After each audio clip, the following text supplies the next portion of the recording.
Me, me debí de haber metido a ver cómo estaba mi micrófono puesto el día de hoy. Perdón, muy buenos días a todos. Muy feliz miércoles. Espero estén teniendo una excelente mañana. Díganme si se oye bien. Vinieron, limpiaron todo por acá y mi micrófono está completamente en partes, entonces no estoy completamente seguro que está funcionando. Pero bienvenidos a esta edición del Casino del Tío Salo, por supuesto. Ahorita les voy a traer a Alex, a Farhan, para poder especular todos juntos en el casino, poder poner nuestras apuestas e irnos. Vamos a ver cómo está ese Bitcoin que anoche llegó a bueno, una noche entre ayer y hoy, gracias por decirme, Héctor, que se escucha bien, llegamos a los $108,000. Nada mal, nada mal, nada mal. Muy interesante. El día de hoy traigo varios temillas antes de empezar el casino, muy divertidos, honestamente, para cambiar un poco la velocidad en la que estamos, ¿no? Que todo es puta tragedia, tragedia, tragedia, tragedia, tragedia tras tragedia.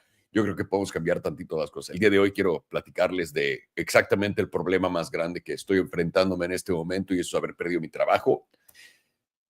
Todavía no ocurre, pero está a punto de pasar. Estoy completamente seguro, y muchos se preguntan, Alejandro, ¿qué trabajo? Si no haces nada, eres un huevón de mierda. Están en lo correcto. No voy a decir que no. No voy a meter aquí de empezar a decir, no, es que yo trabajo muy duro. No es cierto, es completamente cierto lo que estás pensando.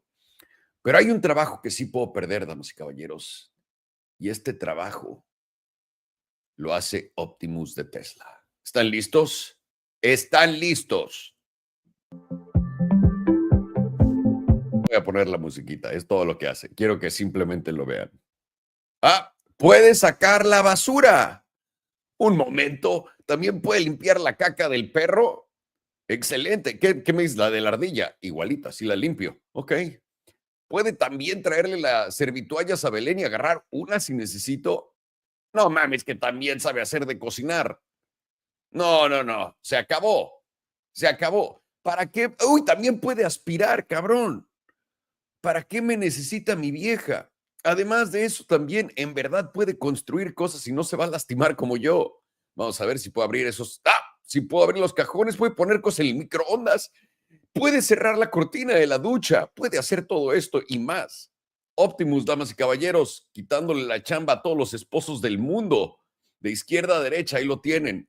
Eso es lo que está pasando en este planeta. Se acabó. Ya no tengo nada que hacer. Alguien había comentado muy correctamente en mi X, diciendo, güey, si les ponen pito, se acabó. No tienen que. Optimus claramente puede ir a la tienda, se va a subir a mi Tesla, a mi Cybertruck, se va a manejar solo o él lo va a manejar, lo que él quiera, depende cómo se sienta en ese momento. Va a llegar a la tienda, va a comprar un strap-on. Para los que no sepan qué es un strap-on, búsquenlo. Va a comprar un strap-on, va a regresar a casa y ahí lo tiene. No necesita ser ingenierizado. No tiene que ser creado con eso puesto, ¿ok? Estamos acabados, damas y caballeros. Este es el final de todo como lo conocemos. La pregunta aquí va a ser interesante, porque ahora que mi mujer tenga a alguien que de verdad haga las cosas en casa y no le ponga todas las excusas del mundo, ¿qué va a hacer mi mujer? Esto me preocupa más. Es como lo que hablamos todo el tiempo de qué pasa cuando los seres humanos ya no tienen trabajos, ¿no? Y pues, güey, nos vamos a volver locos, ¿no? Como yo. Lo pueden apreciar claramente, vieron el video de ayer, lo entienden perfectamente. Pero ¿qué pasa en un caso más extremo donde las mujeres ya no tienen con quién discutir? ¿Alguien se ha puesto a pensar eso? ¿Qué pasa cuando todo lo que quieren se hace? ¿Qué pasa cuando no tienen en qué quejarse de los hombres? Algo horrible va a pasar acá, y yo creo que la humanidad está muy enfocada en los trabajos, pero este podría ser un problema más grande.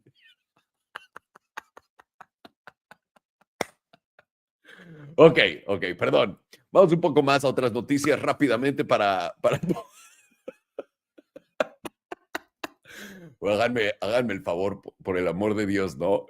Oigan, pero son cosas que de verdad la gente no pensamos en, pero vamos a ver qué va a pasar, porque es en serio muy real la dinámica del hombre y la mujer, ¿no?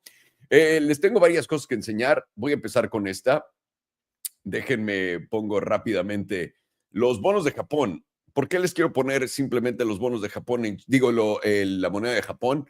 Todo el mundo está diciendo que Japón va a colapsar, ¿ok? El colapso de Japón cuando fue el año pasado fue acá. Su moneda está acá abajo. Cuando esto regrese acá arriba, ahí es cuando podemos hablar de que Japón está colapsando, por lo que esa noticia es mentira. Ahí lo tienen, así de rápido, vámonos con ello, porque ahorita están asustando a todo el mundo de, "Güey, Japón está a punto de explotar y no sé qué, palo". Otra cosa interesante es Klarna, que es uno de los que te dejan compra ahora y paga después en Estados Unidos, que han oficialmente ofrecido sus grandes servicios para poder comprar burritos en DoorDash y más cosas. Pues estoy seguro que puedes comprar más cosas, pero ¿por qué financiarías otro tipo de comida que no sea un burrito delicioso de la mañana? No tendría sentido, pero bueno, hay gente que hace muchas locuras, igual están financiando donas o hamburguesas, no tendría sentido para mí, pero bueno, cada quien vuela su papalote como quiere y en donde quiere y hace de él lo que le guste. Así que no los voy a juzgar con esto. La cosa y por lo que lo estoy diciendo es porque Klarna declaró obviamente este mes, acaba de hacer su reporte de resultados y Klarna nos acaba de decir que de todos sus clientes, que por cierto continúan creciendo, más gente y más gente está no pagando.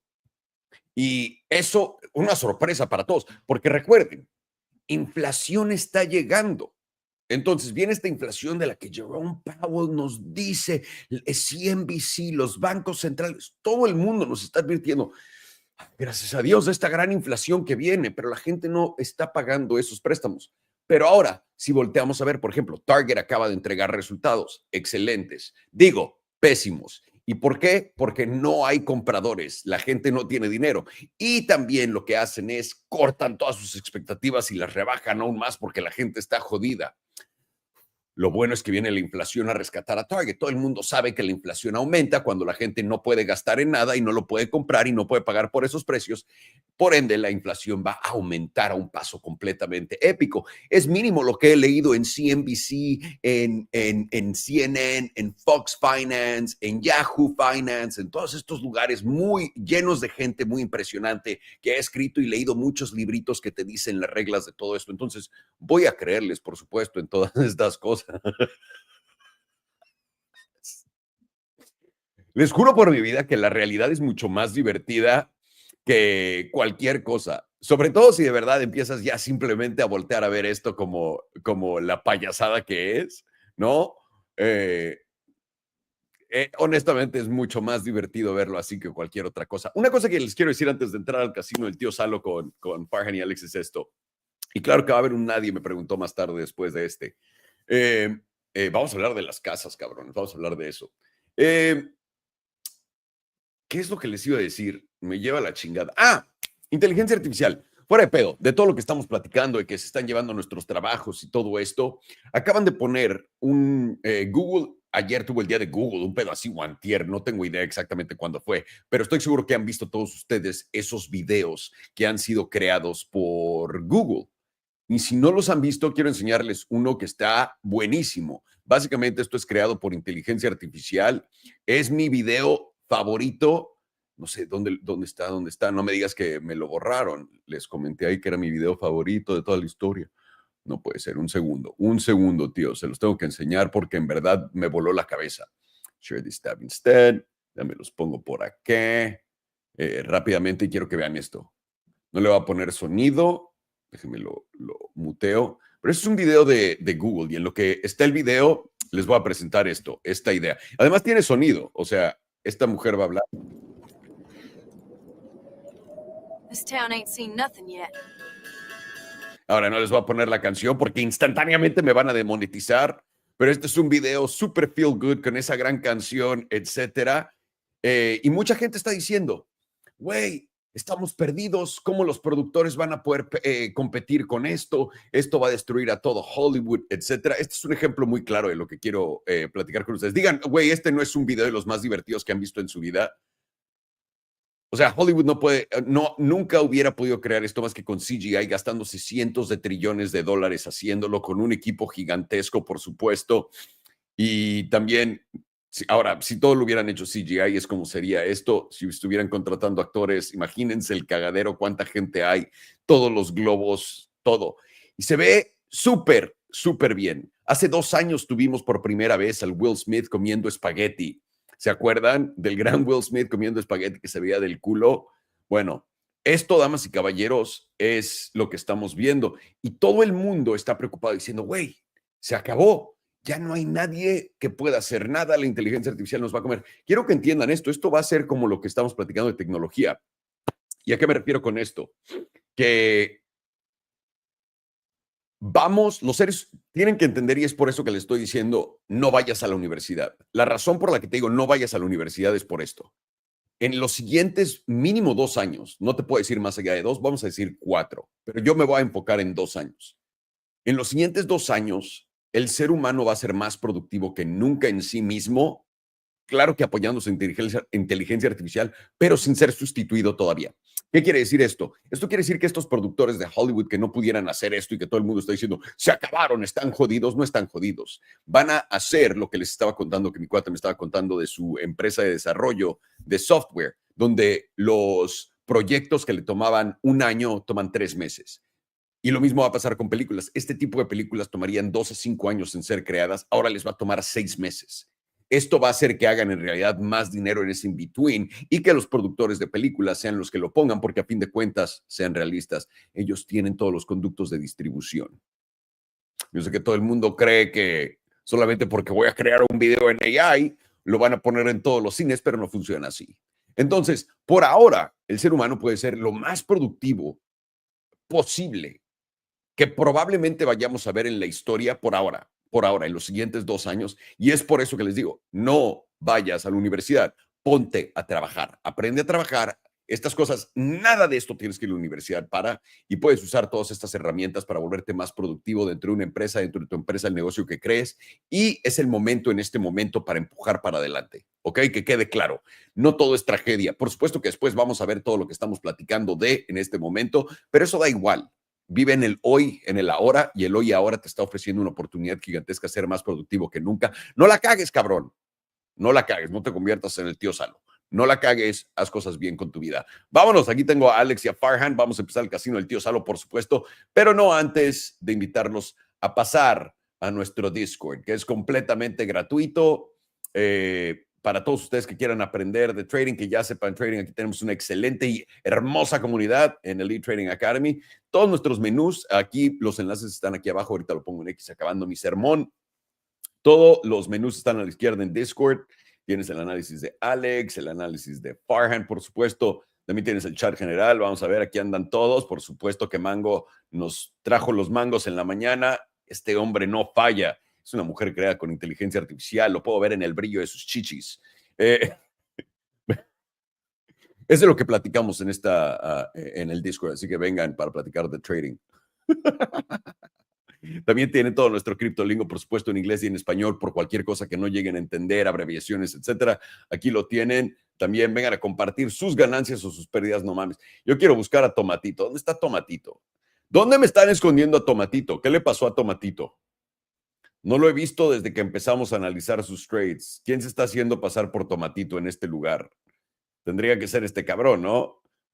O cartera, o ¿dónde está el que hizo 300%? Acá, Antonio. A menos de que Tomatito esté de vacaciones o alguien ya lo haya secuestrado para que opere su cuenta, porque ese man es un monstruo.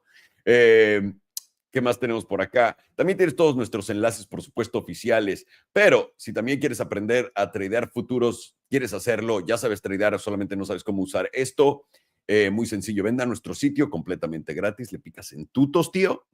Una vez que estés en tutos, por supuesto, le vas a picar acá de cómo tradear en Bluffing, te aparece un videito de 5 minutos en chinga, lo ves, sabes cómo fondear la cuenta, cómo mover dinero dentro de la cuenta, cómo usarla, cómo moverte de Bitcoin a Solana, todas estas cosas. Y además tienes el enlace aquí abajo para ir directamente ahí y recibir todos los beneficios de la comunidad. Sin más ni más, damas y caballeros, les traigo a Alex y a Farhan. Vamos a ver los Bitcoins. Guten morning, boys. Buenos dias, muchachos. I am streaming from the location of Tejas. You guys travel so much. You guys are Yeah, insane, a little but bit. you're young and you better have energy. And the crazy part is 2023, I was traveling like 3 times, 4 times as much as I'm doing now. I was getting on a plane like literally every 2 weeks. Damn. Yeah. I mean, that's what made me originally just fucking say fuck it and I don't want to do anything anymore. I was gone from my house 3 weeks out of the month. And not for me anymore.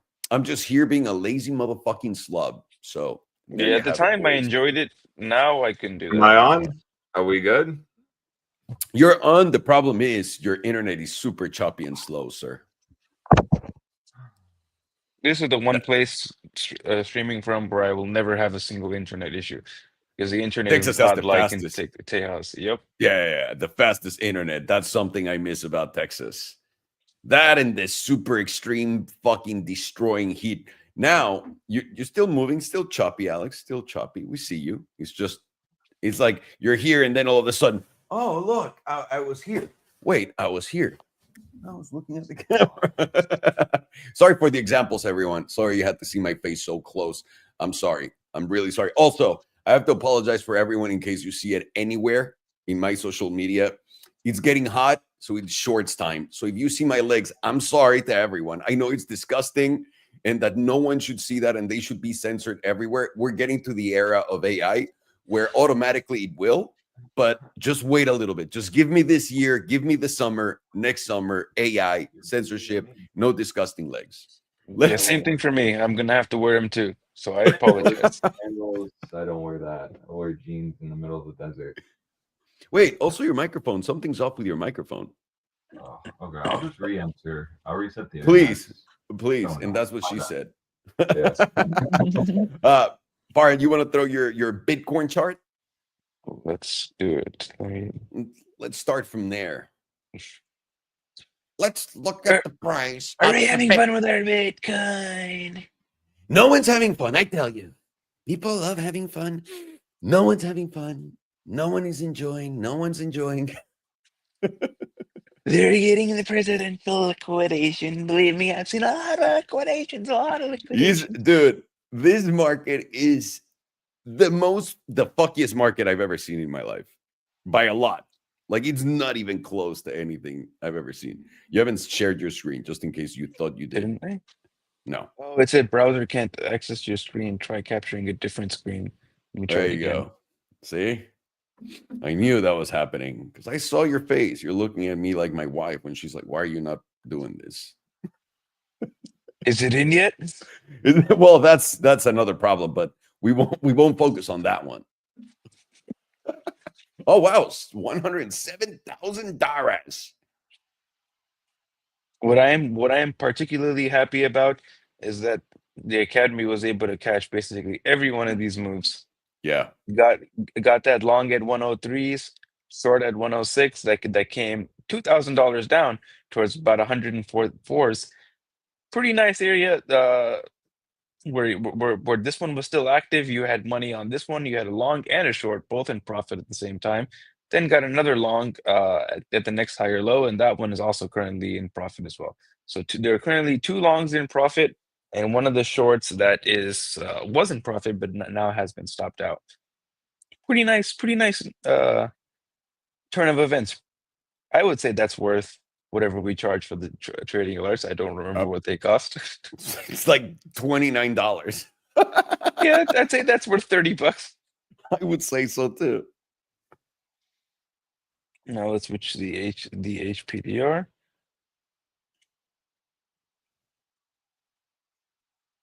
Index.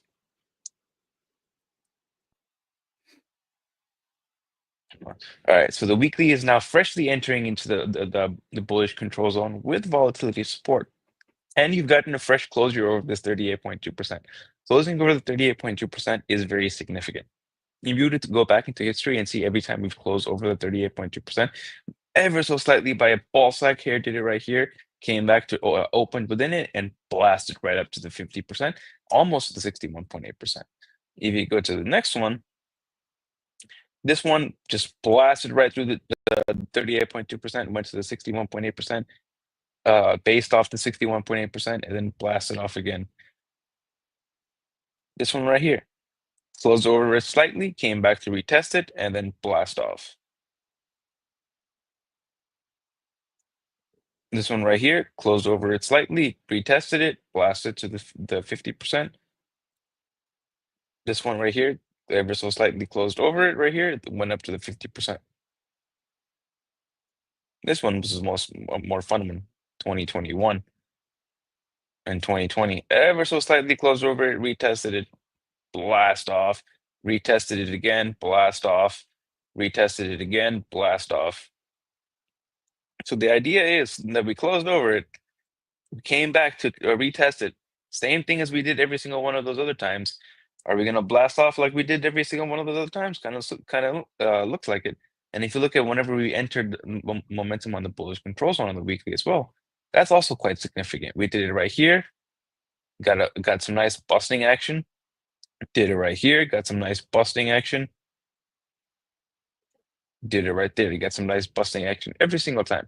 Went up to the 61.8%, almost to the 78.6.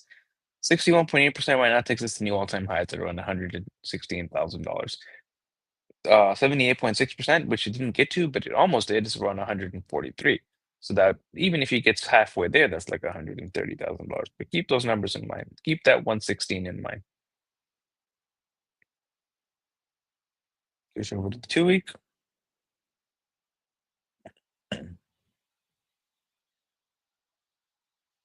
2-week has now reclaimed 38.2%, which is the same idea as the weekly closing over. Whenever you get back in, usually you get some nice moves. At the very least, you get a move to the median.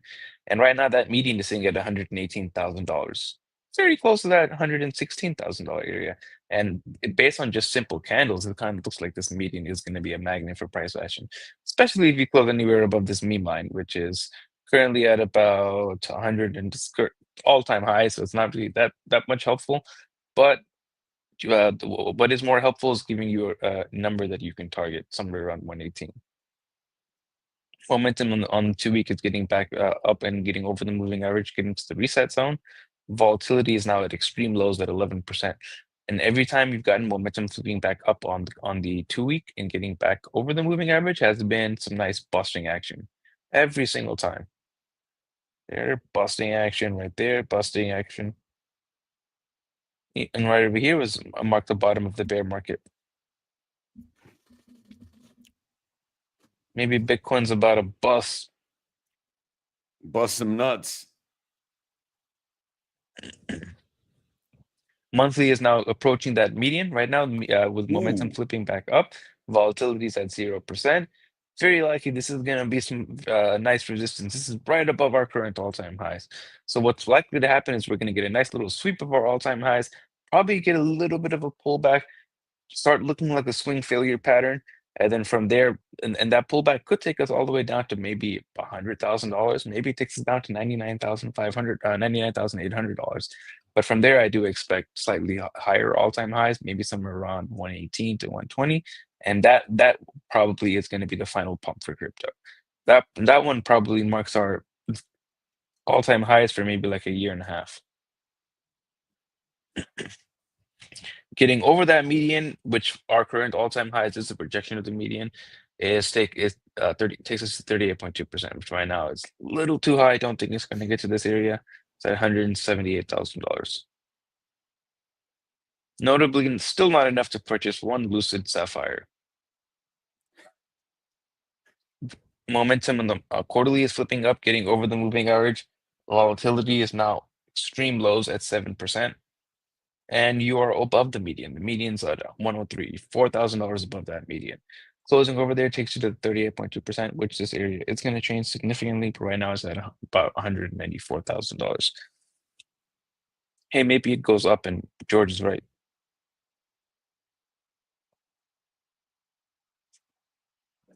Tether.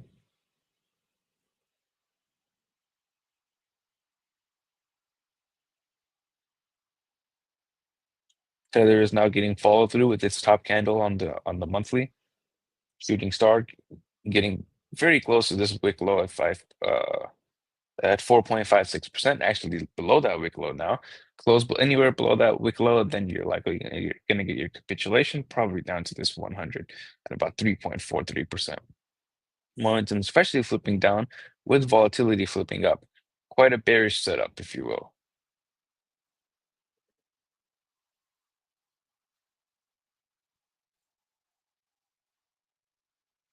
So we got a nice little doji top candle right here, and now you're getting follow through right to the bottom of that 38.2%.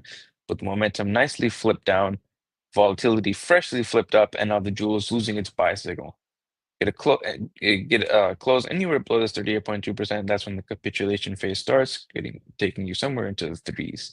First target is 3.8 for this 200 SMA.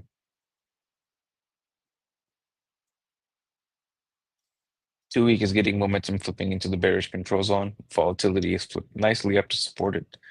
And you've already gotten a loss heavily of your 38.2%. You're getting 9 freshly crossing below the 21, which you are getting a nice reaction from. Can't even get above the 5. If you do see somewhat of a bounce from here, probably goes into this meme line, probably not much higher than that, and that probably takes you to the bottom meme line.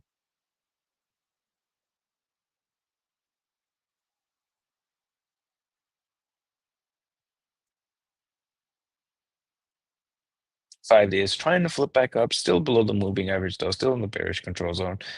Trying to get a little bit of a bounce, although we're just getting a rejection of the 5 EMA.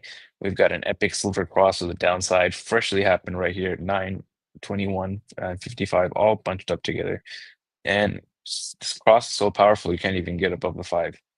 And as long as you're below that 5 EMA, and this meme line, odds are more likely you're going to come down to this meme line.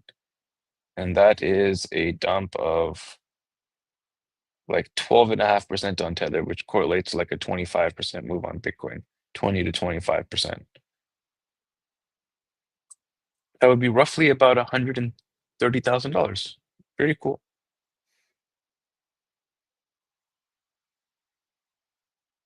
George is going to be buying so many bottles of Blue Label. Alex, I'm going to bring you in. George is also going to be buying a lot of Bitcoin at $130,000. Say that again? George is also going to be buying a lot of Bitcoin at $130,000. Absolutely. Oh, absolutely. And then he's going to go down and just Because he's going clearly to he's drink going to those bottles. 300K next. Because hey, he'll be happy about it going up, but he'll top blast the fuck out of that shit. No doubt. No doubt. There's a lot of top blasters out there. Always blast the top, you know. If you're not blasting the top, you're not living. I certainly quit top blasting after the last cycle. I had to make a commitment with myself that I was not going to do that. That's the whole reason why I never touched Trump coin at all, because I was convinced I was top blasting, and then it just did another 10x. I know when we started talking about it on the chat, it really went up even way, way, way more. We started at like $20 or $30, whatever the fuck it was, and then it went all the way to 80. Then I got some massive FOMO when it dumped, and I was like, it got to the $30 level, just put in $1,000. Within 45 minutes, it was up 40%. Cut it, and I was like, I'm satisfied. It's pretty good. Got my FOMO out of the system. Got like We'll take $400. that. Today is now flipping up on Tether, getting out of the bearish controls, and volatility resetting, however, telling you this is likely going to be a lower high. And it's high probability the lower high is already in, because we got a massive shooting star candle right here, and you still close below the meme line. So if you do continue to see a bounce, probably just the meme line, which is going to be retested as 9 EMA, then you probably get a dump towards somewhere around this 50% probably, because you're probably going to sweep these lows. 38.2% is not going to do it. A lot of liquidity in this area. That's right around 4.36%. Jewel is now flipped to a buy signal, but it has not confirmed. And you've also got a nice silver cross to the downside number 2 day. So it does make sense to retest the 9. Daily, especially flipping down right at the reset zone, while volatility is sitting at basically 0%, 0.22%. And now the jewel is losing its buy signal. High probability that the local top is in. Maybe you get somewhat of a retest of this meme line, but probably going to make its way down. 4 hours put in a little bit of a bottoming hammerhead candle. See where momentum's probably going to be. Well, momentum actually flipped down. Interesting. Making it likely that the top is in. Volatility is now flipped up with momentum flipping down. And we're getting a nice sell signal on the jewel. Wow. Pink crossing below the yellow. Lost to 38.2%. Nice retest of it and rejection. So maybe crypto is just going to go up from here.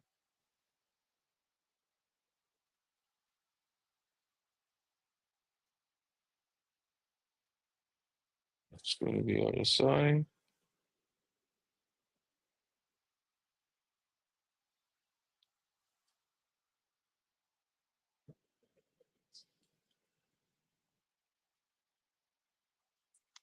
It sucks being in Tejas because I don't get breakfast made for me here.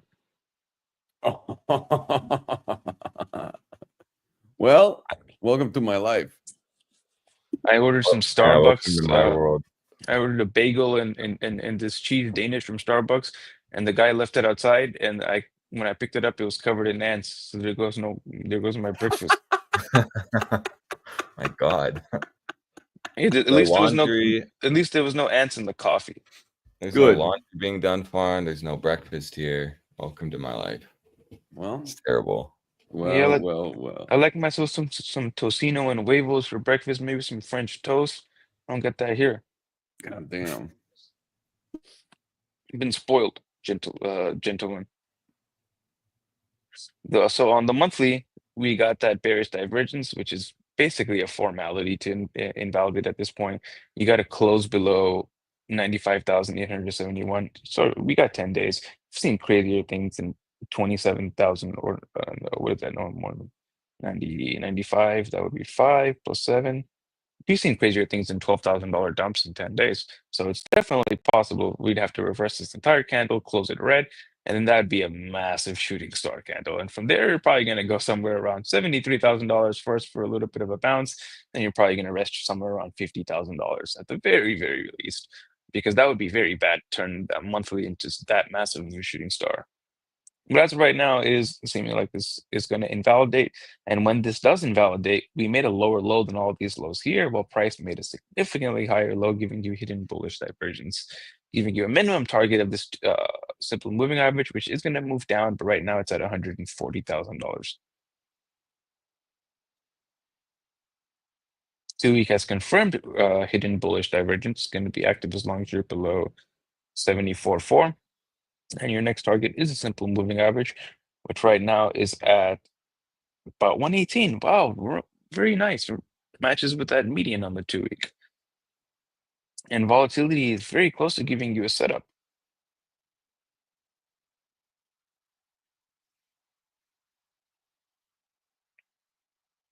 Come on.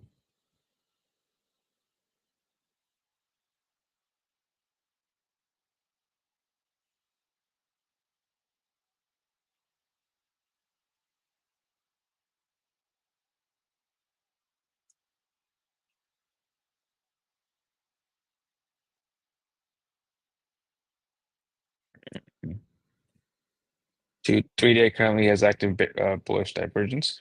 This one's going to be active as long as you're above basically $100,000, 100,762.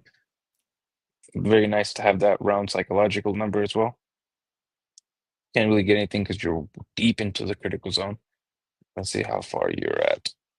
Right around the 93. So let's see if it likes to get to the tops out right at the 93 is interesting. So maybe we do see a pullback from somewhere around here. Oh no, we get to the 98. So let me change the RSI settings to 98 and see what number that would give us before a pullback. $1 gazillion. Maybe. It'll give us a target of $1 million and Kathy Woods will start getting wet. Oh no, I don't want to hear that. I don't want to hear that. I was telling Belen yesterday. We were because we were by the water. And we were like, dude, if we want to really buy a nice house, they're like $40 to $70 million here. Otherwise, you can buy a $10 million house and they're like tiny houses on top of each other. Like you live with your neighbors. And she goes, well, get to work. I was like, hey, I mean, it's impossible. How much money you need to make to buy a $70 million house? And she goes, didn't you used to have in your bio on Instagram that you were on the road to $1 trillion? I was like, it's impossible to make $1 trillion. She goes, how much was it? And I go, 100 million. She goes, oh, that's not going to do anything. She's on CT a lot, huh? 100 million's brokey stuff. right now to my wife, $100 million is absolutely nothing. And I You're go, cooked. and after she says that, I'm like, dude, it used to be a lot of money. Apparently not anymore. You're not wrong though. I mean, it used to be a lot of money. It sounded crazy, 100 million. Now it's like you can barely buy like a nice house and one nice car. Hey, thanks to the past 3 or 4 presidents we had who just endlessly printed that cash. Absolutely And delicious. it was both sides. You can't blame Democrats or Republicans Nope. alone. It was both sides. Both sides, baby, going to town in it. Absolutely. So They're here going we to are. pound town on that printer. Here we are where $100 million is nothing. Truly, though, the one place on the planet which is the most desensitized to money is crypto Twitter, where they'll call people broke for having $8 million. It's unbelievable. I've literally seen it with my own eyes. Quote tweeting somebody and says, "This N-word thinks $8 million is a lot of money." LMFAO.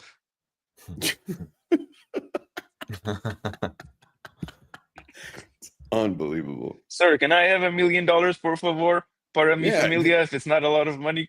That to me is mostly the problem. When they tell me that when they insult me and they say I'm poor, just send me some money, man. You're better than me. I'm not pretending I'm better than you and that I'm rich. Just send me the money. It's Here's my Tether address. Please send me a cool little million. Please. Not even in Bitcoin. I don't want the fluctuation in price. I want to make sure that it's the right amount that I need. Yeah, I'll take Do the not Tether. be broke. Yeah, exactly.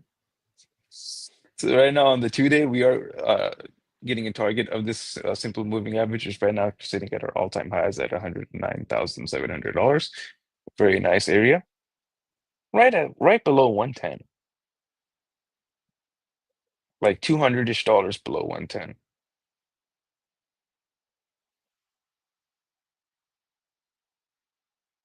Nothing on daily.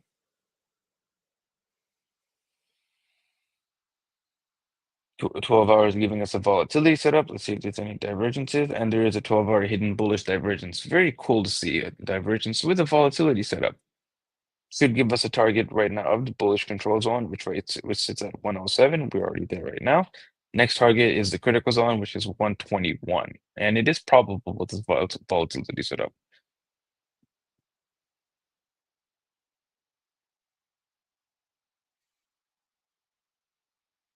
And 4-hour has 3 drives of hidden bullish divergence currently active as long as you are above 106,115. And your next target is the critical zone, which is at where we are right now. Let's change the RSI settings to get a little bit of a higher target, switch to 85.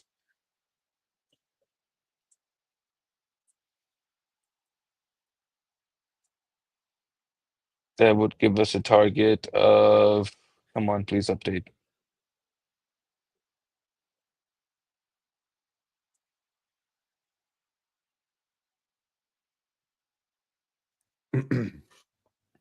Sometime today. There we go. $110,000. Oh, very nice. I like that area. Fits my bias. Very nicely. My bias is excited. Now let's switch to the momentum chart. Oh, micro devices. I got a micro device for you right here. 6 months. Way cheaper than the one that AMD sells or it's free. On the 6 month, we are pointed very, very strongly to the upside, although it's a little pointless to look at the 6 month because this is going to be pointed up even when we're starting the bear market. Quarterly is also almost as pointless, but we'll look at it anyways. It's still pointed to the upside as long as you're above $93,000. That's what basically told you that you probably weren't going to go below that $74,000 area, as that momentum was still pointed to the upside. Although it's not one of those things that you should really be trading based off of, because even if we had started our bear market, this would have still been pointed up until the next open.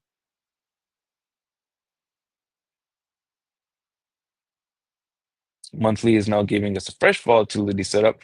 Gotten drop below 15%. You're getting expansion now, and you are currently above the pivot at about $100,500. So once this closes and you confirm the volatility setup, momentum is going to flip up as long as you're over this area, and you're going to get some nice busting action like you did right over here and right over here with those volatility setups. And each time at a minimum was over 100% move. So maybe 200K is not that insane, but I'm not going to call that area at all. And I'm only saying somewhere around 130s, 120s to 130s. But if past history is anything, then that would say 200K. And it's doing hidden bullish divergence on the stochastic as well. Very cool.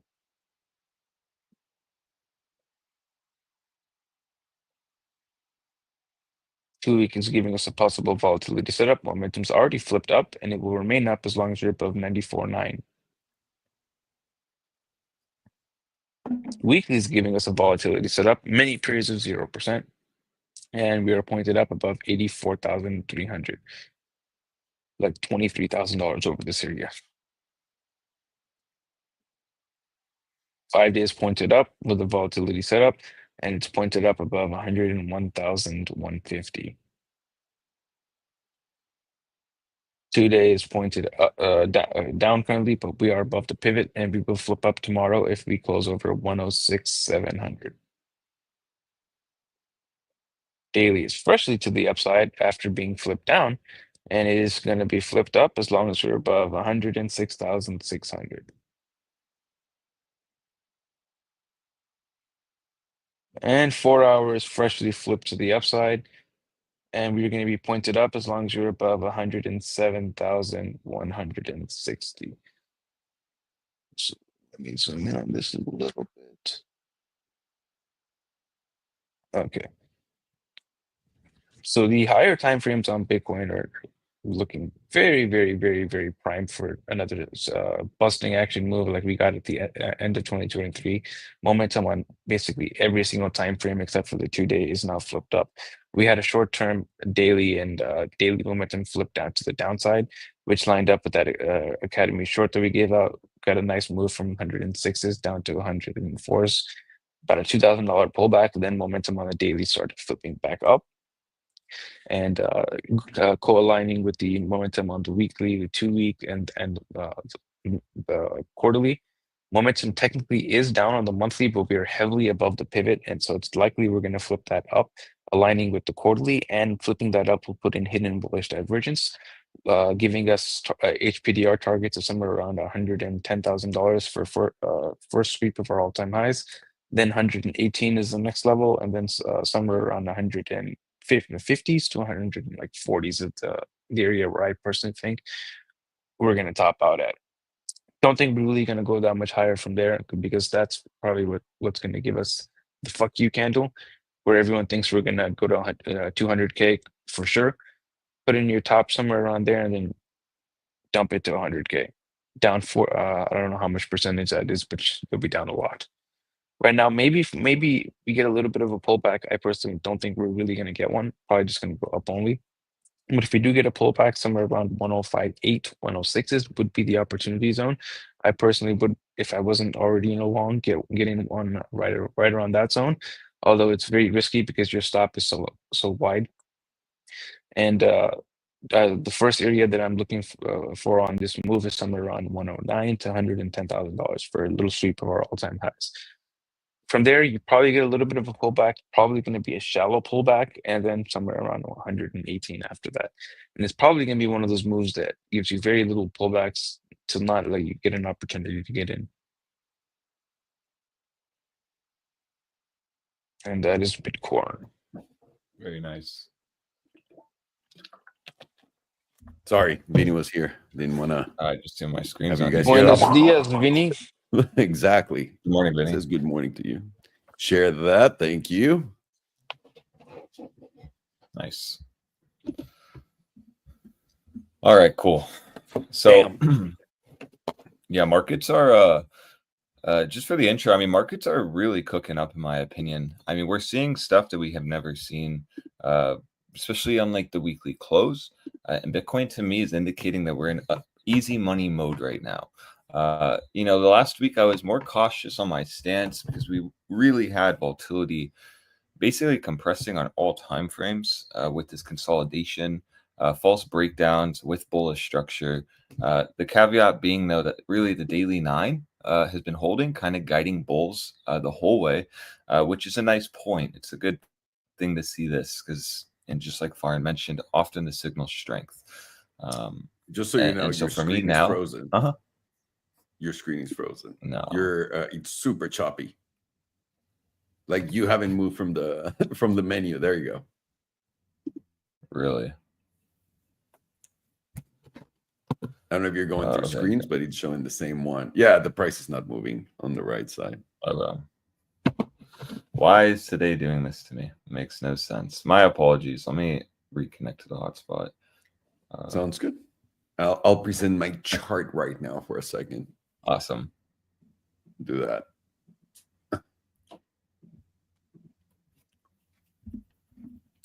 Bueno, vamos a, perdón, estoy viendo la moneda de Trump, por supuesto, la moneda presidencial. Compré tantito, estoy hablando, cabrones, tenía $40 en mi cartera de Solana que convertía en Trump, ¿ok? Entonces, es que estábamos por encima del promedio del 9 semanal, ¿qué quieren que haga? Ahí va, en vez de tener 40, ahora tengo $48, así que no quiero presumir de todas mis ganancias en este momento para todos ustedes, pero es lo que ha estado pasando, mis estimados hermanos. Efectivamente, el peso a punto de llegar a mi objetivo en los 19 por acá, y de ahí ese gran potente rebote es donde yo lo esperaría. Es en lo que viene Alex de vuelta. El 10 años, por más que Ray Dalio salga a advertirte, continúa siendo altos más bajos. Yo sé que este fue un bajo más bajo según todos, pero este fue un bajo más bajo en septiembre del 2024. Vamos a ver qué nos da ahora. Vamos a ver qué nos da ahora. Pero por ahora los Bitcoin se andan viendo súper bien. Ahora, ¿cuál estaba yo aquí? Lo del rango que les estaba explicando el otro día. Me quito esto. Y en realidad está también, aunque ahí está de soporte. Vamos a ver si Alex puede regresar bien conectado, pero si no, pueden ver lo que está pasando, básicamente. There you go. All right, hang on. What do? You reconnected? Yeah. On your screen, I only see, I mean, you're still stuck smiling, but let me see. Let me add your screen. Oh, God. Nope, your screen disappeared. Time to work doesn't mean. Oh, and also you as a whole. Okay. I'm going to do Bitcoin in Espanol, and then we'll jump into the next ones. We'll just continue, just so that we don't waste any time with this while you gather your internet problems, señor. Alrighty, bueno, hemos estado viendo, estoy en la semanal de Bitcoin para empezar. Esto es una tabla que me gusta ver esta temporalidad en este momento, la razón por qué es. Vean todas las velas verdes que hemos tenido para arriba. Cada una de estas es una semana. 1, 2, 3, 4, 5, 6, 7 semanas en alto en Bitcoin. ¿Cuándo fue la última vez que vimos eso? No acá. Esto fue 1, 2, 3, 4 nada más. Ha pasado un rato desde que vemos algo así en los Bitcoins. Y ahorita tuvimos el cierre semanal más alto de la historia en $106,000, justamente en la parte de acá. Y continuamos empujando para arriba en un hammerhead que se ve bastante bien. Tenemos nuestros altos históricos en 109,318. Ahorita llegamos a 108,050. Déjenme ver dónde llegó CME, que CME ha de haber roto eso, ¿no? CME llegó a 107,500. Ah, no, 108,345. O sea, $345 más arriba. Nada mal. Recuerden que CME son futuros del Chicago Mercantile Exchange. Pero es irrelevante. Estructura alcista por absolutamente todas las vistas. En este momento tuvimos las últimas 2, casi 3 semanas en cuanto a trading se refiere, Bitcoin estuvo más complejo. Ahorita estamos de vuelta ya en movimientos sencillos y es lo que hemos estado aprovechando en la academia con todos ustedes. Creo que lo han estado viendo todos. Pueden ver en la estructura trimestral, esta es la vela más potente de toda la historia. Se encuentra en este momento en 107,692, poniendo altos más altos, bajos más altos. además estando encima de todos los promedios. El promedio del 5 fue la mejor oportunidad de la historia en esos $84,000 y boom, catapultando hasta los $107,700 en este momento. Volatilidad, recuerden, este es nuestro indicador que se llama BBWP. BBWP, nuestra volatilidad es la línea de colores, nuestro promedio de la volatilidad es la línea blanca y estando por encima la volatilidad del promedio es cuando consideramos expansión, pero nuestra expansión favorita para todos ustedes aprendiendo es cuando la volatilidad baja debajo del 15% y después explota a la alza. Y una vez que explota a la alza y está por arriba del promedio, es lo que a nosotros nos gusta ver para esos movimientos agresivos. Pero en este gráfico lo que tenemos es la lectura más baja de volatilidad en toda la historia de Bitcoin en esta tabla de trimestral. Y pueden ver que volatilidad comenzó a expandir acá y eso nos llevó literalmente a toda esta subidongo. Lo que está apoyando esta volatilidad es toda esa presión hacia arriba con el precio por ahora. Ahora recuerden, volatilidad se puede dar tranquilamente, puede continuar y el precio puede cambiar si momentum es que cambia. Así que estaremos atentos, pero por ahora muy alcista, honestamente, en la trimestral esta cosa. Los voy a poner por acá con el HPDR. Let me see. Let's give it a shot, Alex. Let's see. Bloop. Can you hear me? Let's take a look. Yeah, I can hear you. Oh boy. It doesn't show your. No, I can hear you, boys. Doesn't you can see it? We can. It's just it's Test. Hello. yeah. It's very choppy, like extremely choppy. Tether. No. Okay. Let me finish and, All right, I'm and gonna try go to to my other see house which. real quick then. Sounds should good. Run a speed test and see what upload speed you get. I was I'll going go to to my say, other yeah, house. exactly. Sounds good. Ok, vamos a continuar acá en la trimestral. En los Bitcoin, discúlpeme, estamos teniendo problemas técnicos. Solamente no tenemos una canción de elevador para poder ponerlos acá.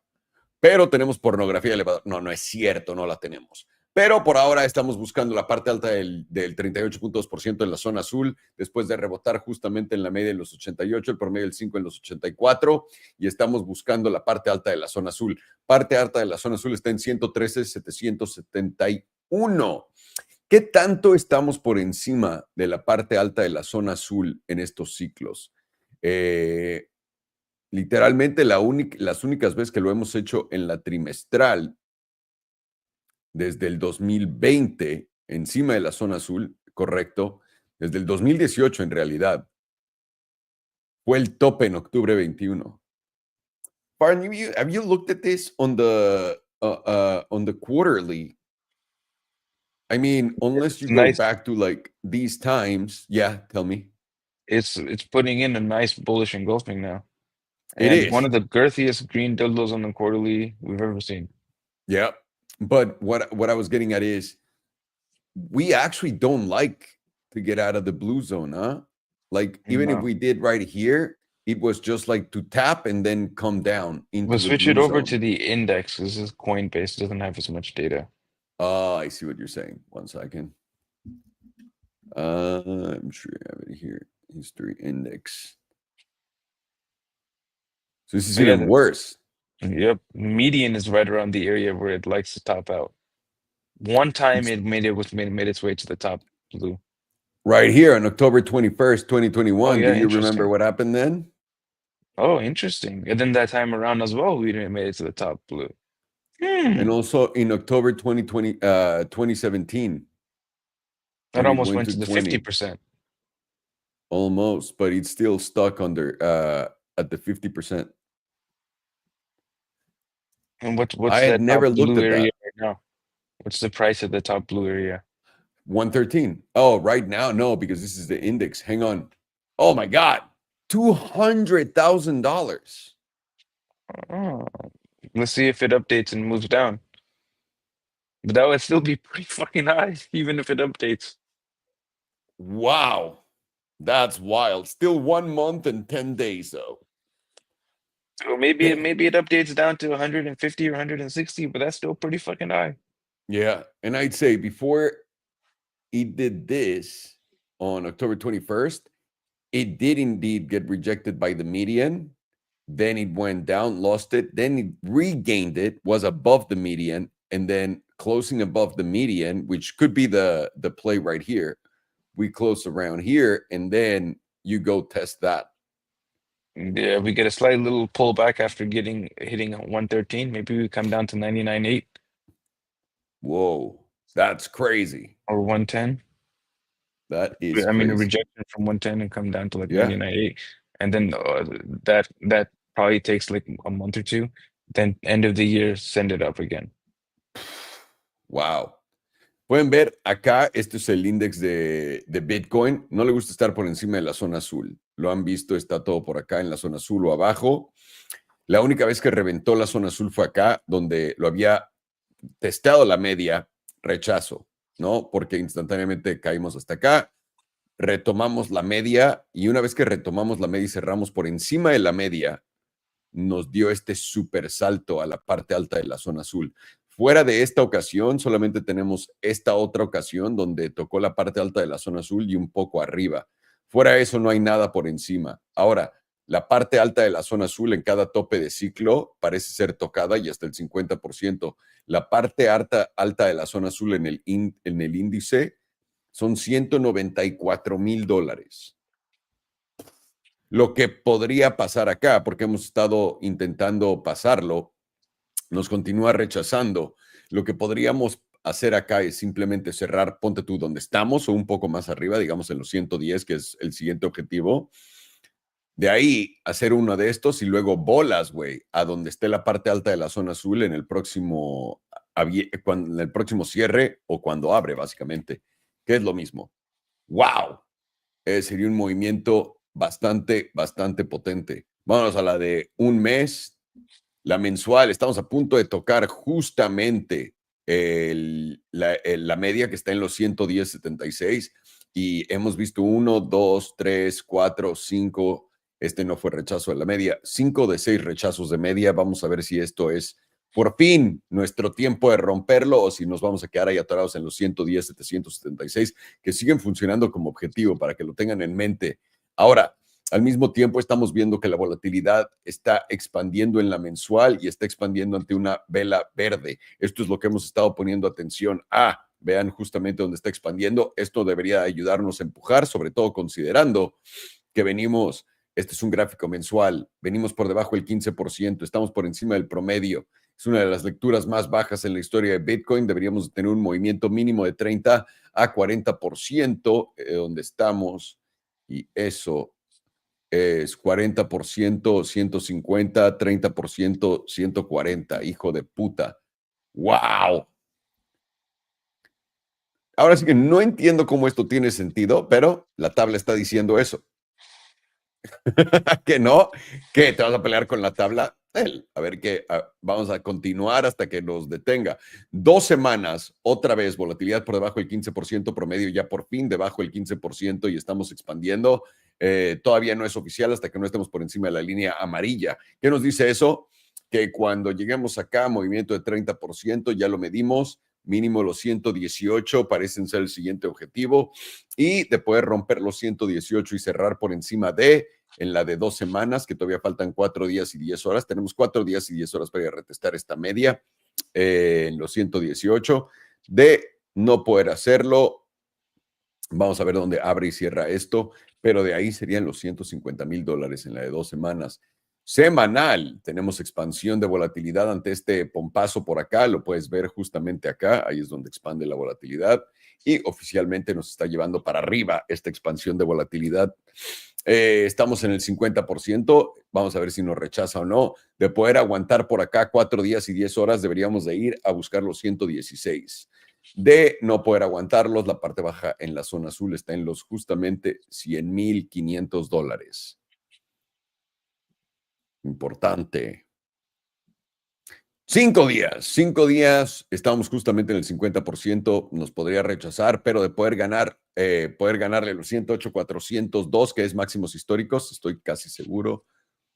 No, es 109, pero de poder romper los 108 402, deberíamos de poder ir a buscar esos 115 en el 61.8%, que ese no es tan loco de lo que hemos visto antes. A veces al movimiento le gusta pararse por acá en los 124. La de harina.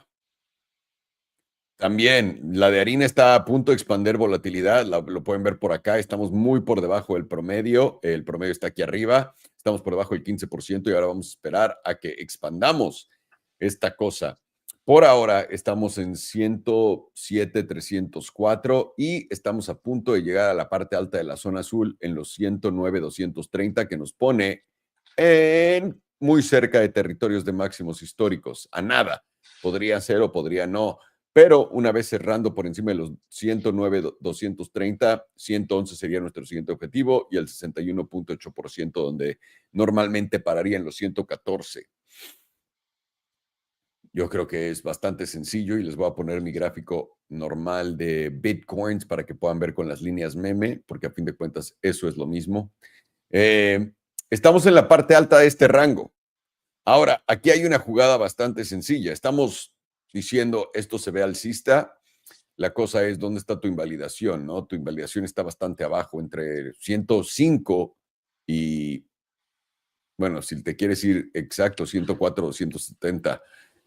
Pero por ahora, estando en esta parte, aquí hay de dos sopas. O rompemos, empezamos a consolidar por acá en los 107 a 108, eso nos llevaría para arriba. O tienes un rechazo con una invalidación súper sencilla por acá y podríamos ir a visitar la parte media del rango. Un segundo. Y eso nos pondría un alto más bajo, un bajo más alto, y eso nos ayudaría a continuar esta expansión. Por ahora lo que más tiene cara es de continuación, simplemente por todas las divergencias alcistas escondidas en todas las temporalidades, viendo cruces plateados en todas las temporalidades, estando por encima de todos los promedios en absolutamente todas las temporalidades. Lo que sí es una mega gatada es esta vela que estamos viviendo en este momento, es un gran doji. No sé qué voy a hacer, soy la vela de indecisión tan famosa. Cállese, vela estúpida. No, no es cierto. Es lo que estamos viendo por allá. Vamos a ver la dominancia de Bitcoin porque Ron Paul, uno de los genios más grandes que se ha equivocado en absolutamente en todo, pero todo el mundo lo sigue siguiendo por alguna razón, es algo que nunca me explicaré, nos contaba que la dominancia de Bitcoin había caído y que era el principio del alt season, pero ahí vamos para arriba. Vamos a ver si podemos aguantar justamente este nivel y hacer un alto más bajo que este, y eso le daría tal vez la razón a Ron Paul una vez que nos llevemos este mínimo, pero por ahora lo que tiene cara es que simplemente está aguantando entre una tendencia alcista, como puedes ver por acá. Es más, lo vamos a poner en la semanal para que tengamos más espacio en este canal. Y lo único que está haciendo desde el 2022 es subir, subir, subir. Y aunque cayera la parte baja del rango, honestamente podría continuar después esa subida. No hemos visto nada que nos haga pensar todavía que es alt season, sobre todo entendiendo que alt season viene acompañado de liquidez, y liquidez, estamos hablando de liquidez directamente a los bolsillos de la gente, es QE, y no lo han hecho. Sobre todo estamos quitando QE en este momento. Había un QE que muy poca gente consideraba QE, y eso es no cobrarle a la gente que debe sus préstamos estudiantiles $500 al mes en promedio. Eso equivale a $6,000 al año que el gobierno les estaba regalando, se los acaban de quitar a partir de mayo ahorita. Así que es tiempos interesantes en eso. Para mí, alt season suena como un sueño, a menos de que por alguna razón alguien sepa algo, que también podría pasar, y el gobierno federal esté a punto de imprimir decenas de trillones de dólares, pero por ahora no hay plan ni parece que vaya a haber plan en nada. Así que ahí lo tienes. Bitcoin se ve muy alcista. Estaríamos esperando cierres por encima de esta zona para catapultarnos a la alza en los 107,327. El poder de las líneas meme, ¿no? Lo está aguantando perfecto. Una vez que estemos por encima de los 107,300 para arriba, y cualquier cosa hasta abajo de esta vela continuaría siendo, ¿cómo se dice? Continuaría siendo alcista, porque continúas empujando a la alza. Lo puedes ver por acá. Básicamente eso, y la dominancia de Tether que continúa cayendo. Vemos que se cayó de este canal alcista y ahora estamos creando altos más bajos por acá me atrevería a poner, en realidad me atrevería a poner esto así, siendo un poco más agresivo. La razón por qué es por dónde está pasando el precio por acá. Si lo pongo hasta arriba y nada más pongo un toque y esto, es válido, pero no me gusta tanto como esto. Tether, de romper básicamente el 4.45 a la baja. Si la dominancia de Tether llega a romper eso a la baja, vamos a ir a buscar estos mínimos. Y eso haría, básicamente, reflejaría lo que estamos viendo en la tabla de Bitcoin, que sería para arriba. Nada mal. Nada mal. Mr. Farhan, I got some for you, baby. Let's go. Are you ready? Yes, Tesla. sir. Tesla. The swastikars. The swastikars. Very trendy. Let me tell everyone. Hang on. Before you go and tell us all of your spill. Let me just tell everyone. Tesla. Muchos congratulations to Alex's mom on her swastika. Oh yeah, it's beautiful. It really is. I love that fucking liquid silver or silver, whatever it's called. It's fucking amazing. With the white interior. Ooh. Yeah. Yep. I want to say, as long as we're above 330, we're going to the moon, guys. 370 is my next target, and then 414. And if we break down from this candle's wick, I would say this trap is going to start acting and doing its thing right here. That's it. That's what I add on Tesla. So let's hear from someone that knows what he's talking about. What's that bottom area at? What price is that? The bottom area is well, the line is at 300. The circle that you have? The circle is between 313 and the 300. Mm-hmm. Let's start with the quarterly. So the quarterly is currently pointed to the upside, getting back over that moving average for volatility approaches 0% at 7% right now. Last time we flipped quarterly to the upside on momentum was right over here in April of 2024. We hit new all-time highs. Time before there, we flipped momentum freshly up was in July of 2019. We hit new all-time highs. Let's find another one. Then we freshly flipped momentum back over here in 2016. And what do you know? We hit new all-time highs. 3 makes a trend. Let's go over here. Freshly flipped momentum back up. Oh, and we hit new all-time highs. So we've got like 4 now. And when 3 makes a trend, we freshly flipped momentum back up over here. Are we going to hit new all-time highs? Probably. The Jules giving us a confirmed buy signal on the quarterly. Getting back over the 38.2% right now. We are rejecting the median ever so slightly. Median's at $355.61. Get a close over there, and we got targets of new all-time highs because we're going to go at the very minimum to this 38.2%. Imagine how much liquidity is in this candle wick high right over here at $488. Probably going to sweep well into the 500s once you get around that area. Let's go to the monthly. Monthly is also flipping back up on momentum with volatility freshly expanding, and we're holding that 38.2% on this bottoming hammerhead candle, getting over the top 38.2% now. Last time we got a close over that top 38.2%. It was right over here. We got a nice little retest, maintained closing above it, and then we blasted off to the 78.6. Right now, the 78.6 sits right at $589, going along with our idea of blasting into the $500 area.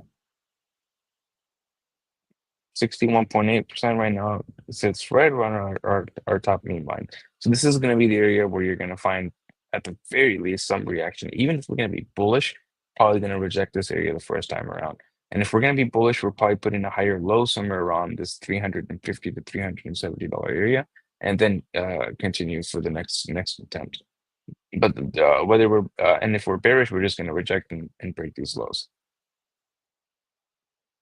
Based off of the quarterly and monthly momentum flipping up, though, I think it's a little bit more likely that it's going to make a higher low and then break through it eventually.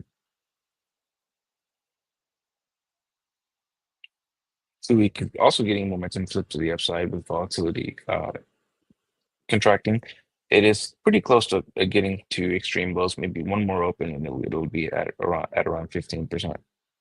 reclaiming that 38.2%. As long as we close over 331, oh, very, very, very similar numbers that we've got. You should be continuing to the upside to somewhere around $415.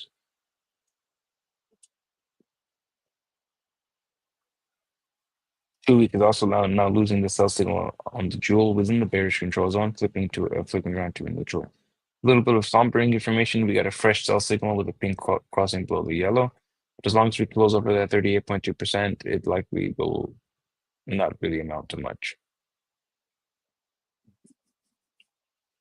Weekly is getting momentum in the bullish control zone while volatility expands. We got to close over that 38. We got to close over the 38.2%. So if we do get put in a shooting star candle like we are, starts looking like we're putting in right now, I would expect a little bit of a pullback to tap somewhere around this gap and this 9 EMA crossing above the 21 at about $305, and then moved up to 415. It all depends on how this candle closes. 5 days already kind of closed as a toppy candle. And as long as we are below this wick high of about $355, probably more likely to come down and retest somewhere between 315 and 305. 2 day as well, it's looking pretty toppy. Momentum is now below the moving average. So as long as we're below the high of around $355, probably more likely to come down and retest that bottom area. That same area, 315 to 305. Oh boy. Daily is flipped to the downside while volatility resets. Likely going to put in a higher low. Does it give us the median's right around $320-ish, maybe a little bit lower.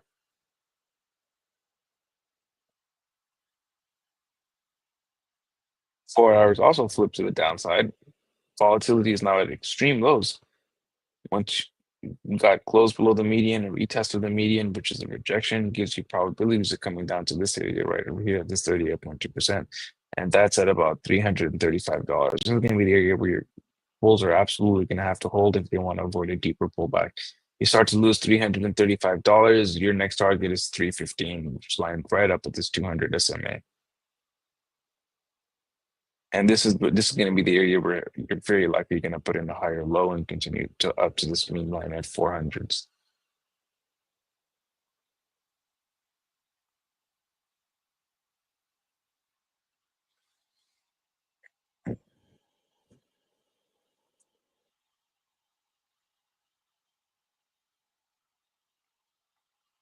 Quarterly still has active hidden bullish divergence. Going to be active as long as you're above $217 with a fresh jewel buy signal. Your next RSI target is at about $352, which is fairly close to where we are right now. And the more logical one is a simple moving average at about $560. Also goes along with the idea of blasting through 500.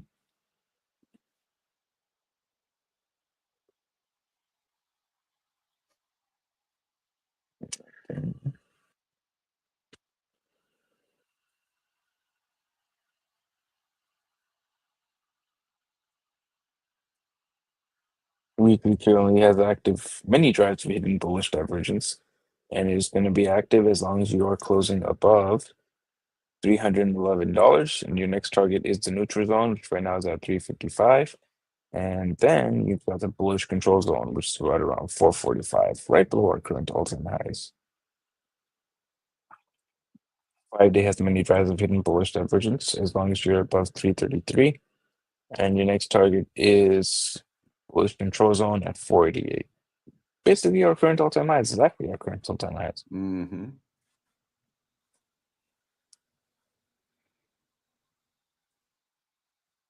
Two-day currently has many drives. We're actually looking at only one. Yeah, one drive of bullish divergence. And it is going to be active as long as you're above 333, same numbers before. Your next target is the critical zone at 376.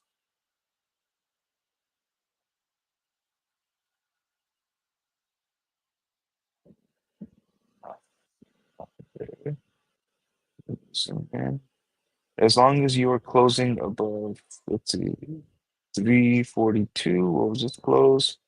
343. Yeah. So as long as you're closing above this $342 area, there is possibility for 4 hour to put in a hitting bullish divergence. But you would have to close over about $355 to confirm that. And your next target would be the simple moving average, which is at about $427 if that were to happen. Close below this $342 area, and then the possibility goes away.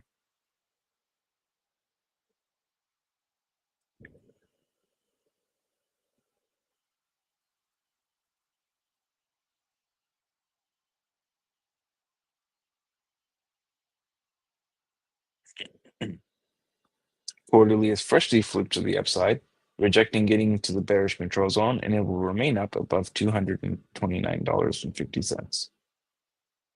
Monthly is currently flipped down. It will remain down as long as you're below $427. Although we are approaching the edge of the bearish control zone, and this is the area where it likely goes down on the pivot. 2-week is freshly flipping to the upside right at the edge of the critical zone, and it will flip up as long as and it will remain up as long as you're above $268.50. Weekly is strongly to the upside, entering into the bullish control zone on the next open, and it's up above 234. 5 days strongly up as well, above 233. 2 days freshly flipped up as long as you're above 327.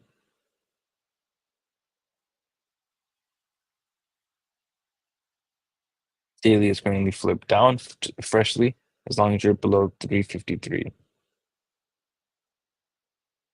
And 4 hours flipped to the downside with the volatility set up as long as you're below 354.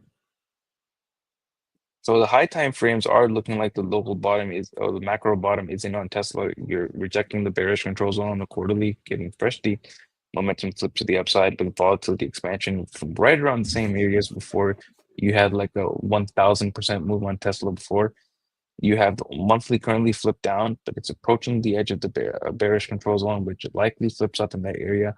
You have hidden bullish divergence on the quarterly. It's looking primed to hit all-time highs at the very least. On the low time frames, like the daily and below, you're getting momentum flipping down. So we probably do get a retest of somewhere around 300. And if you start to first, we have to lose 330. So that momentum being to the downside because it's a minimum target if hitting 330. But if you start to lose 330, then you're probably going to go to somewhere around 315 to 305. I very strongly think we do bounce strongly in that area, and I would expect to go to somewhere around 415 from there. But right now, I'm looking for a move down to somewhere around $330.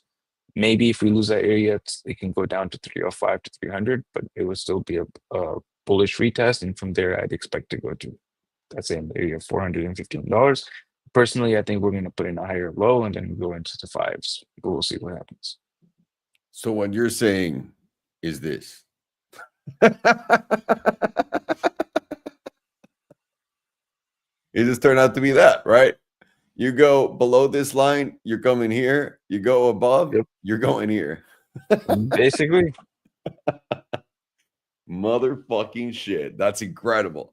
Thank you. I'll bring you up right now, Alex, and then we'll jump. I'll tell you what's next. We'll do your Bitcoin analysis at the end so we can also get some space. I see the price moving to 108. So if you don't mind, that'll give Both us of our Academy longs are bigly up. Bigly up, everyone that got into the Academy longs. They love the Academy. They love making money. They print the money, they say. We don't, but they like to think so. Not me, though. I make it. The people in the Academy, they're paying their rent. Let me tell you, they're paying their rent. They never miss a single rent payment. There was a person. There was like actually seriously as well. There was a person who sent a message saying they use the what do you call it, trading alerts to pay their rent for free. That's fucking incredible. I mean, if you know a little bit of what you're doing and use those, you'll be positive. You know what I mean? Like, it's hard to lose, and especially putting your stop losses and all of that and not getting crazy with your leverage. It's hard to lose. So I'll say thank you, boys, for that. And let's go with euro dollar, Alex, and then BNB for I'm going to take a piece of Rooney. Do it up. Do it up. All righty. I'm going to do Tesla. Estaba viendo Tesla después de todo el gran relajo que nos tiró Farhan. Lo voy a hacer rápido para que pueda entrar Alex al chat, pero es básicamente lo que les había dicho antes. No hay muchos cambios en esto, se ve tal cual. Y es que Tesla se sigue viendo alcista. La razón por qué, y se los voy a poner rápido en la mensual, darles perspectiva, haciendo bajos, bajos más altos, bajos más altos, altos, altos más altos, continuando con la tendencia de bajos más altos en, en los 2.14, donde encontró suelo, empujando para arriba. Ahora, bien podríamos dirigirnos a altos históricos o simplemente a los 4.15 o a los 3.70, que es lo que habíamos platicado antes. Y había cuates que invirtieron en Tesla y me dicen, güey, ya voy a vender cuando estábamos como por acá en los 3.20. Digo, Nel, yo no me deshago de mi posición primero hasta los 3.70. No vamos a llegar a 3.70. Bueno, ya veremos y ahí vamos.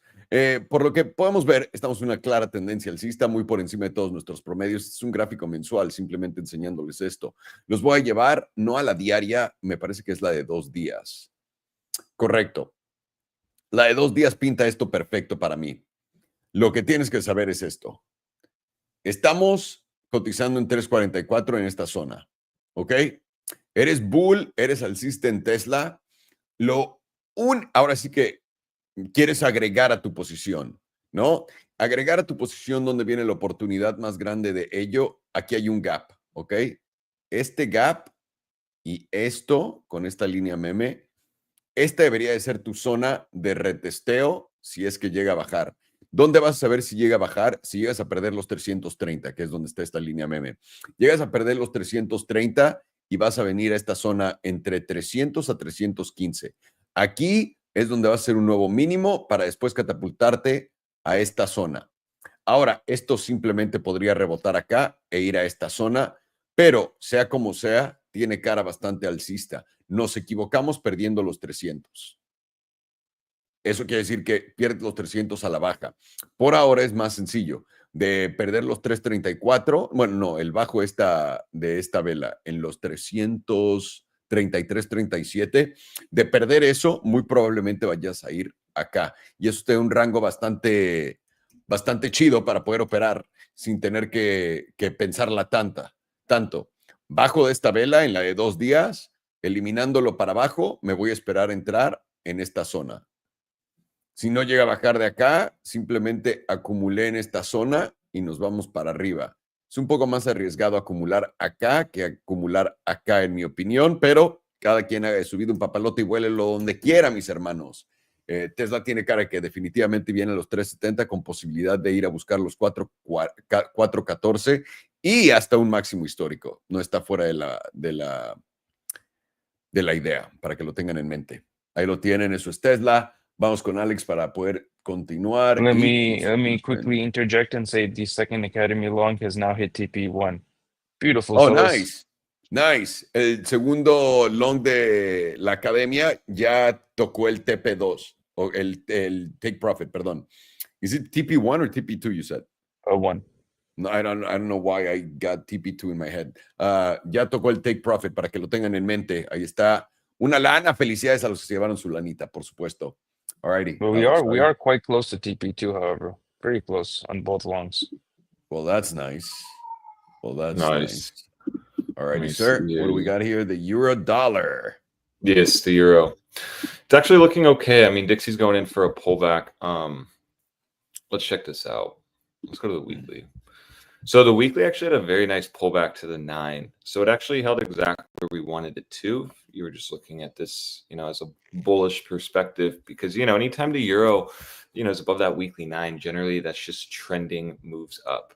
And it makes sense. I mean, we have a weekly silver cross that was done back around mid-April.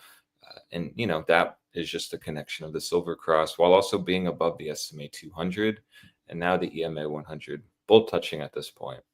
So in my opinion, Euro USD is still in an uptrend. We just need to really watch this zone, because this is the zone where bears are going to try to step in and roll this over.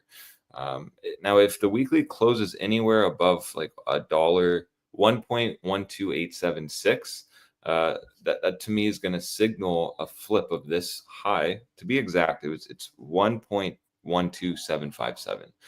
So essentially July 17th wick high. We can get weekly closures above, back above there. That'll look like a very nice SR flip to me. And the only, logical zone next would be really testing these wick highs right in this range here, again in mid-April, that we formed right around that $1, 1.14785 level. So nice move up so far. But it's really going to be dependent on this weekly.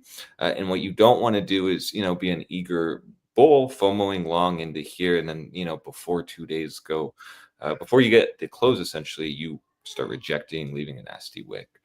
That's why closures are very key here. No FOMO. There's no trigger, no trade. You very easily could take something like this, play the 9, because what you're going to have into next week is that weekly 9 move up right where that wick high rejection was in mid-July of 2023, just signaling to me strength and a good place for potential spring. Now let's go and look at the monthly. I think I have to draw another meme line at this point. Yeah, so let's do that. So if we start breaking this high, where would be the next logical place? Specifically that April high. For me, it makes sense to really start looking at this zone here. You had 3 rejections, 1, 2, 3, while also with a breakdown here. You can also be looking at these wicks to just give you more confluence that this zone around this level is important. So we're going to use this right here. Going to see the connections. Now you have a range, and what I like about this range is you're getting support with the monthly SMA 200. This is very key to me to look at the chart, because really it's giving me, using the moving averages, this is a very easy perspective. Essentially, you get back above the monthly EMA 100, you should generally get a nice move to that SMA 200, now lining up nicely with that breakdown area. So for me, if we start really breaking above that April high, right around that 1.147 level, next zone could be closer to $1.20. But for me now, I'm still bullish on Dixie overall. It made sense to get some reaction specifically off that SMA 200 on the 2-week. But it's really going to just come down to this zone using this wick high rejection. Flip that into support, it's going to start looking really good. And we can actually start seeing some nice busting action to the $1.20 region. But if this starts rolling over, you're going to just trap a lot of antsy longs scaling in before the close. So that's why for me, it's just going to be really key to just be watching this. The 15 days actually not looking bad. So the higher time frames, right? The weekly, the 2-week, the 15-day, and the monthly are kind of what you're gauging here, because daily for me can be really predatory. You start closing the weekly, above the meme line specifically, then that leads into the 2-week, and then the 15-day still continues to hold above the SMA 200. It's not really much more confirmation you're going to need that you're probably going to see some upside expansion. Now let's look at the HPDR and see if we get any kind of confluence on this idea. So with the 15-day specifically, you're holding above the 78.6%. You basically wicked off to 61.8%, front running that EMA 100. What I like about this view is your next zone is right at that wick high. So if bulls really do start to try to flip this candle green, next logical objective will be, again, testing this wick high, which makes sense, the wick high we formed in April. If you start really breaking above that 1.1576 level, you're going to start seeing Euro break out towards that basically $1.20.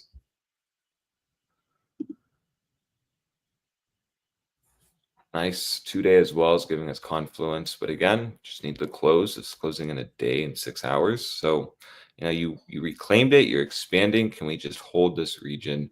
Bulls have an easy objective, which is just bidding that 2-day 9. And they're just playing the silver cross, essentially, that happened in mid-March. Euro to me is just looking like it really does want to test right around that 1.147 region. There will just be are we going to reject and have a price divergence form, or are we going to break out from that? Is really just the big question. Because, you know, weekly, yes, we're in an uptrend, but this could easily reject around here, leaving a wick, closing under that 1.12 level. Then it'll start really brewing, potentially a lower high confirmed once you actually take out May 12th low. So that's right at $1, a 1.10649. You start taking this low out, yeah, this was just a bull trap. This was a lower high. And this will start really looking like a downtrend. Next logical objective is the median, which is right around the EMA 21, right under, you know, $1.10. So this is still kind of in like a no trade zone to me. You're now waiting on the 15-day, the weekly, the 2-week, and you're just watching and waiting because, again, eager bulls could just get totally trapped here, where the patient bulls will be scaling here using this as their invalidation, having longs on support, whereas if the daily starts losing this support, you can just front run the stop loss and close because you know the daily 9 should hold if we're generally going to see busting action. So what we've seen on the euro is just simply the daily 9's been holding nicely. Sometimes you get the extremity low at the 21, and luckily for us, both are right around, you know, the same area because the 9 is actually crossing the 21 here. Which is bullish. It just shows more bullish environment. So in summary, you're waiting on the weekly on euro. You're watching essentially 1.125 to 1.127. That's your spot you need to hold. You're using that May high essentially to kind of base that. I mean, that July high, my apologies, July high to base that. If we can actually flip this wick high rejection into support, that is the definition of bullish. Until then, it's just more a wait, watch approach. Now we'll look at Dixie here because I've had a pretty bullish outlook on Dixie. So, you know, what is occurring now? And so we got that move up to the, you know, weekly 9.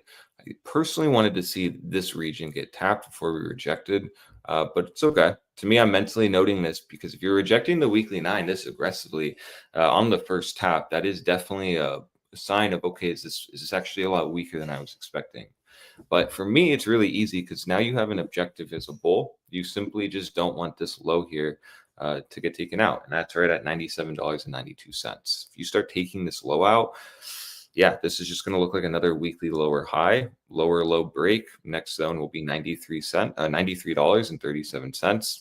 Probably would then be the objective of euro going to $1.20. So in summary, you're really going to need to see Dixie kind of bounce here. Again, you can kind of see where ANSI bulls on euro would front run this, and ANSI shorts are going to front run this. Shorts are scaling this break. They're scaling right now on this breakdown. But we've seen this before. This weekly could easily get bought up, not really that far away from support. It could hold support here, and then it could just start consolidating. Could consolidate for a while too, shed a volatility off. Then that just plays into basically the trap, and that's why it's wiser on euro to kind of wait and see how Dixie closes.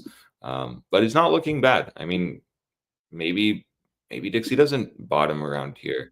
I'm still in the camp that it is bottomed, and so you just with bullish structure, it's slow to form. But this is kind of where you need to start seeing bulls step up for that argument to actually hold. And look at that, you 2-day. I mean, you're still in that uptrend posturing. You actually didn't even take out that last high. So yeah, Sorry, dreamt you, but we're just about to hit all-time highs on Bitcoin. Yeah, I see that. Yeah, No, I'm watching it as I'm looking at Dixie. So yeah, my resistance got hit now. So now this is the big spot. I mean, this was clean. You had that false breakdown, held the 21, went up, back tested it on the bullish retest. This was basically when we looked at it on stream when the hourly broke above that support right here when we talked about it. Went up and then boom, back tested it. Now you're at resistance though. So GG bulls, that was pretty easy. Yeah, kind of crazy actually. Give us $600 more and we can hit TP2 on both Academy loans. Bitcoin's legitimately in a breakout though. So yeah, not bad. But sir, this is Forex now. Let's go back to the no volatilities. To be honest, personally, for the people watching, I would just take TP2 here. Yeah, this is major resistance. Yeah, how much of a move is that? I would just take TP2 here. I'd post on the Discord too. Like I would post too. This is my resistance levels hit. So you had a free move when you broke out of here. This is why I was telling the Discord like 109.5 to 110's next because you're just going to get a free move up. You got that. So now you're watching the daily. this very easily could come down, retest this zone before going up, or even here. I'm using like a meme line to represent the breakout. It's very well could backtest that right now, today, tomorrow. Breakout, you get the close, you do something like this, and then boom. Very easily could do that if we're going to be extremely uber bullish. But yeah, let's go back to the Can I just say my handyman has more money than most people right now with Bitcoin at $109,000. I'm literally thinking, because when he came over last time, it's when Bitcoin was at 100, and he goes, Alejandro, what should I do with my Bitcoin? I was like, oh, you have some Bitcoin? He goes, yeah, I paid attention to what you said. I was like, what do you mean? Oh wow. I was very worried because I was very worried. And he goes, I started buying when you said that we should start buying in 2022. I was like, what? So Damn. he has a very nice stack. Every Monday he puts money into it. And he was like, I don't even know how much money I have. So he showed me and I was like, what the fuck? And you don't need the money? He goes, no. I was like, don't sell it. But right now we get a pop to 160 or some shit like that. I'm calling this dude saying, sell. Yeah. And then he's going to buy me a house. A good friend. No, that's actually very smart. I mean, Crazy. very smart. Yeah, he bought the most prime time to buy. Yeah, he did. Yeah, I'm so happy for him. Good for him. Yeah, good for him. I mean, Bitcoin is legitimately breaking out. I was betting on the range breakdown here. We just didn't get it, and that's okay. We were actually just trapping bears, putting in slow bullish structure here, not really breaking down. And the daily 9 was evident of that. And so when I see price action, and I'll go back to the euro soon, but when I see price action like this, we're just in easy money mode, truly. And that's all that tells me, is that this is just an easy market now. But we are at resistance, so I will just say that.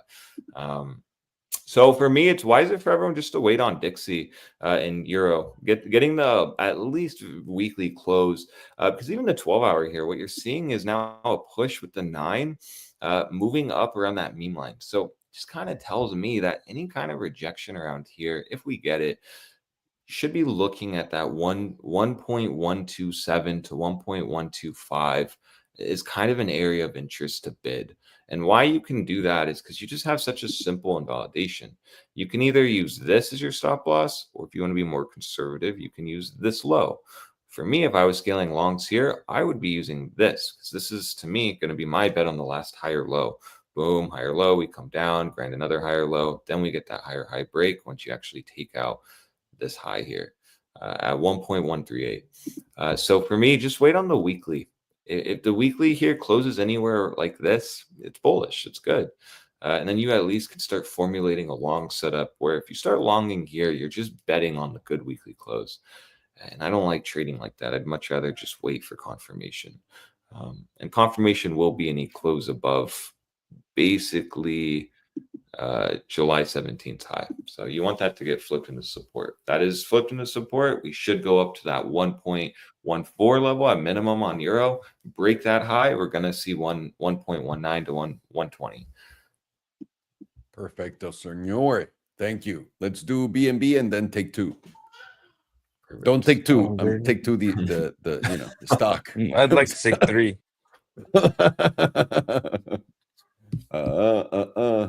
The Bitcoin. We just hit a new all-time high on the Bitcoin. Whoa. We like to hit all-time highs. We just hit a new one. That's crazy. What the fuck? Did we just hit the all-time high now? Did we I got a notification from a bunch of different exchanges. Yeah, we did. All-time highs. Yeah, we did. So this is it. This is either where the fuckery happens, it rolls over now, it just totally just rolls over, or this is a legitimate breakout. I'm more in the camp it's breaking out, but it's still funny to see the ever so slightly higher high on Bitcoin. I think we tapped that monthly median too. Maybe. Let me see. I'm gonna answer my own question. Yeah, no, we missed it by like a ball sack here. Yeah, it's at 110. 700. Yeah. It's like 114, 115, top of the range. If we're gonna go touch it. Let's see. Let's see. By the way, Rivian played it beautifully so far. Incredible. Incredible. Either way, let me do the euro dólar. Para todos mis amigos que están preocupados por el euro dólar, aquí lo tenemos enfrente de todos ustedes, damas y caballeros. Por supuesto que está haciendo la jugada del milenio, jugando con todos nuestros sentimientos y con todos los de todo el mundo. Recuerden, estamos viendo Forex. Forex es una relación directa a la economía local. ¿Por qué lo decimos? Porque simplemente desde el 2008 Europa ha estado en contracción comparado con Estados Unidos y continúa para abajo. El hecho de que hemos tenido esto que estamos viendo acá es literalmente dentro del canal, está saliéndose el precio. Eso podría darnos un breakout bastante potente, pero también al mismo tiempo esta zona, el 1.20, sería la zona perfecta para encontrar ese fundillo, damas y caballeros. Esto podría ser lo que nos ponga en este momento a pensar que el euro podría ir hasta ahí. Ahora, ¿por qué no se va a dar la vuelta el euro y ganarle al dólar, etcétera? Uno, quiero que noten, esto que ocurrió acá en el 2021 nos llevó a ser un mínimo más bajo. Ahora estamos simplemente rangueando dentro del en medio de este rango. ¿Ok? Y de no llegar a la parte alta del rango en el 1.23, eso quiere decir que está haciendo un alto más bajo y eso te va a llevar para abajo. Ahora, después de romper esto, te va a poder llevar al 1.25, 1.40. Para que todo esto pase y que esta cosa sea alcista, tienes que recordar esto. El dólar,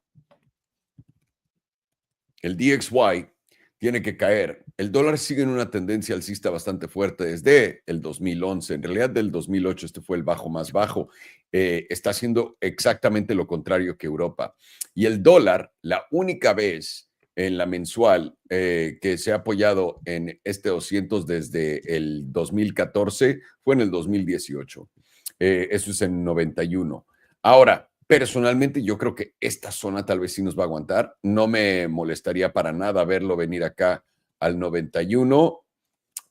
Con eso dicho, es porque desde el 2021 estaríamos haciendo bajos más altos. Y de estos bajos a estos que fueron bajos más altos por muy poco, ¿cuánto tiempo pasó? Del 2018 al 2021, 3 años. Y de estos bajos más bajos del 2021, 22, 23, 24, 25, serían 4 años si es que llegamos a verlos. Personalmente, yo creo que nos vamos a quedar aquí, en esta zona. Puede que hagamos esto por acá, pero de acá va a continuar a la alza. La razón por la que lo digo es, Estados Unidos, simplemente piensen en una empresa de software, ¿ok? Y lo rápido que están pudiendo hacer proyectos. La productividad en Estados Unidos está explotando por inteligencia artificial a la alza, comparado con también destruyendo todas las burocracias y todas las estupideces, regulaciones, etcétera. Eso nos debería hacer más productivos en Estados Unidos.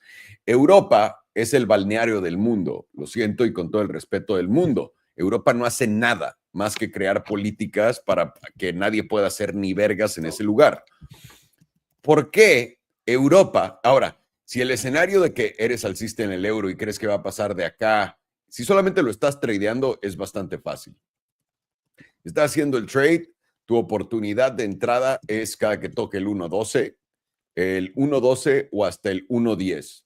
Y acá esperarías a salir en el 1.20, creando un alto más bajo y de ahí dando continuación a la tendencia que es bajista en el euro dólar. De romper esta zona va a ir para arriba, el euro va a ir para arriba, eso quiere decir que el peso va a regresar a 16 pesos, eso quiere decir que el yen en contra del dólar, eso quiere decir que el yen japonés va a regresar al 1.30 en vez de donde estamos en este momento. Esto también querría decir que Gran Bretaña, en vez de venir a casi la paridad, se iría mínimo al 1.40 o hasta el 1.69 en contra del dólar, y el dólar se hundiría, porque todo el mundo sabe que todo el mundo ha bajado todos los tipos en todos los países, menos en Estados Unidos, haciendo su moneda más débil que la nuestra. Tienen inflación, tienen estancamiento sin crecimiento,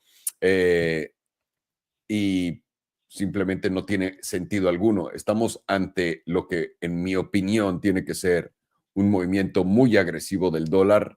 Tal vez no a máximos históricos, porque el máximo histórico está pesado, pero yo diría que a los 120 no lo veo completamente descabellado el dólar.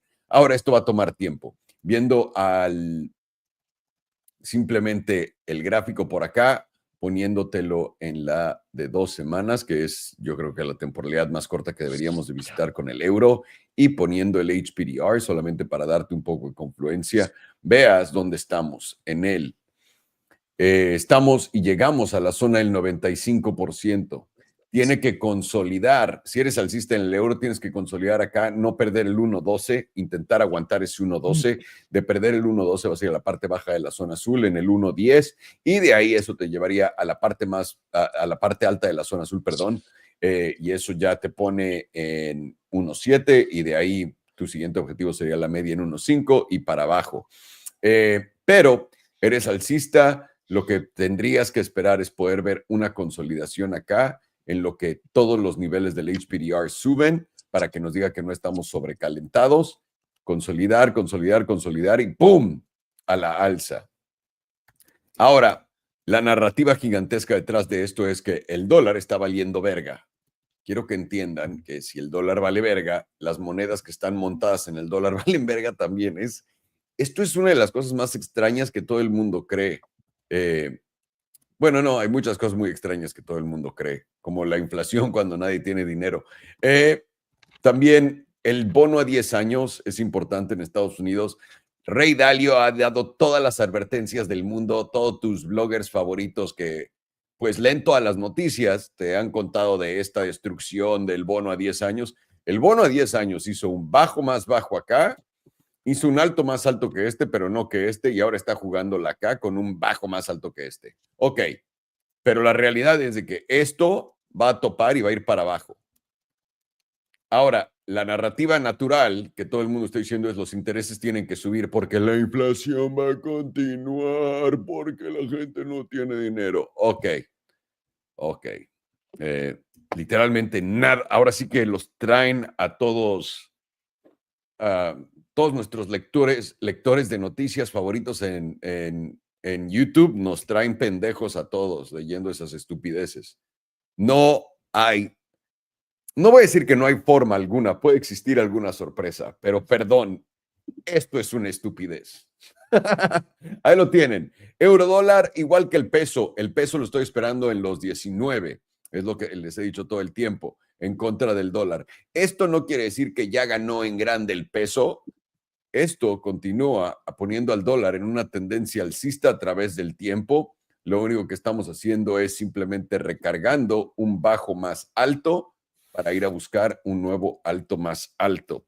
Y ahí tendrías que creer que el gobierno de México, acá si crees lo contrario y que va a bajar así cabrón esto, tienes que creer que el gobierno, ahora, en los últimos 4 años o 6 años, no, desde el 2020 hasta ahora, vimos al dólar perder de 25 a 16 dólares, ¿ok? Eso fue por nearshoring en México. El nearshoring, que se llama onshoring, está ocurriendo ahora en Estados Unidos a un nivel que no tiene sentido en comparación contra el mexicano, ¿ok? Para esto vale la pena entender qué fue lo que pasó que causó esta ganancia del peso en contra del dólar y ahora por qué el peso va a valer absolutamente pito en contra del dólar.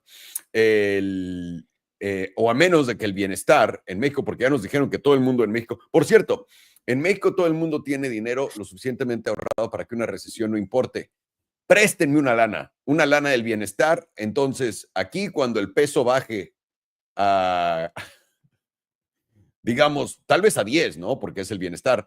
Cuando baje a 10 por dólar, aquí voy a pedir un préstamo del bienestar y mi dólar se va a ir para arriba. Esto es un chiste por completo, el peso nunca va a llegar a 10.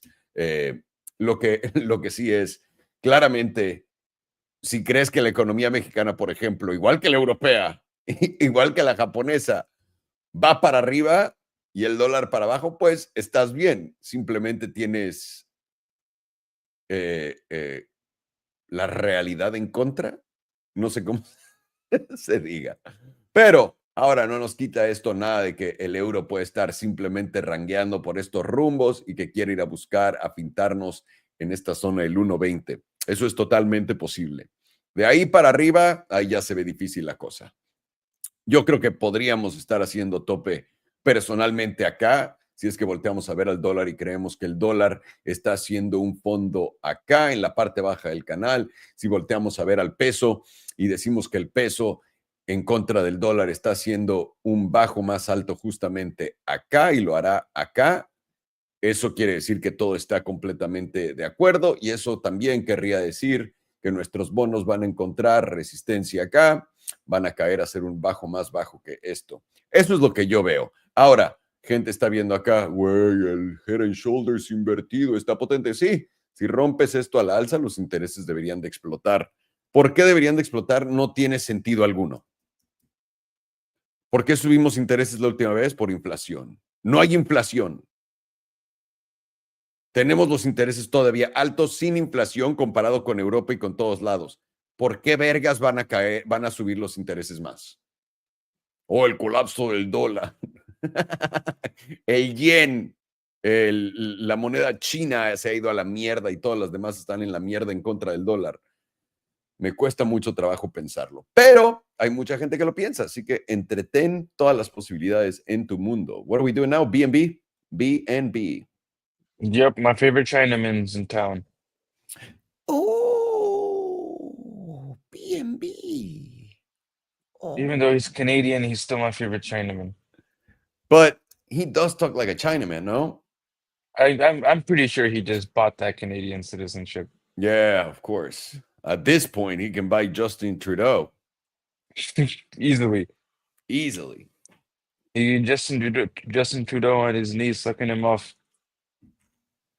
Well, Although Justin Trudeau would do that for free. That would He'd do be that for Mr. free. Trudeau's pleasure, please. Let's Yes. not kid ourselves here. All right, we'll start on the quarterly for BNB. And it's very rare that you'll have an altcoin that has enough data for a quarterly, but BNB's got it. And it's not like Binance prints out a bunch of worthless Binance USD and buys their BNB to pump the price. There's no way they do that, bro. No way. No way the biggest exchange in the world has a financial incentive to keep their own coin going up. No way. I wouldn't believe that. I wouldn't believe that for a second that Mr. CZ wants himself to be the richest man in the world, and he probably owns a fuck ton of these Binance coins. And on paper, CZ is probably a trillionaire. Each one of these coins is $658. Right now on the quarterly, we've gotten a move down basically exactly to the 9 EMA, and we're getting a nice bounce off of that 9 EMA. We are currently about 33%. We've gone up about 33% from that 9 EMA. And let's go check out momentum. Momentum is pointed very strongly to the upside, while volatility expands from literally 0%. And while we're above this median, we should have a target of this 38.2%, which is going to move down.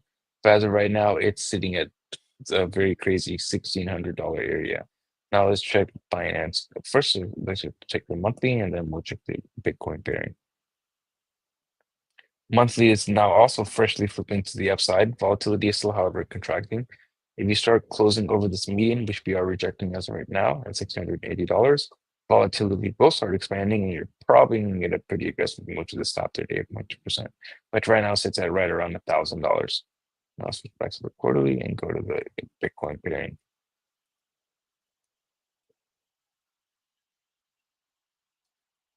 This is currently freshly flipped to the downside on the quarterly, with volatility just about to go into an expansion phase. Right now, we are rejecting from this 9 and 5 EMA cross, and we are approaching these wick lows from about October of 2023. Start to lose these wick lows, and this is going to break down. You're probably going to approach this area right over here, which is the lows of 2021 in January of 2021. That's like a lot lower than where we are right now from the Bitcoin price. That's like 78% down versus Bitcoin. And that would be a standard altcoin bear market, going down about 80 to 90% versus the Bitcoin pairing. Monthly looks absolutely god awful as well. We got our close below 38.2% and multiple rejections of that 38.2%, with currently momentum's trying to flip up, but it's not going to be able to as long as you are rejecting this 38.2%. Likely not going to hold that.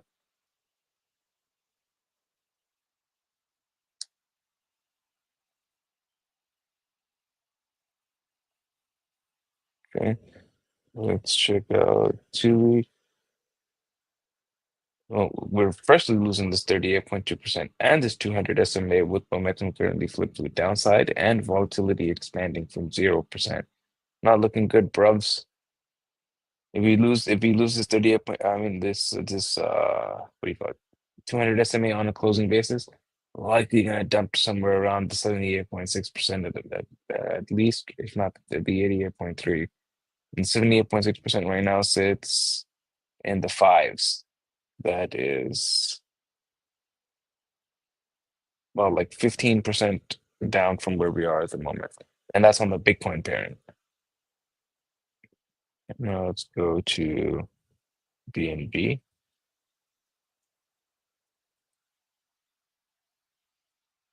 Whereas the US dollar pairing looks pretty decent. Getting over just over the median right now. That's at $654, and that gives us the target of right around 1,000.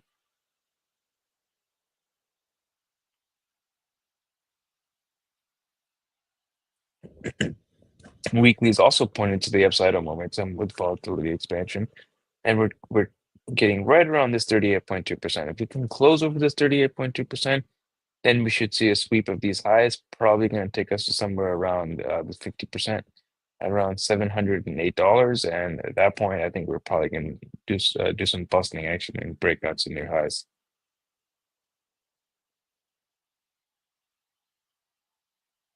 Five-day is also positioned to the upside, although volatility is starting to contract. It's probably going to expand if we close over this quick high at about $660. Then you're probably going to get a minimum move to somewhere around 688. Probably somewhere around 700 for the round psychological figure. And once you start taking out these highs, when you tap 700, probably going to get a nice little pump ski from there.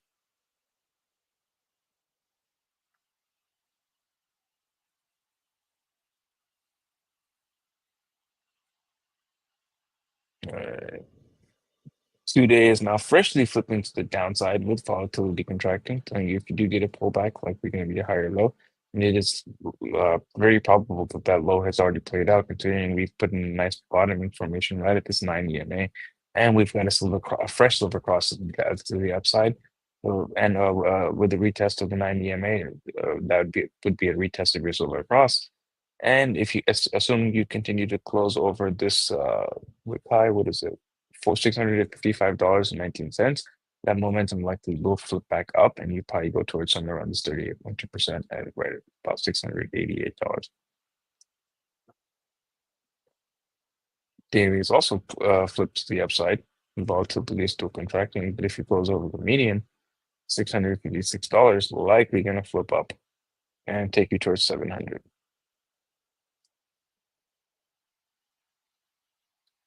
And 4 hours freshly flipped up, getting very close to the bullish control zone, and volatility supporting it.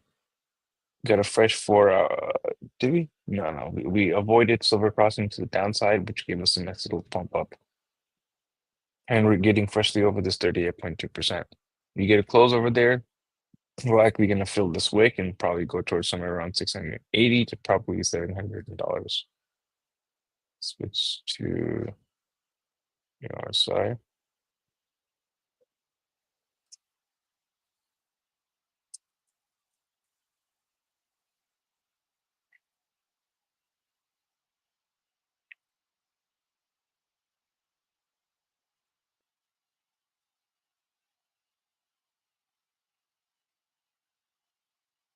The most impressive thing is not that about Binance is not that they can trade against their customers. Every exchange can do that. Most impressive thing about Binance is that CZ can print as many of those Binance dollars he wants and buy his own Binance coin with it. Well, that's what they all did at the beginning, which really caused all the destruction of everything, which was honestly brilliant on their end. Like imagine you were like, you know what, I'm just gonna create dollars. And you just did it, and you just bought whatever you wanted. How fucking amazing would that be? That's literally what they all did. And CZ's the only one who survives. Yeah. Fucking brilliant. He probably just printed enough to be like smart. And didn't over leverage himself as like everyone else did. Yeah, he's like, you know what? I'm gonna be degenerate, but I'm gonna be degenerate to a calculated amount, so I won't be taken out. He The basically other only used a guys, 10x, whereas the what's his name of the Sam Backman? That dude Sam probably Bankman, was on a 50x. 500x. And now CZ is the only player left in the game, probably worth trillions of dollars on paper. Who knows how many of these Binance shitcoins he has? Quarterly on BNB is forming some pretty powerful hidden bullish divergence because the higher low is how much percent higher? Like 178 to 200% higher. And it will confirm if we can close over $745. And your target would be the bullish control zone at 871. New all-time highs. Monthly is putting in hidden bullish divergence. It will confirm if you close above $645. Your target would be the bullish control zone at 738. Just below our current all-time highs. The next target is the simple moving average, which volatility is very low. Simple moving average is at, oh wow, $1,000. Very nice. It matches our HPDR target. Weekly, 2 week has already confirmed it. Will be active as long as you're above 520. And your next target is bullish control zone at 748, and then critical zone 1232. Volatility is very low. Weekly has many drives of bullish divergence as above 520. Your next target is with volatility this low, probably the critical zone. Oh, nice. $1,200. And bullish control zones at 802. Both are new all-time highs. 5 days giving you hidden bullish divergence confirmed above 520. And your next target is the critical zone at 822. So a lot of different time frames giving you divergence targets around $800.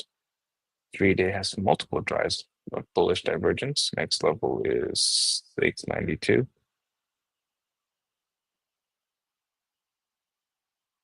Here's what I want to look at as well. Let's look at the shit coins as a total. Total 3. Total 3 is the market cap of crypto, excluding Bitcoin, Ethereum, and stable coins. So it's literally only shit coins in the market. Arguable that Ethereum is a shit coin, but it doesn't include it in here. I'd personally say yes, Ethereum is a shit coin. But as you see, I personally say yes, Ethereum is a shit coin. Oh. But if you notice right here, we've got a wonderful, very beautiful United States setup right here. Very beautiful. We got to move down to this 21 EMA. Very beautiful pattern. Very beautiful. It's one of my favorite patterns. And now let's see what type of move this United States pattern would give us to get plays out. I'll be what's the word? The opposite of generous. I can't think of it right now. Well, yeah, cheap. Doesn't apply? I'm not sure. I'm gonna put the minimum move, like the fit this on the smaller end. Okay. I just can't think of the word right now. I'm too retarded.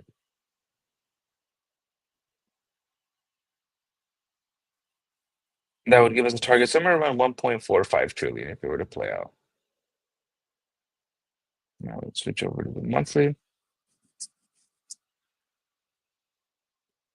Conservative, that's the number. That's what I was thinking of. Conservative. Touche. Monthly is now giving you a hidden bullish divergence. It will confirm as long as you close over 843 billion, which we are about 50 billion above that level right now. That takes you into the simple moving average, which is right below our $1.4 trillion area, $1.3 trillion.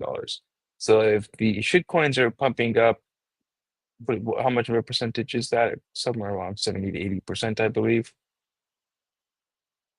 Oh, I was so off. 45%. If the entire shitcoin market is pumping 45%, BNB is in the top 5 of all cryptos. Well, likely that's pumping. And the 45% on the market cap of all crypto probably sends BNB at the very least 45%, but likely more than that. And let's just, for funsies, take 45% on BNB. That's 1,000, no? I can't do the math, probably. Somewhere around $900 to $1,000, basically. It might actually be that alt season that people have been looking for the past 3 years. Although we did get kind of explosive moves on certain alts. Look at Ethereum and Solana. I don't know if this is like the alt season. Now, again, I bought the NFTs. I'm happy. I see that they are indeed trading for higher, but I don't know. I do not know. Not convinced yet. Daily is also about to give us a volatility setup on BNB.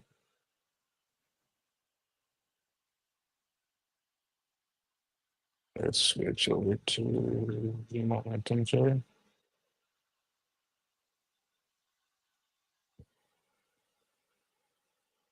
Just give us one more of those alt seasons like 2021, and I'll be happy. Oh, that'd be fucking sweet. You could throw a dart at a board and hit a ticker of an alt and do a 10x. Yep.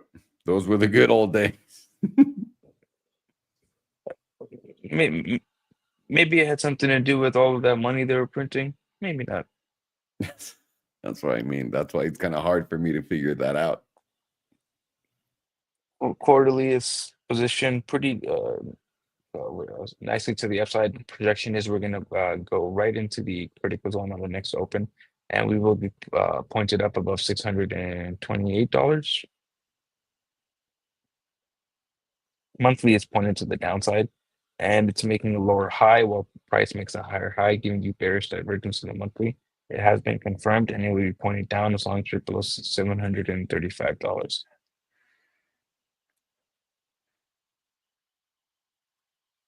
2-week is currently freshly flipped to the upside. It is rejecting getting into the bearish control zone, and it is putting hidden bullish divergence by going below these lows, and price is making a higher low.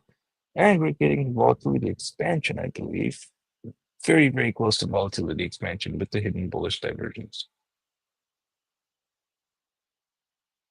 Weekly is also flipping to the upside, rejecting the bearish control zone. Weekly is also putting in hidden bullish divergence and very close to getting volatility expansion.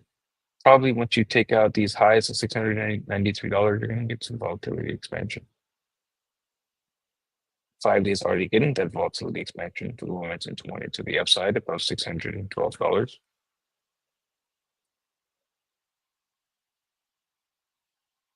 2 days currently freshly flipped to the downside below 667.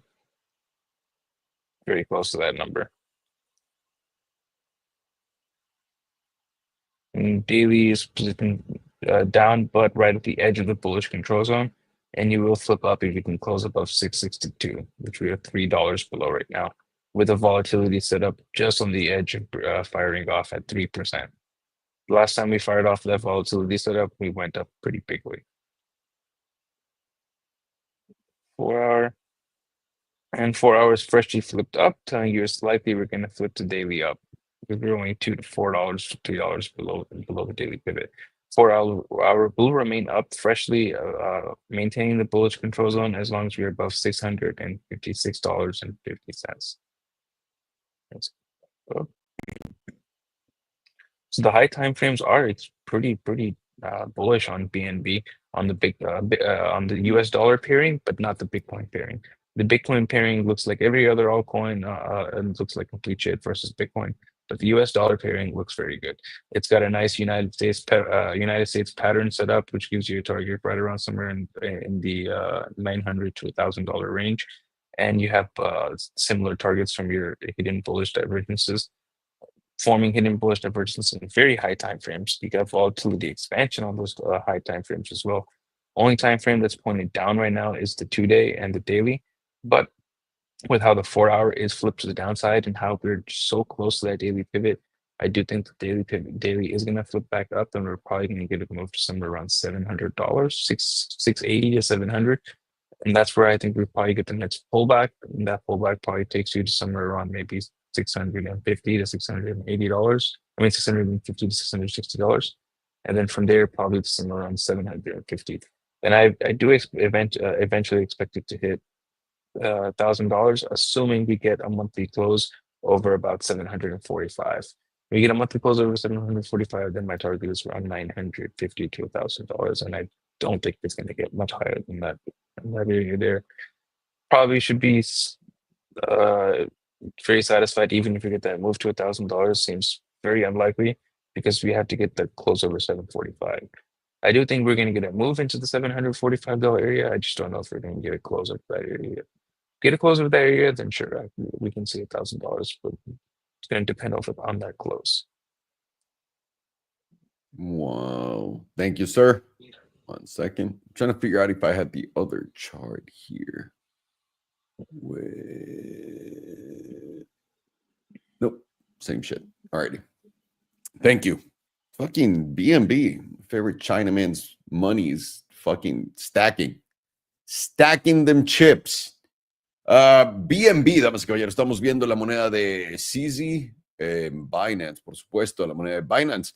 ¿Qué estamos viendo en este momento? Estamos viendo claramente una tendencia alcista, estamos viendo el gráfico de 2 semanas, vamos a ponerlo en el gráfico trimestral porque definitivamente tenemos suficientes datos en esto para poder verlo. Ven cómo hemos estado desde que BNB salió en octubre del 2017, simplemente en una clara tendencia alcista, con un máximo histórico en abril del 2021 en los $691. 691. Ahora nuestro máximo histórico por acá son los 793 y continuamos siendo mínimos más altos, por supuesto. Bastante sencillo de entender, pibes.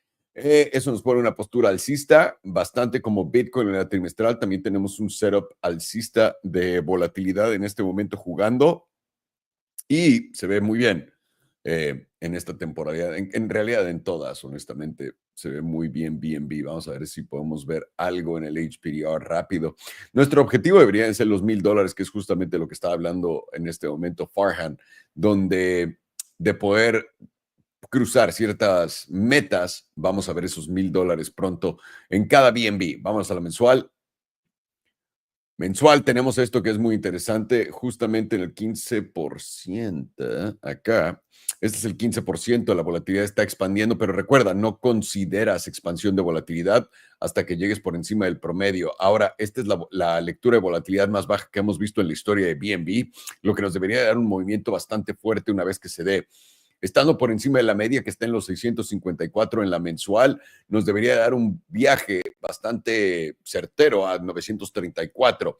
Faltan 10 días y 9 horas para cerrar esto y cerrando encima de la media en los 654, podríamos prepararnos para este movimiento alcista, tíos. Vámonos a la de 2 semanas. 8 de la mañana, Trump, Putin. ¿Qué otro nombre? Me mama el inglés de los españoles. No sé por qué es tan diferente lo que pronuncian a lo que ven escrito. Pero Trump.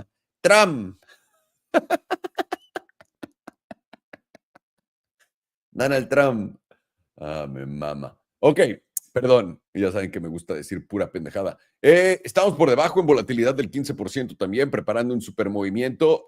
Básicamente nuestro promedio y nuestra volatilidad están juntos de la mano como Mijares y Lucerito en el pasado y están preparando un despegue por encima del 15%. Vamos a estar checándolo y estar pendiente a esto. Ahora, parece que hicimos un pre-front run de la media hasta ahora en los $118, $720, pero estamos anotando el promedio del 9. Esto nos dice que tenemos 4 días, 9 horas para llegar a los 720 y de ahí superarlos para ir a buscar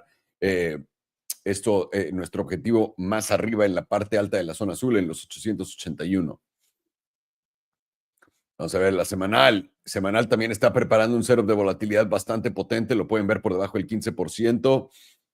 Wow, o sea, literalmente no habíamos tenido uno en un rato. Se está preparando en la semanal también otro setup. Esto quiere decir que viene un movimiento bastante agresivo, sea a la alza o a la baja.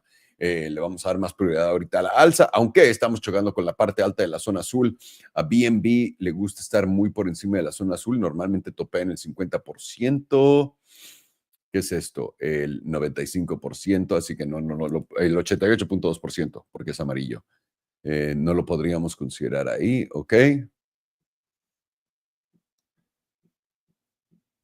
Ok, básicamente es esto. Si podemos vencer el 61.8% en los 776, nuestra probabilidad se vuelve de ir a los 919 muy rápido. ¿Por qué?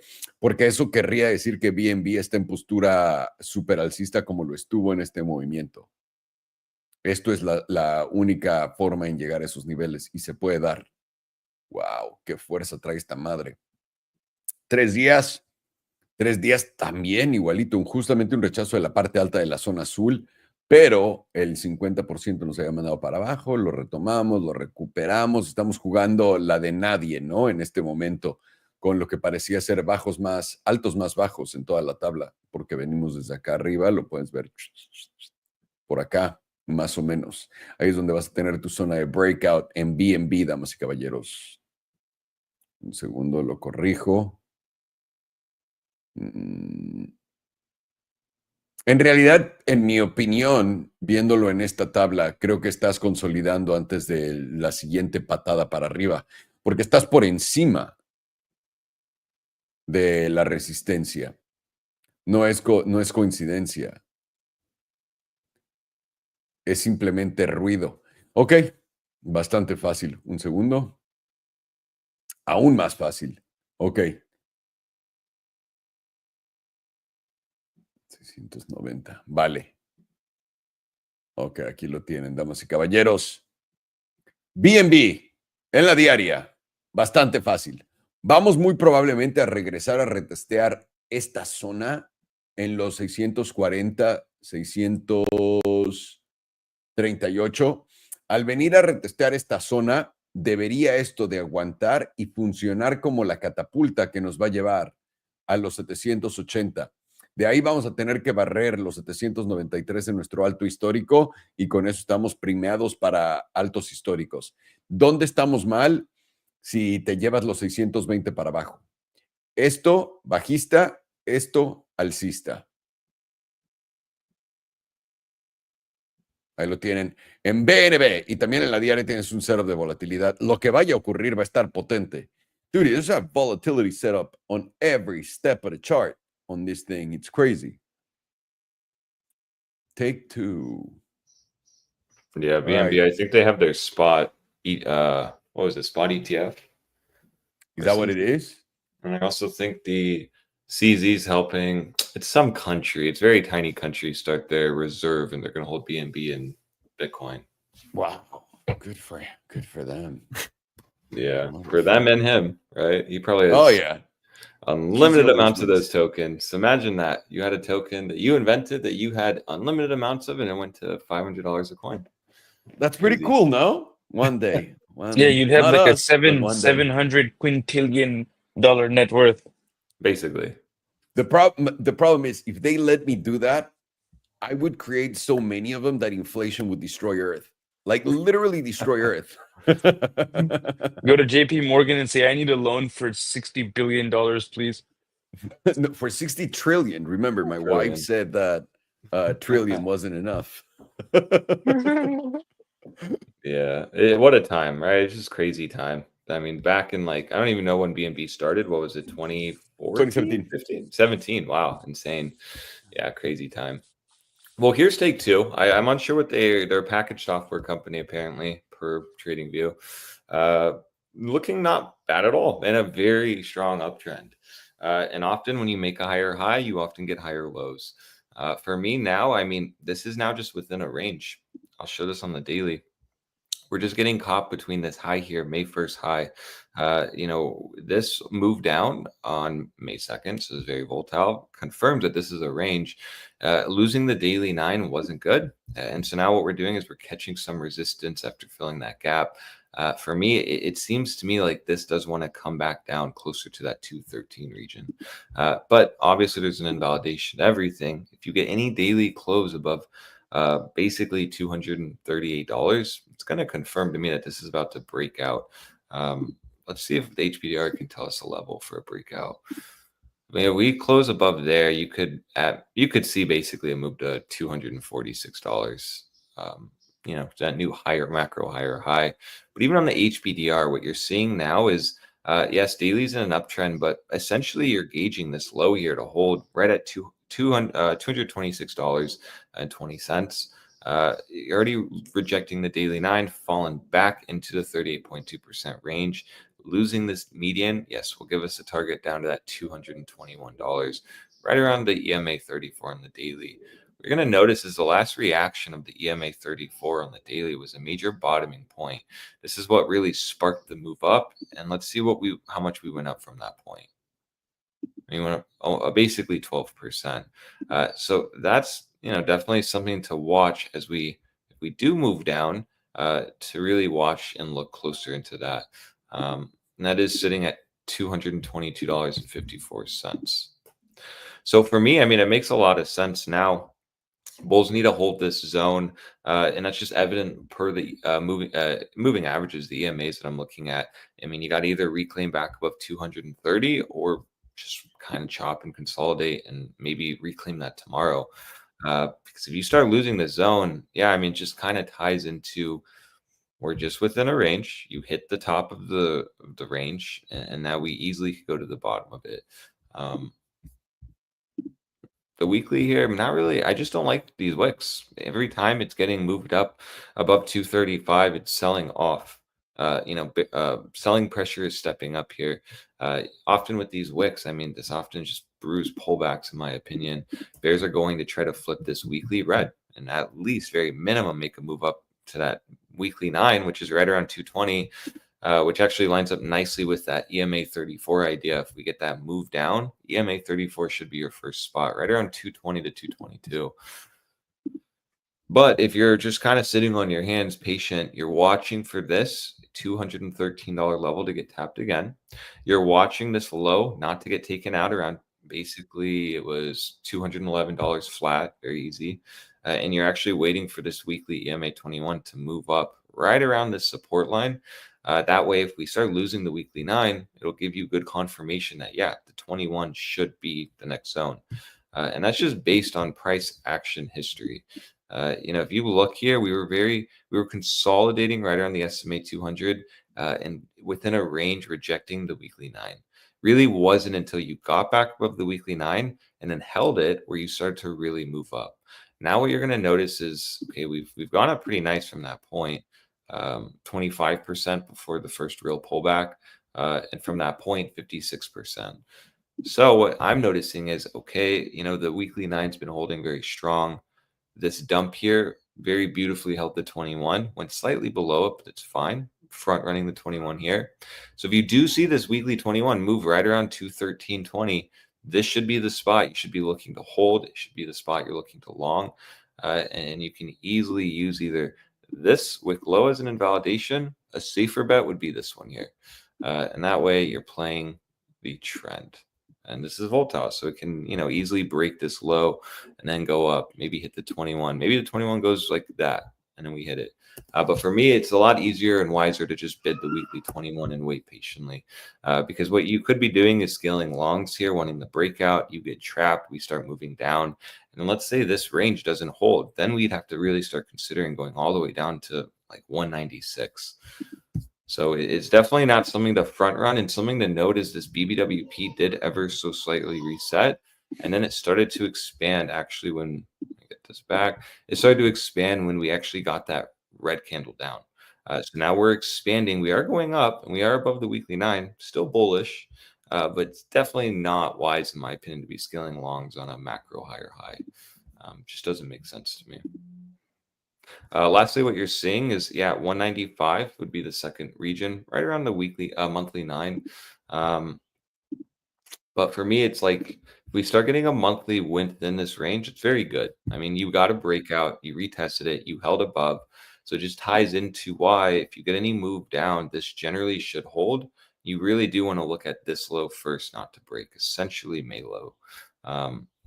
But, you know, still 9 days to go. So we'll have to see, but it's looking pretty nice. And hopefully, knock on wood, we still hold above that 213 region. When you're viewing things as the range, I mean, it just makes sense to me. This could easily put in a bull flag before breaking out, right? We even did that here, broke out to the range, consolidated. This is on a monthly, so we did that for 2 months here after breaking out. And now we've finally gotten the breakout here. Don't see why it can be the same scenario, just more volatile because it's a bigger range. We were caught between this mid-range here. And even here, you broke out, retested it a few times, and then you broke out. So it's the same scenario. You shouldn't really be scaling longs here. And using these highs actually makes a lot of sense. You can get even more exact. Now we have like a little range here. It's like $214.69 for the culture to that extremity low around 213.20. That's kind of your support. Resistance currently is around 237. Overall, very strong chart though. I mean, one of the strongest we've seen today. It's just looking slightly weak here. So I would be very cautious of a pullback back to the right bottom of the range. You want 213 to 214 to hold, and you're watching the weekly 21. This can move up more, and actually we get a pullback down. That should give enough fuel to at least spring back up. You start losing this range. You start falling, closing weeklies below it, specifically taking out this low here while losing the weekly 9. I'll be cautious of that because what we've seen before is when you're losing or at least rejecting this region, this does lead to pullbacks down to 195.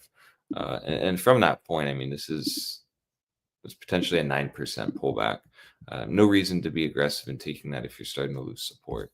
And lastly here, I mean, we've had nice run-ups. This zone's very important. You've had big rejections. It's basically what we're basing this on. You need this zone to be flipped into support. It's just very to the book. What was massive resistance needs to be flipped into massive support. The more higher time frame candle closures you get above it, the stronger the support becomes. So the 2-week holding, it's amazing. The 2-week 9 is right there. You really have been finding nice support on that. And you're still keeping bullish structure on each 2-week low, meaning you're not taking out the last low. So if we do see a pullback here, you do come back down to here, we don't take out this low. It is very to the book and it's very bullish.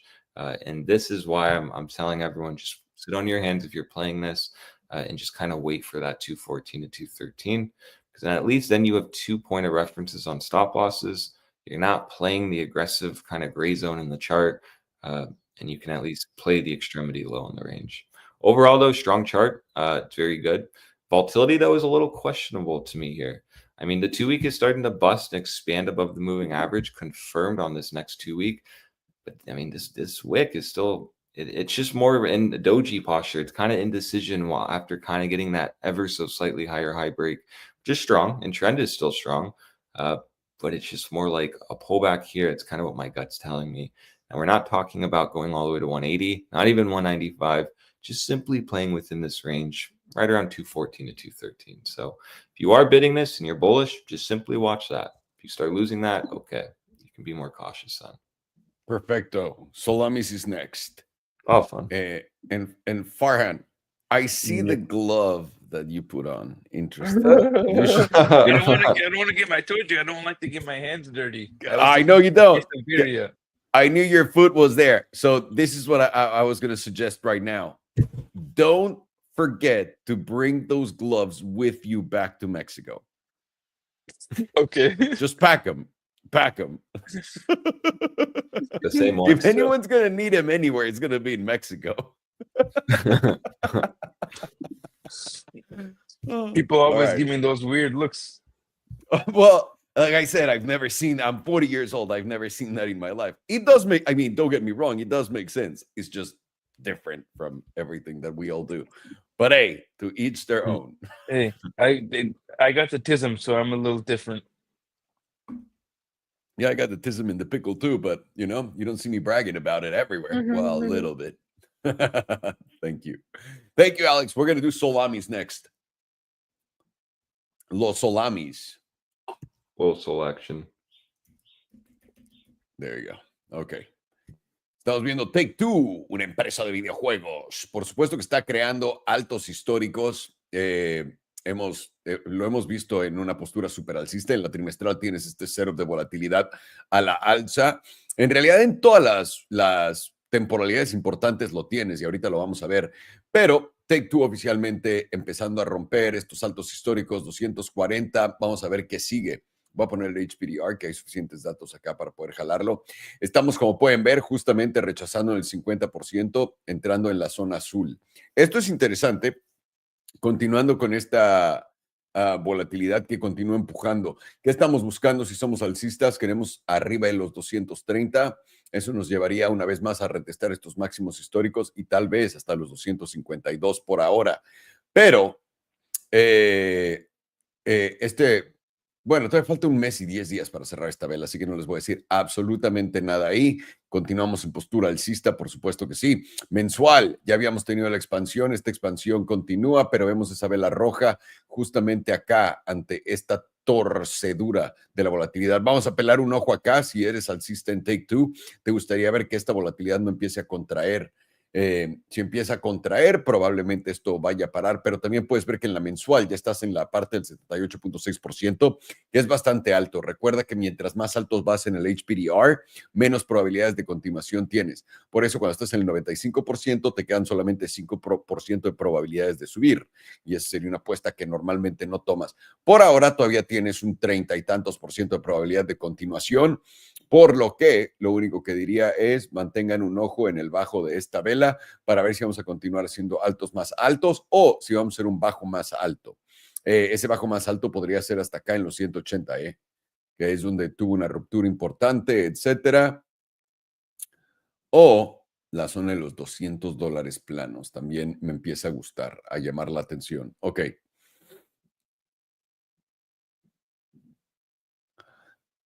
¡8 de la mañana! Okay. I just watched some news from Spain and that's how they talk. It gets me all the time. Ok, tenemos también expansión de volatilidad por encima del promedio, lo pueden ver en la de 2 semanas y estamos haciéndolo ante una vela verde. Esto es más que nada un doji. No es una vela topera, es un doji, es una vela de indecisión. Venimos, nos apoyamos en la media. Tuvimos explosión a la alza en los 140 hasta la parte alta de la zona azul. Hicimos un poco de un front run, no llegamos hasta arriba y ahora estamos cayendo. Tenemos 2 días y 4 horas para regresar aquí arriba y romper los 241 si queremos dar continuación a los 250. De no hacerlo, tenemos que fijarnos en la zona de los 220 para no romper a la baja. Semanal con expansión de volatilidad, aunque nos estamos yendo un poco de lado ante ella, que es justamente por acá. Esta expansión de volatilidad está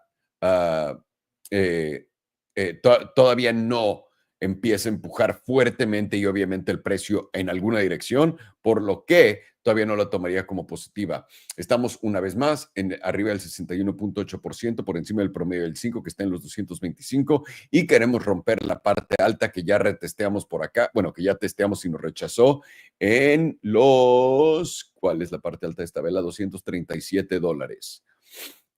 Tenemos 2 días y 4 horas para poder romper estos 236 e irnos a buscar los 250. Vamos a ver si nos los da.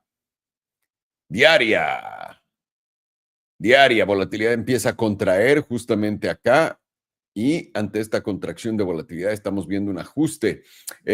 Caemos con un rechazo del promedio del 5, el 9 y ahora nos está deteniendo la media en los 226.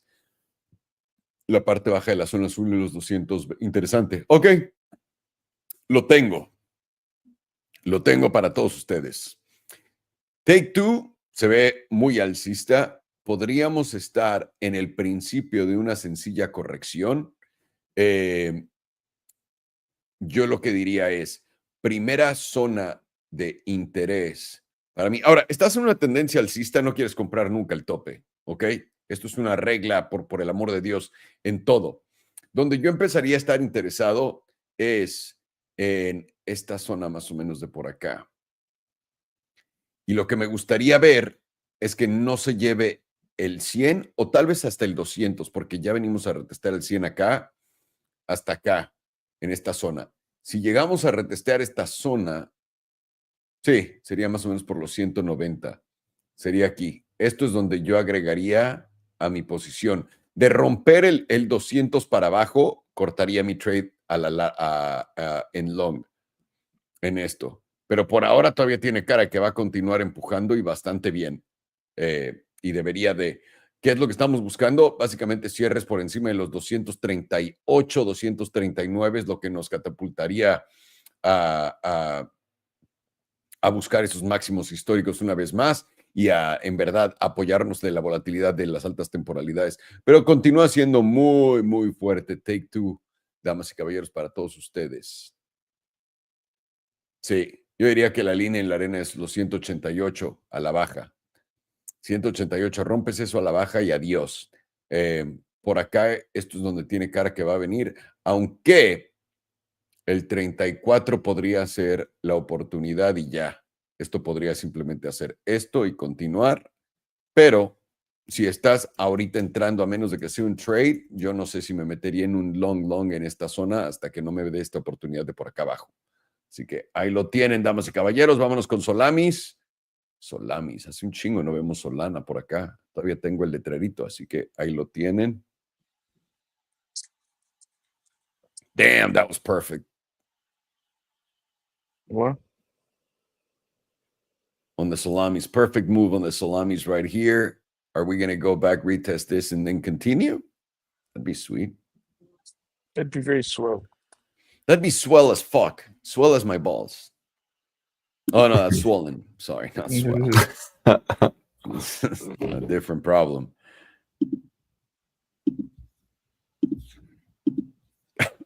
By the way, I was watching someone that I watch that talks about the charts.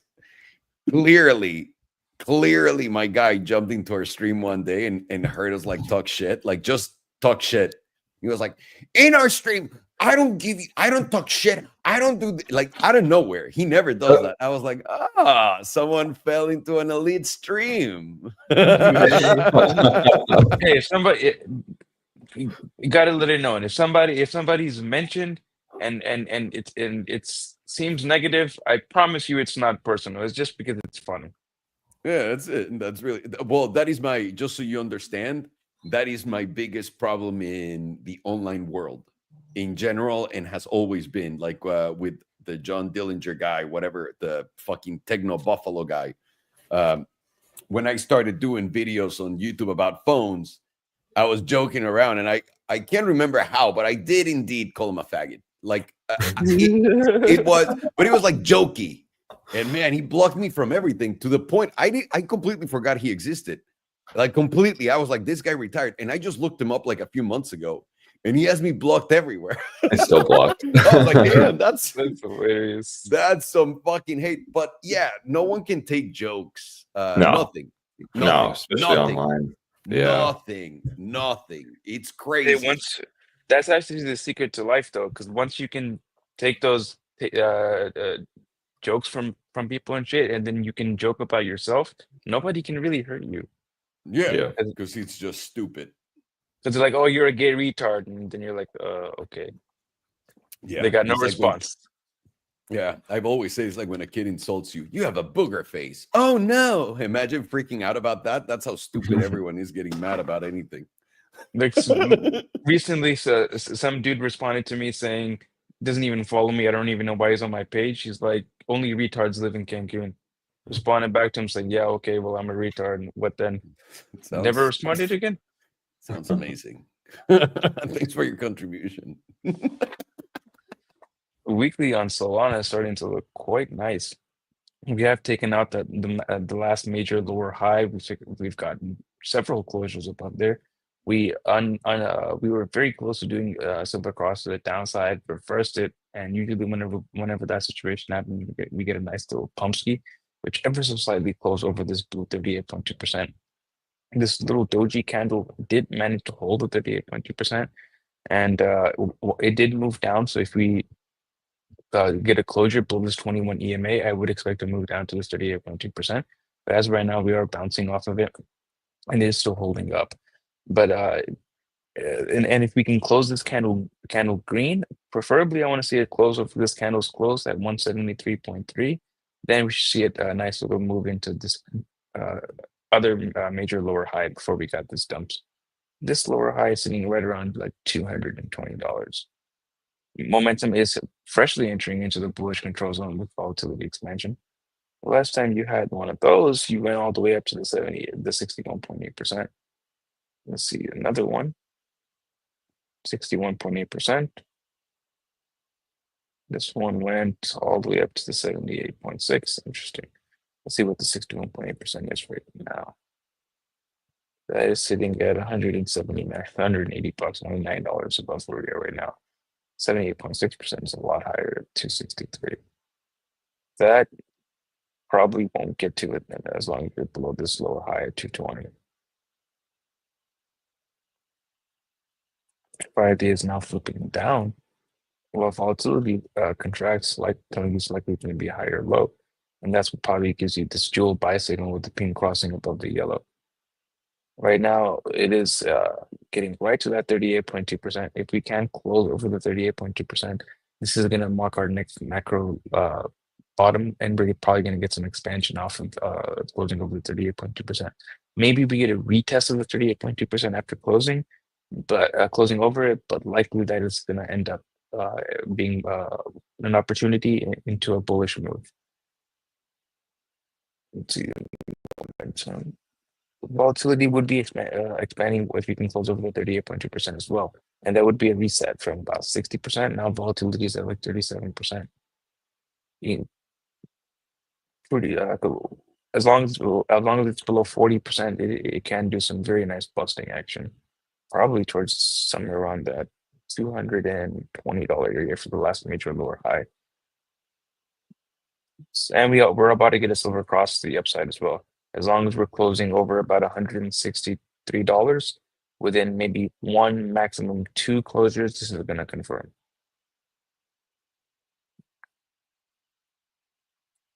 Two days getting a fresh silver cross to the upside. They're basically kissing at the moment, these two moving averages, with momentum currently pointed down, volatility pointed down, telling you you're likely going to get a higher low. If you can get a close over about $174, this is going to be confirmed as your next higher low, right at this 9 EMA while you get a silver cross.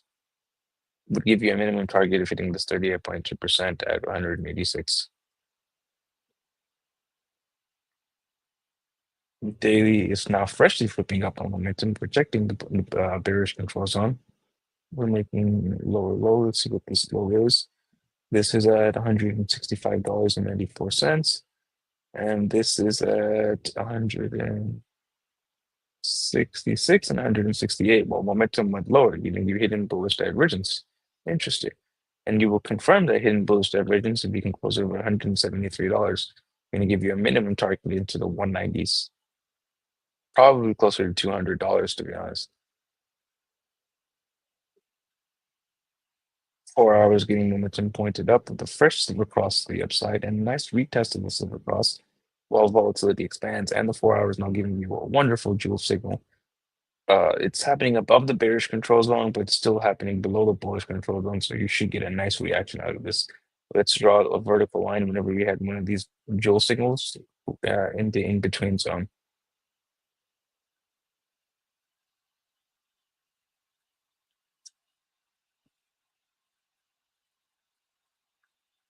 Guys, bad news. 50% of Americans cannot think that they can hit their savings target.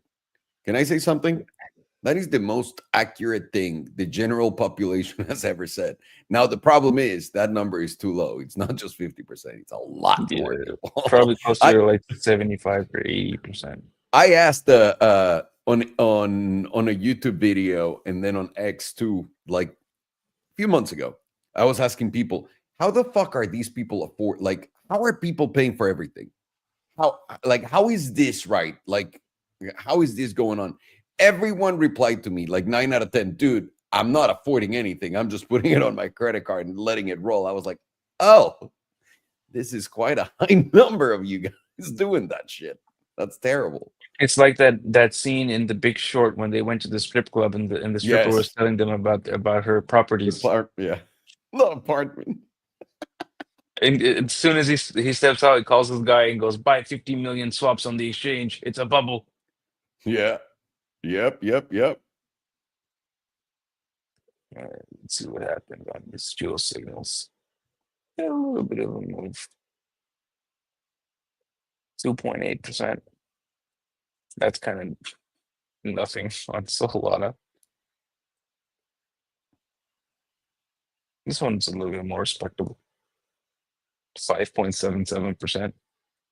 Well, it is a 4 hours, so you gotta give it some slack. This one immediately was about 4%, and then 14.5%. But that one's a little bit more respectable, double digits.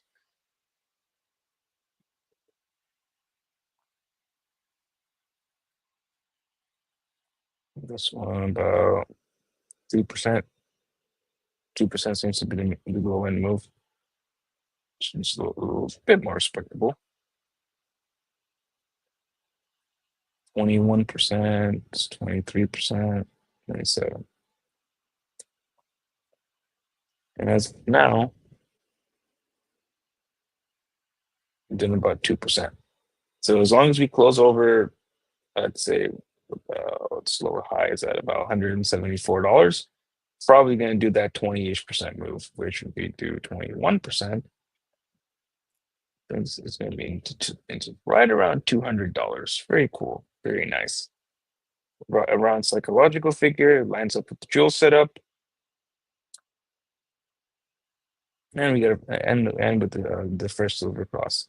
I will switch into the RSI.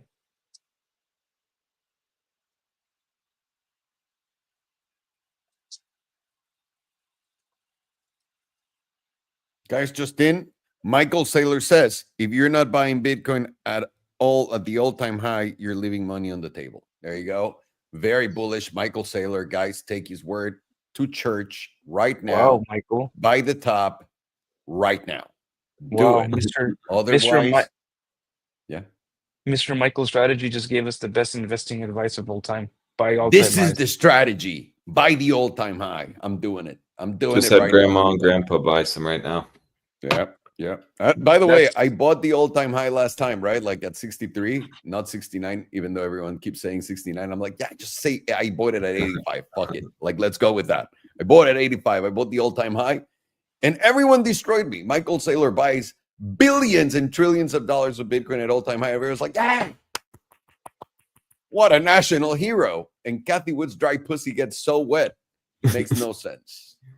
It's a cult. Some would say it's a cult. Hopefully our boy that gets offended by things that he watches on streams not watching. You can't because He's gonna cry right now.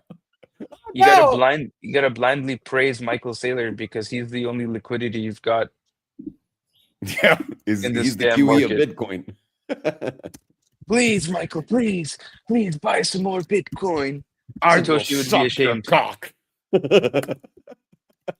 The era of 2013, 2014, when Bitcoin was about privacy and it was about Silk Road and all that shit, those Bitcoiners would be ashamed of the Bitcoiners today. Someone, by the way, someone sent me the price of Bitcoin and goes, told you was the decentralized future of I don't know what. I'm like, the price has nothing to do with decentralization. I don't know how to tell you this. Like I'm at the point where I'm at a loss for words actually on this stupidity. So I gotta say, Michael Saylor is the man. It's a man that in no other time would be anywhere where he is right now. No other time in history. It's incredible with his tiny hands. The first time I actually saw that I thought the picture was edited. I told you, it's so weird. And people say Trump has tiny hands. Yeah, no, Michael Saylor can't even hold a Bitcoin, and it's digital. Imagine, guys. It's not gay if you pay Michael Saylor to hold your. Oh wait, never mind. I'll take a picture with that hand holding it. It'll look like a mandingo. Like, my God, it'll be like, whoa, Alejandro, are you packing? No. He's got Michael a child's Saylor will hand. do it for No, Bitcoin. it's Michael Saylor's. Michael Saylor will do it for Bitcoin. Oh, His Bitcoin bag compensates for stuff. That's all. My favorite Michael Saylor moments is when he jumps into people's feed and goes like, Bitcoin fixes that. Just buy Bitcoin. And it's things that have nothing to do with anything that he's Bitcoin. He's like, oh no, my daughter died in a tragic car accident. And then he hops in, hey, Bitcoin fixes that. It's like, no, Michael, this is not the time to fix it with Bitcoin. It's always the time for Michael. Israel is launching a preemptive attack on Iran. Bitcoin will fix that. Yeah, it's fucking amazing. God bless him. Without him, we wouldn't be anywhere. Maybe if they bought some Bitcoin, Iran would stop making nuclear weapons. What's going on, Alex? No, I will say I posted an Academy short just as a hedge. So the first entry did fill, right? Nice. Basically the last 5 minutes ago. So I will say that. Watch if you're in the Academy, watch the comments because there's 2 stop losses posted and 2 entries. So just be mindful of that. Yeah. Make sure to read those.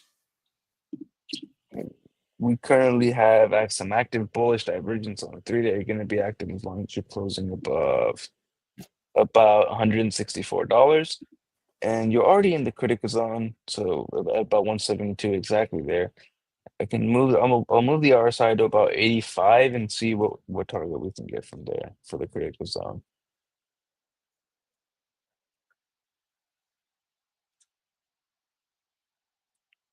And now let's let it do its calculation and update. And it's updated to about $200. I wonder if it fits my bias.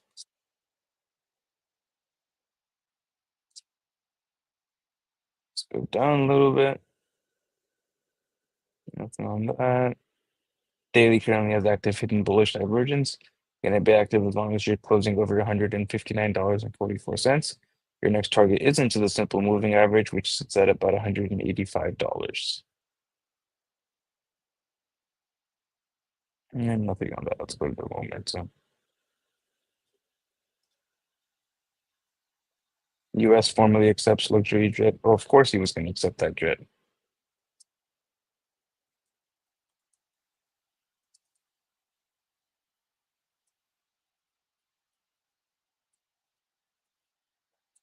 Monthly is currently flipped to the downside with bearish divergence. Volatility is currently contracting with just some hopium, and it will be flipped down below 244. The projection is on this next open. It's going to be right at the edge of the bearish control zone. So if you are going to remain bullish and not be in a bear market, this pivot likely does drop. This pivot remains the same, or if it goes up, Solana is absolutely fucked. Because the last time we broke into the bearish control zone was price doing how much of a percent move to the downside? Like 88% down.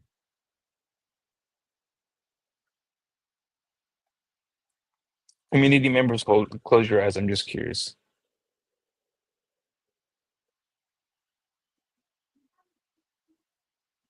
That'd be an ever so slightly higher low at like $20. That'd be hilarious. And then by us from $20 probably goes to like 500. Yeah, fucking salamis. We say this and then probably gonna buy very little at $20, if any at all. 2 weeks got freshly flipped to the upside. It's gonna be flipped up as long as we're above about $128. And you currently have active hidden bullish divergence, which has been confirmed on this last close. Would give you targets of this breakdown zone right about $220. Weekly is also flipped to the upside. No hidden divergence though, because we took out our previous closing low. But we will be flipped up above $13.50. 5 days flipped up as well with the volatility setup, and we'll be flipped up above $147.70, 69 cents. 2 days currently flipped down. Volatility is contracting. There's hopium for a higher low, and we do have a fresh silver cross to the upside, getting more points to the side that we're probably going to put in a higher low, and we're flipped down below 100 and let's say $81. On this next projection, we are projected to be right at the edge of this bullish control zone area. So probably this pivot does go down, and we're only about $8 below the pivot at the moment. Daily is now fully contracted on volatility, sitting at 4% after some nice busting action from 0%. We're currently just about to flip back to the upside. and we will flip up in 7.5 hours. We can close above $173.80. And that will be maintaining the bullish control zone if we can flip up from here. Likely does get volatility expansion from that, taking us up to about $200 to $220. 4 hours also currently flipped to the upside, and it will remain up as long as we're above $168. With a nice fresh silver cross.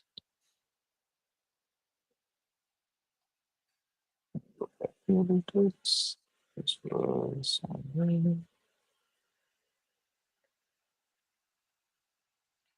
the high time frames on Solana are starting to shape up, trying to look like this is going to be our macro higher low before we go a little higher. Has not confirmed just yet on Solana like it has on Bitcoin, which is a little bit interesting. But the whole PM is that volatility is still contracting on the higher time frame. Gold momentum is pointed up, and it's going to come down to this next monthly open. If the momentum pivot does not go down significantly on this next monthly open, if it remains the same or if it goes up, then I would say that it's over for Solana. And despite whatever Bitcoin looks like, Solana is probably going to be dumping. So in that situation, Bitcoin is probably dumping too. I don't see why this would go down while Bitcoin goes up. It doesn't really make sense. So it's all going to come down to this next monthly open. But right now, on the lower time frames, it does look like we're going to get a movement to somewhere around maybe $180-ish area. If we can get over that $181 resistance, then I'd expect to move into the breakdown zone of about $210 to $220. Get even daily close over $210, then I'd say all-time highs are next. And daily close over all-time highs then sends you up into that basically $500 on, which is the top of our 38.2% on the HPDR. If we do get a move into the $500 area, I don't think it's going to go any higher than there. I don't even think it's going to get to $500, to be honest. I think we're probably just going to do an ever so slightly tap over our current all-time high somewhere in the threes and probably tap out there. And I'm not even convinced that we're going to go to all-time highs yet, because right now you have a wonderful little head and shoulders in the monthly, where you got a shoulder right here, a head right here. And as long as we're below this area, we're still in danger of putting in another shoulder. To be honest, as long as we're below here, we're in danger of putting another shoulder. So as long as we're closing below about $220 to $230, you should be looking for a lower high. But I would expect that area to get tagged. And monthly momentum is still to the downside. You have to assume it will remain down until it proves otherwise. But short term, expect somewhat of a move up. If you can close over these resistance areas about 180, you should see a retest the major lower high. If you can close over that area, then that should take you to new all-time highs. Perfecto, senor. Thank you so much for that. And then after this, we're going. 1 second.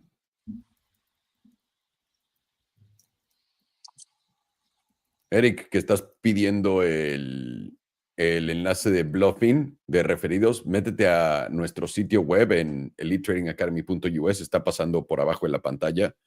Métete a Tutos y en Tutos pícale en el video de bluffing. Ahí abajo está el enlace directo que te lo da ya puesto, para que no tengas que ir a ningún lado. Te lo iba a escribir acá, pero ahí está.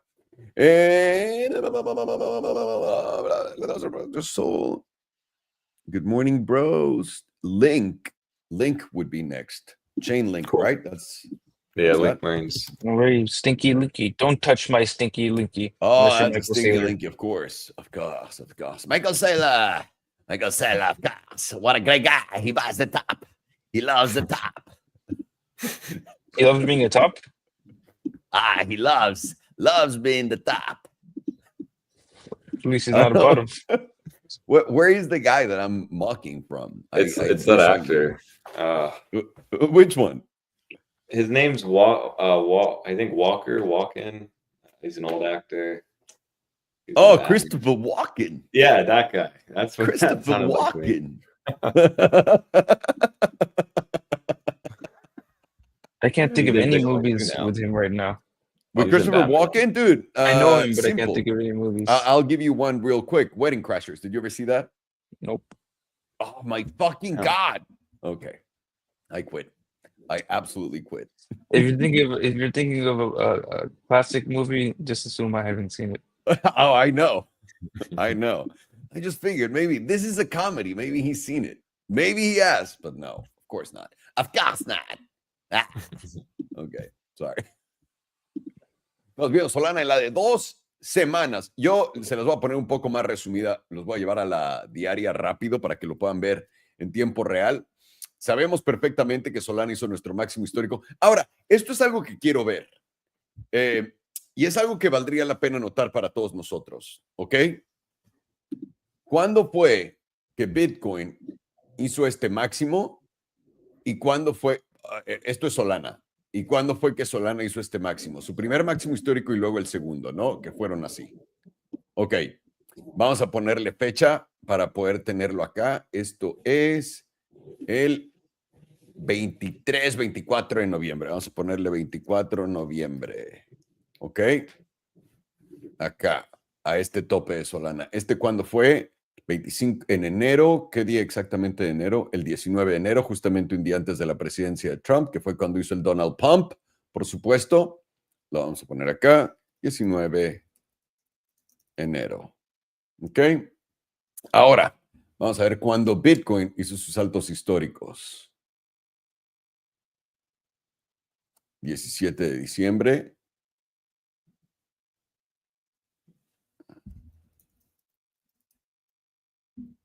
¿Ok? Y 20 de enero. Perdón. Ok. Ahora, ¿pueden ver la diferencia de esto a lo que está viendo Solana y lo que están viendo las altcoins? 17 de diciembre, 20 de enero. Básicamente un mes de diferencia entre estos saltos. 24 de noviembre, 19 de enero. Básicamente 2 meses de diferencia entre estos saltos, pero en el alto histórico de Bitcoin ahora, estamos acá. Es más, no estamos ni siquiera ahí, no entiendo por qué dices. Estamos acá. ¿A alguien le suena como que esto es alt season? I'm sorry, boys, I have a question. Because maybe I'm absolutely retarded and Roll Paul actually knows what he's talking about. And he's not just a fucking grifter of the worst kind that I've ever seen in my life. Let's go with this. Bitcoin, December 17th, January 20th, tops. Right? That's what they did. It's a month apart. Pretty nice. And right now, it's doing another one. Fucking all-time high. Great. November, January, and this is where we at today. I was promised this is alt season. What am I missing? But it's all season. The price is wrong. The market, the narrative is not wrong. The price is wrong. Okay. Got it. That's what it is. And one day the price will realize it's wrong and it'll just teleport up. Yeah, Solana is really weak versus Bitcoin. And when was the last time we had this sort of divergence? Let me see. Either way, I'm sorry. I'm just talking out loud. I think it's mainly thinking out loud. Sol ETH is weak, and then Sol ETH BTCs was stronger. So you're just having now the classic ETH stronger than Sol, like what we had Sol stronger than ETH. I think beginning of this year, maybe. Right. When you compare them against each other, but that's obvious because Bitcoin is all-time high, so it's going to be way stronger than everything else. But when I look at Ethereum, tell me what's the difference between this chart and the one you just saw with Solana?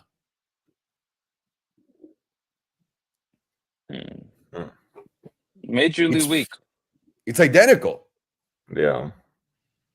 You know what I mean? No, they look very similar. It just seems like ETH is breaking out where Sol could reject that meme line. Even XRP. XRP had your all-time highs right here, and XRP is right here right now. XRP was leading like with the strength, the altcoins. And now it's not. So XRP is right here. All-time highs is right here in January. Ethereum, same. Solana, same. Bitcoin. Just interesting.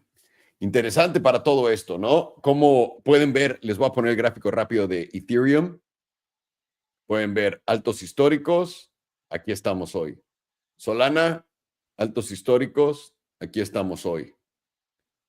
XRP, altos históricos, aquí estamos hoy. Aquí hay dos sopas. Altcoins van a ir a buscar y van atrás de Bitcoin, o Bitcoin va atrás de los altcoins y va para abajo. ¿Cuál de los dos nos está diciendo qué es lo que está pasando en este momento? Es muy interesante. Déjenme rápidamente veo en... Esto es diaria, déjame lo pongo en la semanal. Semanal es más fácil. Ok. Semanal lo tenemos acá. Esto es Bitcoin. Los quiero llevar simplemente al ciclo del 2021. Ok. Acá en Bitcoin tenemos nuestro tope en abril y en noviembre. Ok. Abril y noviembre. En Solana lo tuvimos en noviembre. ¿Qué pasó en abril? Ni siquiera existía Solana en abril. Ok. ¿Y qué pasó con Ethereum? ¿Qué fue este tope? Mayo del 2021, noviembre del 2021. Igualito que Bitcoin.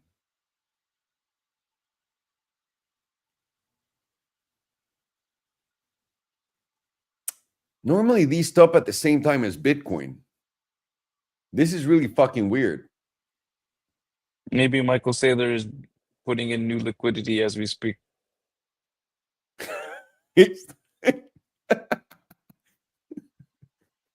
He's emptying his pockets with those really tiny hands, so it's taking him a while. It's just pulling all those coins to purchase more. He went Bitcoin. through his couch cushions and found some more change. Interesting. Interesting. Ok. Solana tiene cierta debilidad relativa comparada con Bitcoin. Lo podemos ver acá, tal cual como lo dijimos. Bitcoin está en altos históricos o acaba de romper altos históricos por algunos centavos, digo, sea como sea, pero de todas maneras son altos históricos y ahí va una vez más, creo, a volverlo a hacer. Sí, ahí está, efectivamente. En lo que Solana y todo esto están abajo. Y ahora mucha gente dice, sí, pero es porque la dominancia de Bitcoin está arriba. Pero acuérdate, ya está cayendo, según todo el mundo en Twitter, ya está cayendo la dominancia de Bitcoin y ya empezó alt season. ¿A alguien le parece que esto tiene cara de alt season? A mí no. Ahora, esto podría estar retrasado, que no pasó en el 2021, es lo que acabamos de analizar, y esto podría venir a tope, ¿no? Y continuar con Bitcoin. Bitcoin se va a 150,000 trillones de dólares, como dice Michael Saylor y todo el mundo, y Solana se va a máximos históricos. No lo sé, aquí hay algo que no cuadra. Y ahora la pregunta es, ¿Solana va para arriba o Bitcoin va para abajo? Porque Solana se ve débil en sí. Y ahora vamos a ponerlo en contexto para que lo puedan ver bien. Mensual, porque Solana tiene muy pocos datos, recuérdenlo. Mensual, como habíamos dicho, nuestro alto más alto en toda la historia fue noviembre 21 y el segundo que tuviste fue diciembre de 21. Acá lo tuviste primero en noviembre y después lo tuviste en enero. Desde entonces viste una corrección gigantesca. Al ver esta corrección gigantesca cuando habíamos comparado con la pasada, Solana no regresó a altos históricos. Y por este momento estamos simplemente, y aquí es donde podríamos decir, en la mensual está rota la tendencia y la tendencia es más bajista. ¿Por qué? Tienes estos mínimos y ahora tienes un mínimo más bajo. Tendrás estos altos más altos, pero hasta ahora tienes un alto más bajo a punto de formarse. Y si se llega a formar un alto más bajo y no llegas a altos históricos, vas a tener una gran probabilidad de reventar este bajo a la baja, o sea, un bajo más bajo, abajo de 94,800 dólares. Simplemente interesante y tenerlo en mente es importante en mi opinión.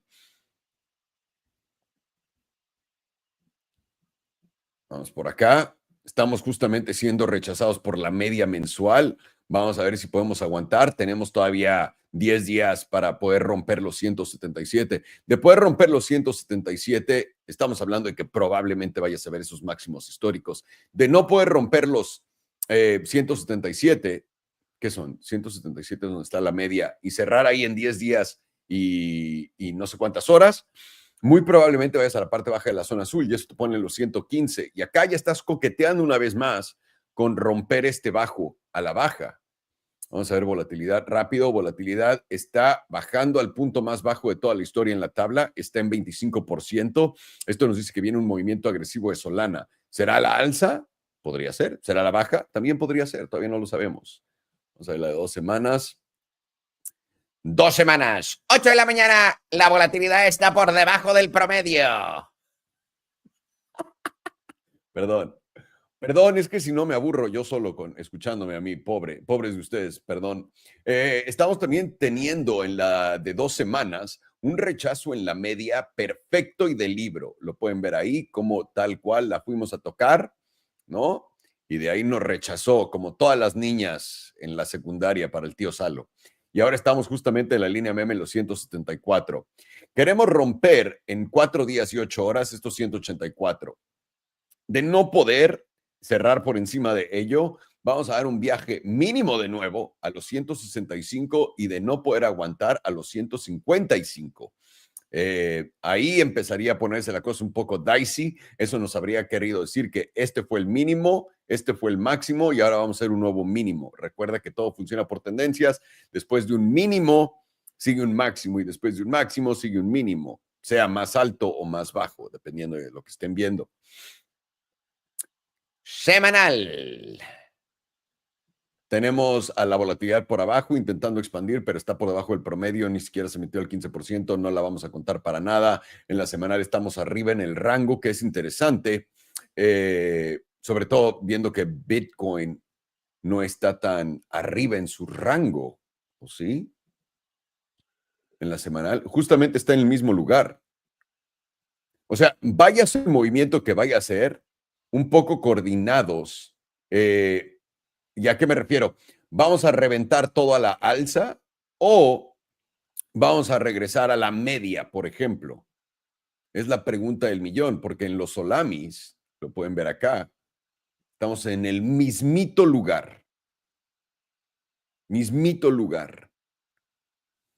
La zona no perder, pues puta línea meme, por supuesto, la zona no perder son los 160, los 156. De poder aguantar esos 156, continuamos esta tendencia alcista. Bien, este fue simplemente un respiro para continuar. De no poder hacerlo, estamos hablando de ir a buscar este promedio del 100 por ahí de los 137 y si no, empieza a ponerse interesante la cosa.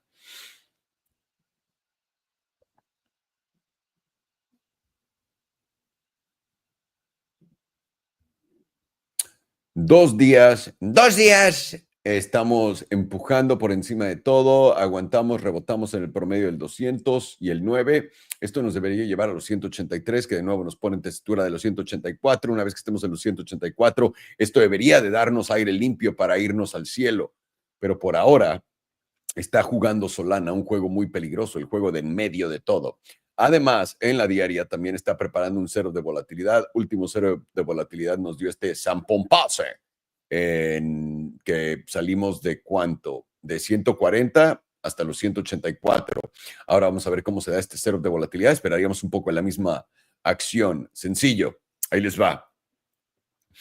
Y es más, en la diaria lo pueden poner y es así de fácil. Área importante, 173.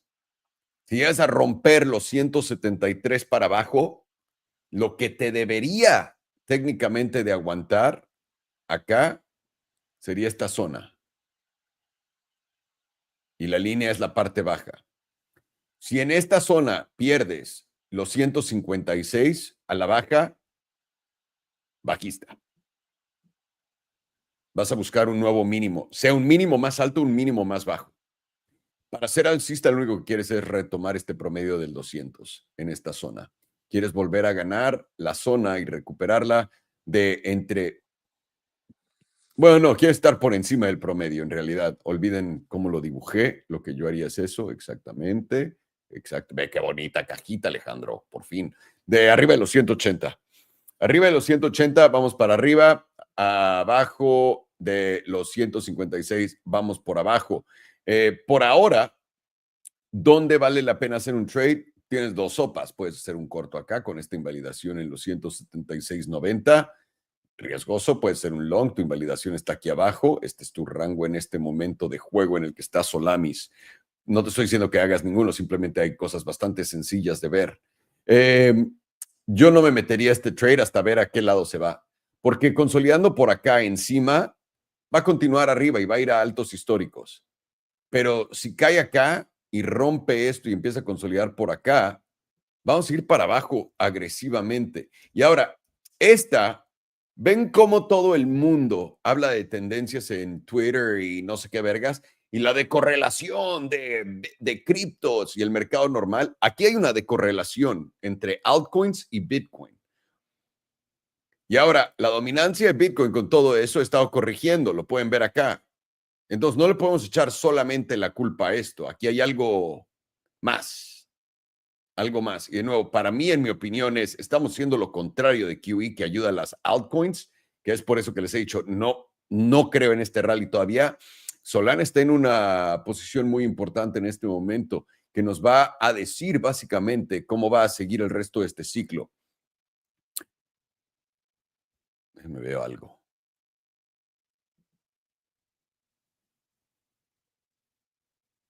No, no hay nada. Estoy rascándole los huevos al diablo. Ok, ahí lo tienen. Ahí está Solana, bastante sencillo.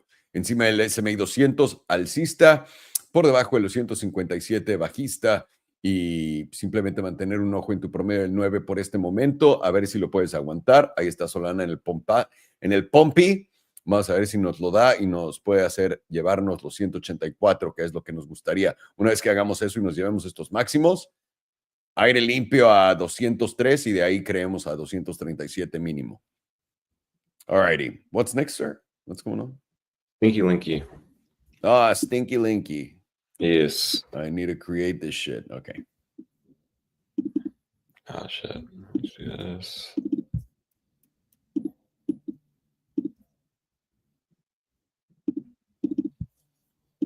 Sweet. All right, cool.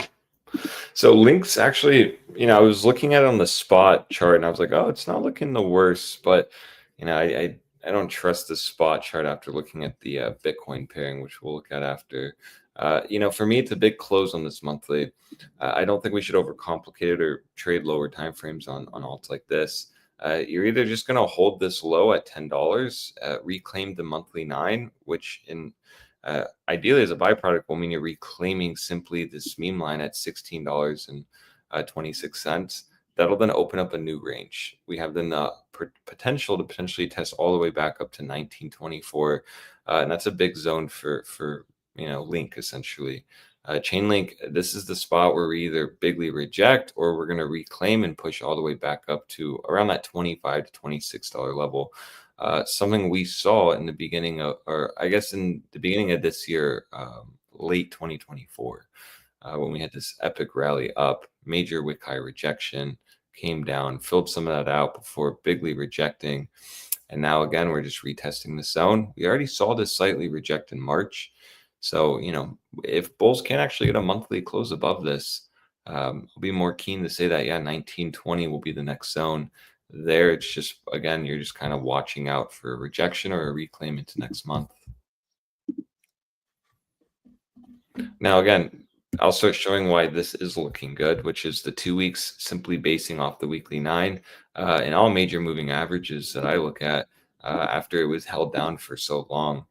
This is bullish, and we even got a very strong weekly close last week. Perfect bounce off the EMA 100 before getting us right back above that 1620 level. And now we're just slowly consolidating. So how I can interpret this is, if the weekly and 2 week can hold above that 1620 level, that'll bleed into the weekly. The monthly closing well, reclaiming specifically that monthly 9. Giving us more confidence to say that $19 could be brewing essentially for next month. You're also noticing here that the 2 week median and 38.2% kind of ties this up nicely. You see here the 38.2% is now holding, and it's right at $16.45. Not too far off from the 1620 zone that I have as a meme line. But remember, these are meme lines. The HPDR is a lot more accurate. So this is interesting to see because as long as we're above the 38.2%, next zone will be the median, which is at $19.93. Again, very similar to my 1920 target, just per the meme line. It's a big range we're in, and that's why consolidation within the next week or two will be welcomed for bulls. I mean, that's just basically consolidating within a new range. Volatile, yes, because it's an altcoin, hence these wicks. But yeah, as long as we're holding above this zone, closing the monthlies back above the 9, I really won't see why we're not going to test $19. But that's why then this week and this 2-week close happening is going to be very important for bulls and bears. Essentially, you're either going to reject here and start moving down, closing back below 1620, possibly even losing the weekly 9, or you're going to hold this reclaim. This was just nothing more than a major bear trap, pop back into support. So now you have an SFP play before going to $19. And that's why I started this off saying the monthly is just probably wiser to trade this. It's closing in 10 days anyways, which is a long time for crypto, but you know, it's really not that long. And for me, it's just either going to reject here, leave a nasty wick, or you're going to get a nice monthly close above 1620. You're going to get an easy long trigger on that monthly 9. If we do something like that, I really won't see why we're not at minimum going to test $19.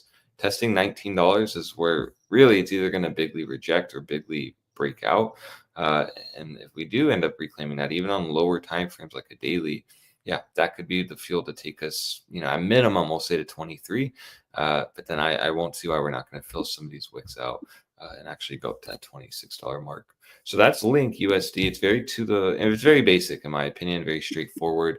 HPDR is lining up nicely with what we're basically saying here, which is always nice to see. But it's really just all going to hinge on this $16 level. You know, then that's it. You start deviating that. Okay, we have fuel to possibly go back all the way down to $11, $12. Or you're going to break back above this. And again, this will just play into the bear trap.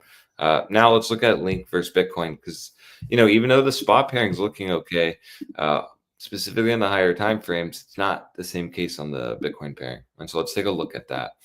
So Link BTC, and remember, this is more important, some would say, than the spot price, because this is what's going to tell you, you know, if let's say we do start reclaiming and holding the monthly 9, are we going to move aggressively up like what we saw in late 2024, early January? Most likely not. I mean, you might then just get that move to $19, which, yes, is still a big move. I mean, it's 18 to maybe 23%, but nothing like what we saw in the end of last year, where we moved up basically 90% in under a month. And that's just based on the Bitcoin pairing. What you had back then at the end of last year was a strong Bitcoin pairing. This was guiding my bias essentially on us going up. I remember talking about this on stream. It was the 2-week median getting reclaimed in Confluence. I think the monthly as well. No, I mean monthly. Well, where is it? Let's just go here. Right in this zone here. We did reclaim that monthly 9. But again, the median just was holding us down. Not good. And so now what do we have? Well, you have a breakdown. You know, this, yes, tried to shift trend, but this was just a liquidity grab leading to a continuation of trend. And that's evident with the lower low break here back in April. So just like I was saying, Link is looking good on the spot pairing, but then when you start looking at it on the higher time frames, it starts looking kind of concerning. I mean, you have a 2-week EMA 9 rejection while also a 2-week breakdown per the HPDR.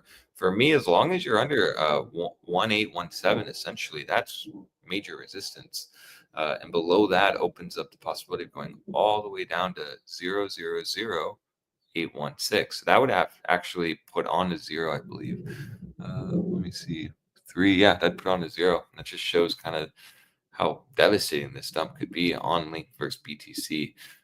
45% down. I mean, why would that chart be giving that to us? Well, what we have now is, you know, monthly BBWP at the lowest, almost gave us a setup, but not fully.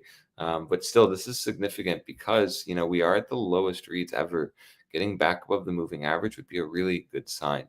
Not even in the beginning, end of 2024, beginning of January, was that occurring. I mean, we were already well busted above the moving average back in March of 2024.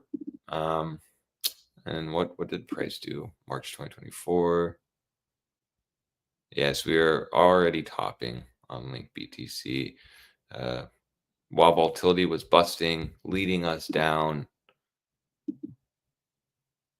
like 50%. That's interesting to see because, you're getting potentially the same reads here, even lower, and you might even into next month or in 2 months from now actually break above the moving average again, which resulted in a 50% move down on Chainlink spot. So, is it totally absurd to be potentially talking about these lows, which basically were formed in 2019 to get ran? I don't think so, especially when the chart's looking this terrible.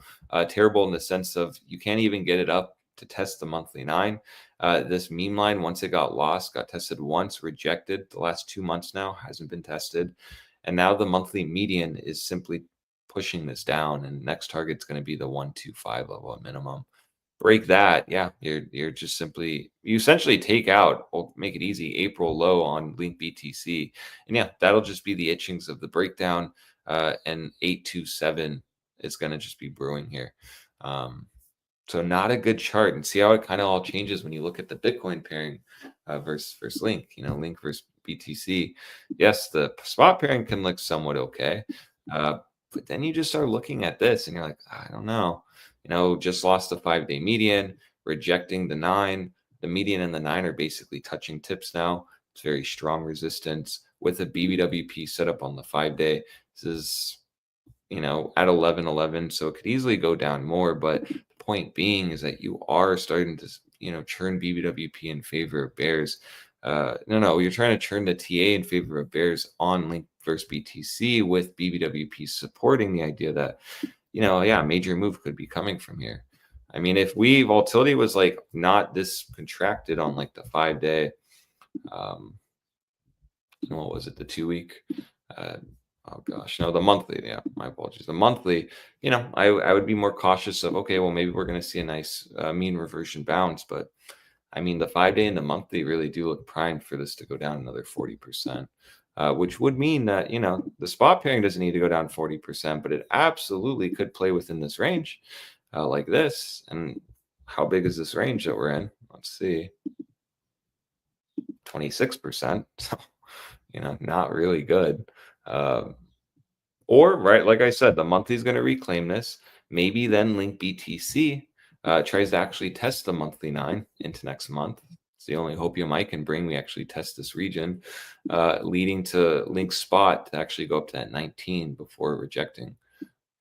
I mean, it's either going to go, we're literally just going to break down and go down, or, this low holds, this starts bouncing, and we start making a move all the way up to the monthly 9.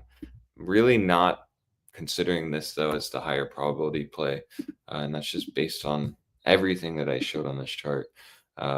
So yeah, that's all I have on Link. It's I would not be deceived by the spot pairing. I understand it's looking somewhat good, but I just, in this game, when the Bitcoin pairings this week, it's just kind of like Ethereum all year last year, which was, and even the beginning of this year, which was anytime ETH looked somewhat good, the ETH BTC pairing would then smack it down, leading to just any kind of bounce, any rallies getting sold down. And that's just why the Bitcoin pairing is the most important if you are like trading altcoins.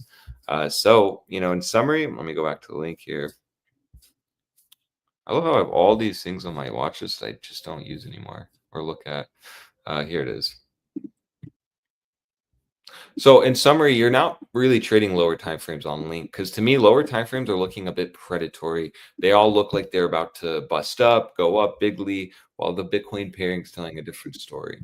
So for me, if you're going to trade this up and you want to be bullish, wait for the monthly.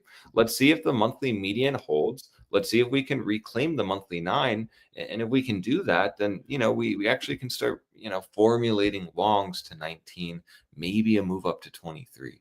But till then, you're now just in the process of possibly rejecting this region, possibly closing under support within 10 days, trapping potentially antsy bulls front running the close. And the reason why it's good to be cautious is because when you look at Link BTC, it tells a totally different story here. The monthly looks like it's in the process of breaking down. This looks like it was a lower high already put in, and a lower low is brewing. The monthly BBWP is about to break above the moving average, something we haven't seen in a very long time. And last time that occurred, price went up 50%. Volatility is direction neutral, so in that case, it was a move down. If we then start looking at the weekly here, yes, the median's holding, and we've reclaimed that. And I know bulls are looking at that, but I mean, you're still under the weekly 9. I would be more confident saying, okay, yeah, maybe we're going to get that move up to 19 first if the weekly 9 got reclaimed. You're getting a lot of conflicting signals on the charts on all different time frames, while the spot price looks bullish, but BTC pairing is looking terrible. So for me, it's all just waiting on your hands. Let's see how the monthly closes on the spot. And let's see if the weekly on the Bitcoin pairing can at minimum reclaim the 9. And then possibly maybe into the month, we can see the median actually get reclaimed on the monthly. Then I'll feel more confident maybe saying 19 is coming up. But, you know, I don't want to say, yeah, it looks like 19 is coming based on like the 5-day potentially breaking out here. Like I see it. Yeah, 19, but then you don't actually get the close. You just form a wick and then you make your move down to the median.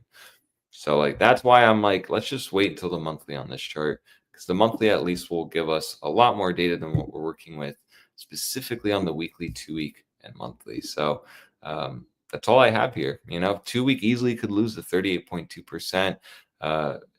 In the sense of it starts losing it down. And then now the spot price is actually in breakdown posture. While we think, right, this is holding, this is looking good, HPDR is kind of telling us, no, this is looking slightly concerning. While the Bitcoin pairing is just blatantly obvious, god awful. So, yeah, GG bulls. Let's see if these lows hold. You'll know this is breaking down, though, if we start really taking out March lows. You know, March lows across the board. Start taking that down. You know, for me, next zone for Link, let's just get real bearish with it. If we start taking March lows out, next zone for me will be around, yeah, I just have to extend these out.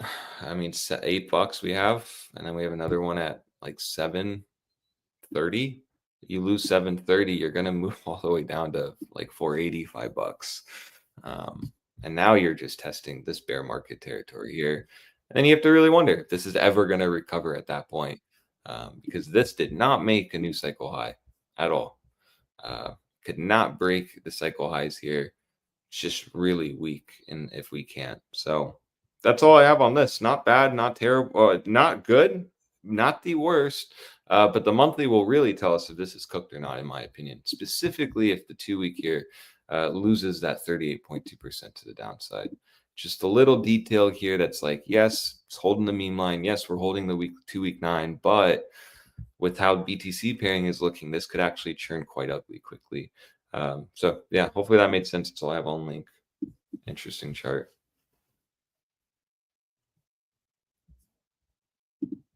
I think you're muted. Excellent. That's fucking excellent. Nice. By the way, glad I was. Excellent. Now we're gonna do the base of the coin right now. The Coinbase. The Coinbase. Is that bold guy? He loves getting attention. Let me tell you something. Brian is bold. Brian is bold. I trust bold people are beautiful, I tell you. Some of the best people I know are bold. They're also pieces of shit. No, I'm just kidding. I have nothing against bold people. Nothing. Because I'm heading there. I'll see you guys on the other side and in hell. Don't worry. Me too. I have to take minoxidil and finasteride because the top is kind of thinning out a little bit. Yeah, of course. Of course. Fucking disgusting. Hopefully we can get now the pill, not the bullshit pills that we have today, but we can get the ones that, you know, they gave the, you know how they created the woolly mice through DNA, like changing the DNA of the mice, and then now they have the hair of woolly mammoths. Well, that's what I want for my hair. I want to install pubic African hair on my hair so that I can grow the biggest, thickest afro anyone has ever seen in their life, and it's indestructible. That would look hilarious. Imagine fucking growing thick pubes on my head. Apparently, the Chinese have reverse balding. I saw it on Instagram like a couple of days ago. I don't know if it's You true. can't trust anything you see on Instagram about China. Nothing. Or anywhere else. Mm. Sorry, just having a beer. No, I'm just kidding. I'm kidding. I'm on my third one. Okay. By the way, if someone's listening to this, they probably think that that's true. But it's Probably. not. It's not, guys. It's not. It's Estamos whiskey. viendo. We drink only Johnny Walker here, guys. Come on. Well, it's only mezcal. That's the only thing. Oh, we yeah, drink is mezcal. Exactly. Yeah. You were going to say, Farhan? Anything? No. Excellent. All righty. Estamos viendo Stinky Linky, damas y caballeros. Link en la tabla de Coinbase en este momento y estamos ante resistencia, un potente rechazo y vamos a ver qué pasa. Esta tabla igualita que la de Solana, aunque esta todavía se ve peor porque Solana sí hizo un alto más alto. Stinky Linky había logrado un alto histórico en mayo del 2021 y desde entonces ha estado haciendo altos más bajos. Lo hemos podido ver acá en agosto, también en noviembre, que fue el tope del mercado para todos. Y desde ahí hemos simplemente caído e hemos ido de lado. La cosa es, en este momento en donde estamos parados, habíamos logrado conservar esta línea, ¿no? Lo pueden ver tranquilo, fácil, sin nada. Bajos más altos, bajos más altos, bajos más altos. Y también has logrado conseguir altos más altos, altos más altos, pero ahora te estás frenando y la pregunta es, ¿este fue un alto más bajo que este? Después, este fue el bajo, alto, bajo, alto, bajo. Vamos a buscar un alto más bajo y ya lo conseguimos acá o va a continuar. Esa es la pregunta que nos tenemos que hacer en este momento viendo la tabla de Stinky Linky. Vamos a empezar con la de 3 meses. ¿Tienes suficientes datos? Sí, desde el 2018 lo tenemos por acá. Y en la trimestral podemos ver que nuestra volatilidad está en el punto más bajo de toda la historia. Ahora, este par contra Bitcoin está completamente en el suelo y continúa cayendo. Solamente vale la pena notar que eso es bajista de a madre y ya. Vamos a la mensual. Mensual. Importante acá, la mensual se nos hace la mejor vista de la tabla. Bueno, a Alex se le hace la mejor vista de la tabla. Y este cierre mensual es lo que te va a decir todo. No hay que desesperarse, no hay que volverse loco, no hay que brincar de FOMO en Stinky Linky. Estamos teniendo volatilidad contrayendo por debajo del promedio en lo que estamos viendo este pump. Interesante. Ahora, ¿dónde tienes la media? La media está en los 14.99. Estamos cotizando en 16.32. De perder la media en los 14.99, digamos $15. De perder los $15, muy probablemente vas a ir a retestear mínimo esta línea diagonal que viene en subida o la parte baja de la zona azul. Esto comprometería este mínimo y nos haría hacer un mínimo más bajo que este. Y la diferencia acá va a ser entre los 8.26 y los $10. De romper este mínimo, las puertas se abren para muchísimas otras cosas feas, digámoslo así, para abajo. Pero de poder aguantar donde estamos en este momento, vamos a poder tener un viaje a los $20. Por ahora todavía no hay nada escrito, todavía quedan 10, 17 minutos para cerrar este gráfico, así que mantengan un ojo bien pelado por acá. Vamos a la de 2 semanas, que es la que estábamos viendo, donde volatilidad está intentando subir por encima del promedio, pero todavía no tenemos expansión. Estamos cayendo en la parte baja de la zona azul y de caer a la parte de la parte baja de la zona azul, siguiente objetivo sería el 61.8%, que coincide con la línea meme y también la línea meme en diagonal, por ahí de los 13.37. Eso es a donde creemos con más probabilidades se va a dirigir de perder los $15. ¿Y por qué los 15? Pues ver acá que todo 15 está en tu soporte también de las 2 semanas. Semanal. En la semanal estamos bastante por arriba, lo que nos había dicho un rechazo del 50%, ahora nos metimos en el 61.8% y estamos intentando retomar los 17.20. De perder la zona de los 15.34, una vez más $15, empezaríamos a tener objetivos más a la baja, como la parte alta de la zona azul, el S&P 200, y de no poder aguantar los 11.74. A ver, la de 5 días. 5 días, siguiente objetivo debería ser los 17.28. De no poder aguantar la zona de los $15, vamos a caer hasta los 13.8 y de ahí a los 11.7. Perdón, creí que Vini vino y me dejó un regalo. Ok, en la diaria pueden ver que estamos en la parte baja de la zona azul rompiendo hasta acá y nos gustaría ir a nuestro siguiente objetivo, los 17.137. De poder lograr eso, vamos a ir a buscar la parte alta del canal y una vez más retestear el SMI 200 en los 17.836. Está en la misma postura que Solana en este momento, donde el SMI 200 está justamente acá y ese SMI 200 acá nos puede rechazar en cualquier momento o nos podría impulsar al alto histórico. Personalmente lo pondré en la diaria. Yo me esperaría para ser alcista retomar esta zona en los 17.8. Eso parece ser lo que estamos esperando también en la mensual, en la de 2 semanas. Y de no poder aguantar eso y perder los $15 para abajo. 15 para abajo, arriba del S&P 200 en casi 18 para arriba. Y eso te debería dar un movimiento bastante agresivo para arriba, si es que se llega a dar. Y si no, también para abajo. Ahí lo tienen, Stinky Linky. Vámonos con Coinbase, damas y caballeros, la base de las monedas. Sharing screen. Please, don't be shy. Share your screen. We're going to start with the monthly. So monthly right now is getting very, very strongly over that 38.2%. And how much are we over? It's about $235. We're like $30 over that 38.2%. If we get a closure over that 38.2%, that's what we're looking for on a breakout. And that should take us somewhere around that 61.8% for a minimum target, which lines up right around our all-time highs. Not all-time highs, but cycle highs. And above there, that's what takes us towards this 78.6%, which is the move that if we get to, that's probably going to coincide with Bitcoin getting somewhere around 130 to 150, and probably going to be the cycle high.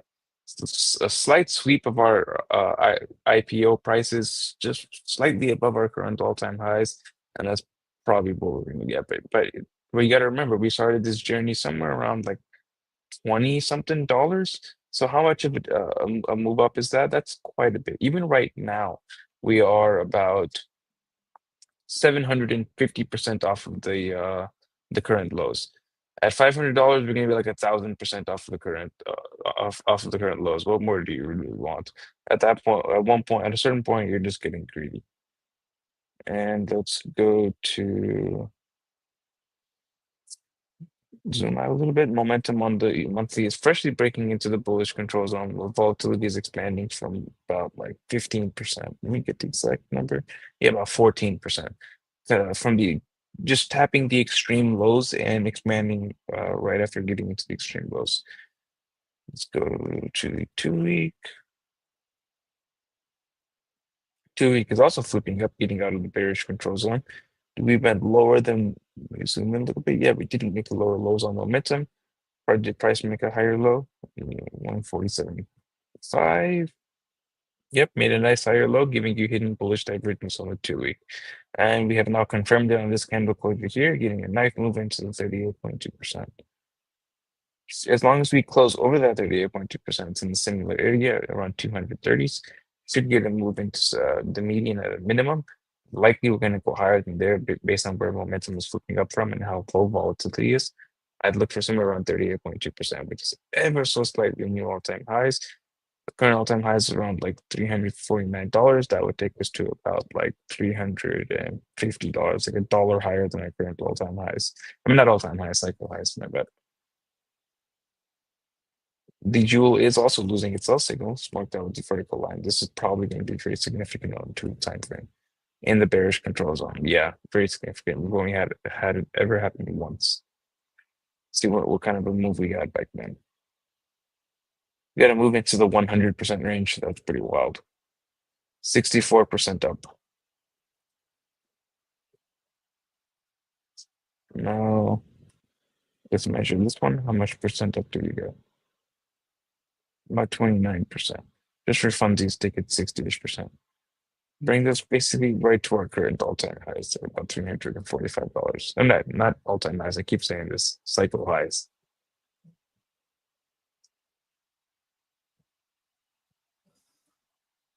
It was very hilarious how, let's switch it back to the 2-week. Right around this point, Jim Cramer said we like Coinbase to 450, and with like 20 something dollars. What a piece of shit, honestly. He's undefeated, to be honest. Actually, if you were to think about it logically, it takes actual skill to be consistently wrong like that. That's what I'm saying. He's not wrong. He's just obviously selling everyone on the idea to like lose money. This is why you get all of those stupid accounts like whale whatever on X, and basically all of the information that you're given is for you to make mistakes. Like, why are they telling you that inflation is coming back when no one can pay their debts? Like no one can pay their credit card, but no one can even pay their fucking Klarna loans for their burrito. So how the fuck are you going to get inflation? But that's what the news say. And everyone keeps telling you right now, oh, inflation's coming, even though no one has a fucking dime. People are so stupid. So it's the same thing. Why is Jim Cramer there? Dude, he's better than Nancy Pelosi if you trade him like backwards. Yeah, that's pretty crazy. Yeah. Do you think it's an accident? If you were Jim Cramer's boss, right? And you want him to do really well and have people look at him and go like, damn, dude, this guy is like awesome, right? Would you still hire him after being the worst, like the best trader? If you trade against him, would you hire him? No. It's just like everything. Like the Federal Reserve made another mistake. Yeah, dudes, absolutely a mistake. Absolutely not intentionally done at all. It's a mistake. We just keep holding on to the people and keep making mistake after mistake after mistake after mistake, because that's how the world works. It's actually insanely impressive how the inverse Kramer fund outperforms Pelosi. She's got insider information, and but he outperforms. But he's not in government though. I would assume she would have more.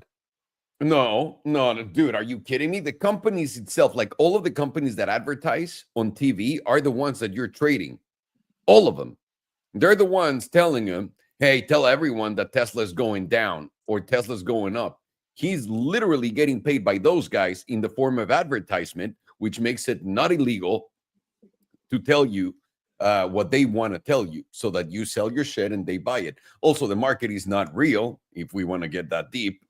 They move it accordingly. They just want you to get out so they can make it go up and all that good stuff. So, yeah, it's absolutely horseshit that people can maintain a job being terrible, like one of the worst on record for years, if not decades, and just maintain your job. Like, I want to see if you have a restaurant keeping the worst waiter in the world for 10 years there. Like, come on, man. Yeah, and people don't see anything to it that Kramer is a meme and people make fun of him, but he still keeps his job. He's making $10 million a year. You pay me $10 million a year, I'll tell you whatever you want me to say. Yeah, I'll tell you the sky's red for $10 million a year. Absolutely, dude. Get the fuck out of here. I'll sit there and argue with you that the earth is flat. Where else is that man going to make that kind of money? Every single picture you've seen of the earth is actually on a fisheye lens. I'd say that for $10 million. Exactly. Same thing. I'll say whatever you want. $10 million. Get the fuck out of here. A year? Okay, so it's ever so slightly lower high. Now let's compare.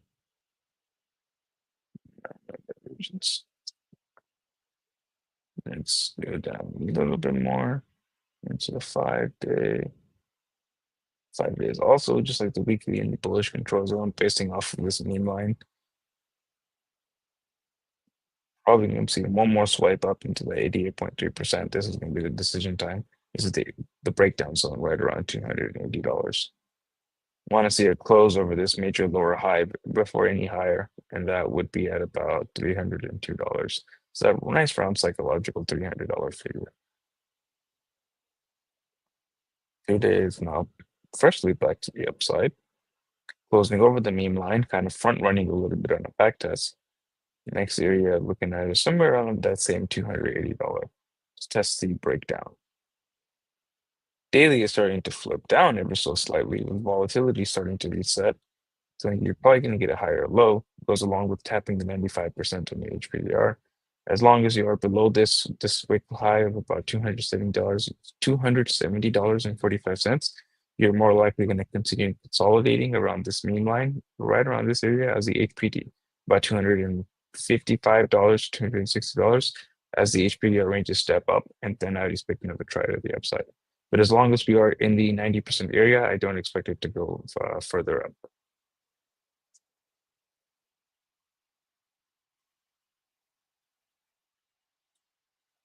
Four hours now freshly flipping back up, rejecting at the at the reset zone. It's getting back into the bullish control zone as volatility starts expanding once again. And we've held the top 38.2% on the retest after getting out of it. And right now we are putting in a little bit of a shooting star candle, but we're putting it in after a couple of red candles, so that would be taken as a indecision instead of a top. And what I would like to see, preferably to see higher immediately rather than later, is a close over this quick high of 265. If we can get that, then I'd expect maybe a little bit of a retest of 260 and then higher.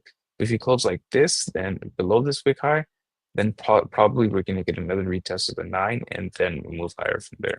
Depends on how this candle closes. Now let's switch to the RSI. Coinbase is moving like the altcoins rather than Bitcoin, huh? Yeah, interesting.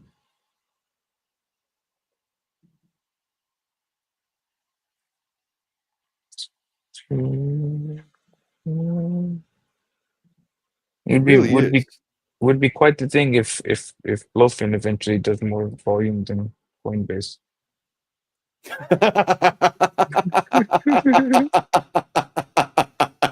A man can dream. A man can dream. Those guys would be fucking pumped. Interesting. Very interesting. Monthly, just like Bitcoin is about to invalidate the bearish divergence in 9 days, as long as we close over about $211.62, which we are a good amount above at the moment. And your minimum target with invalidating the divergence, because you are still, I believe, closing lows at 178. No, that's very unfortunate. Like Bitcoin is going to put in hidden bullish divergence when it invalidates the bearish, but Coinbase is not, because we made a lower closing low. That sucks. But still, you should get a move into the simple moving average, which right now sits at about $433. So that's technically all-time highs, I think. Yeah, it's ever so slightly all-time highs. Very cool. Disappointing that Coinbase is weaker than Bitcoin. Well, like I said, it's going with the alts. So I think we're either topping right now because we're at that zone, or we have just one more impulse to the top, but something's off right now. Yeah, very, very, what's the word? Oh, traditional markets melting down too, by the way. Are they? Let's check the S&P. Oh, The yeah. Academy shorts Getting pretty well. crazy green dildo. So that's good. This is good. Yeah. Honestly, we're back into that market that it's right in our hands, right? Well, in your hands. I just copy you. So that's how it works. Well, it's nice when me and Farn got a flow. It's like in Asia. He'd close longs, I open shorts, quickies every day. We just do quickies together every day. Wow, that's really all gay. these quickies. Pretty cool. No kidding. He says, wow, that's really Lots gay. of alcohol and quickies. Lots of quickies. 5 days has active hidden regular bullish divergence on Coinbase. Going to be active as long as we're closing over $240. Your next target is the bullish control zone, which sits at about $369. This is a very nice number. I like that number. Nothing here. Nothing there. daily has active hidden bullish divergence, going to be active as long as you're closing over about $257.25. Your next target is the critical zone, which sits at about $320. And nothing there. Now let's check out momentum.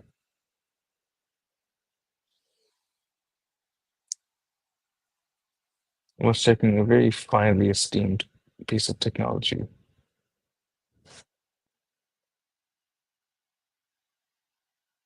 Okay. Where is it? Here it is. Monthly is still positioned to the downside, like Bitcoin is, but we will flip up if we can close in the next 9 days over about $287. Good enough data. Are we getting? And we're just about to start getting volatility expansion on the monthly. So that would be quite explosive if we could flip the pivot up with volatility expansion. If we close below it, I'd look to see what the pivot goes to. If it goes up, then you're probably gonna put in a little shoulder right here, your next shoulder, your head, and that's pretty bad. I wonder if this gives us a negative target.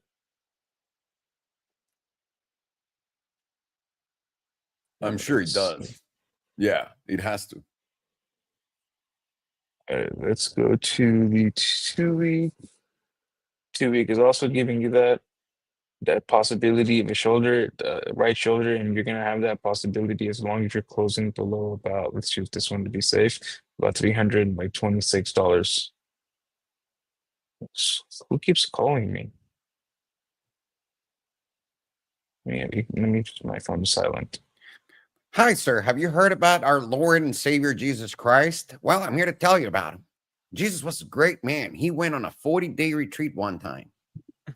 There you Just go. send your Now money it's, here. now it's on Do Not Disturb. 2-week is currently freshly positioning to the upside. Monthly was down, yeah. 2-week is freshly flipping back up, and it will be up as long as you're above $189.36. And 2-week is putting in hidden bullish divergence, making it more likely that the monthly is going to flip to the upside.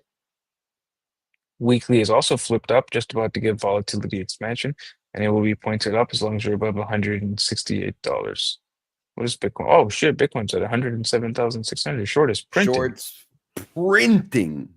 I just Religiously sent that on the printing. chat.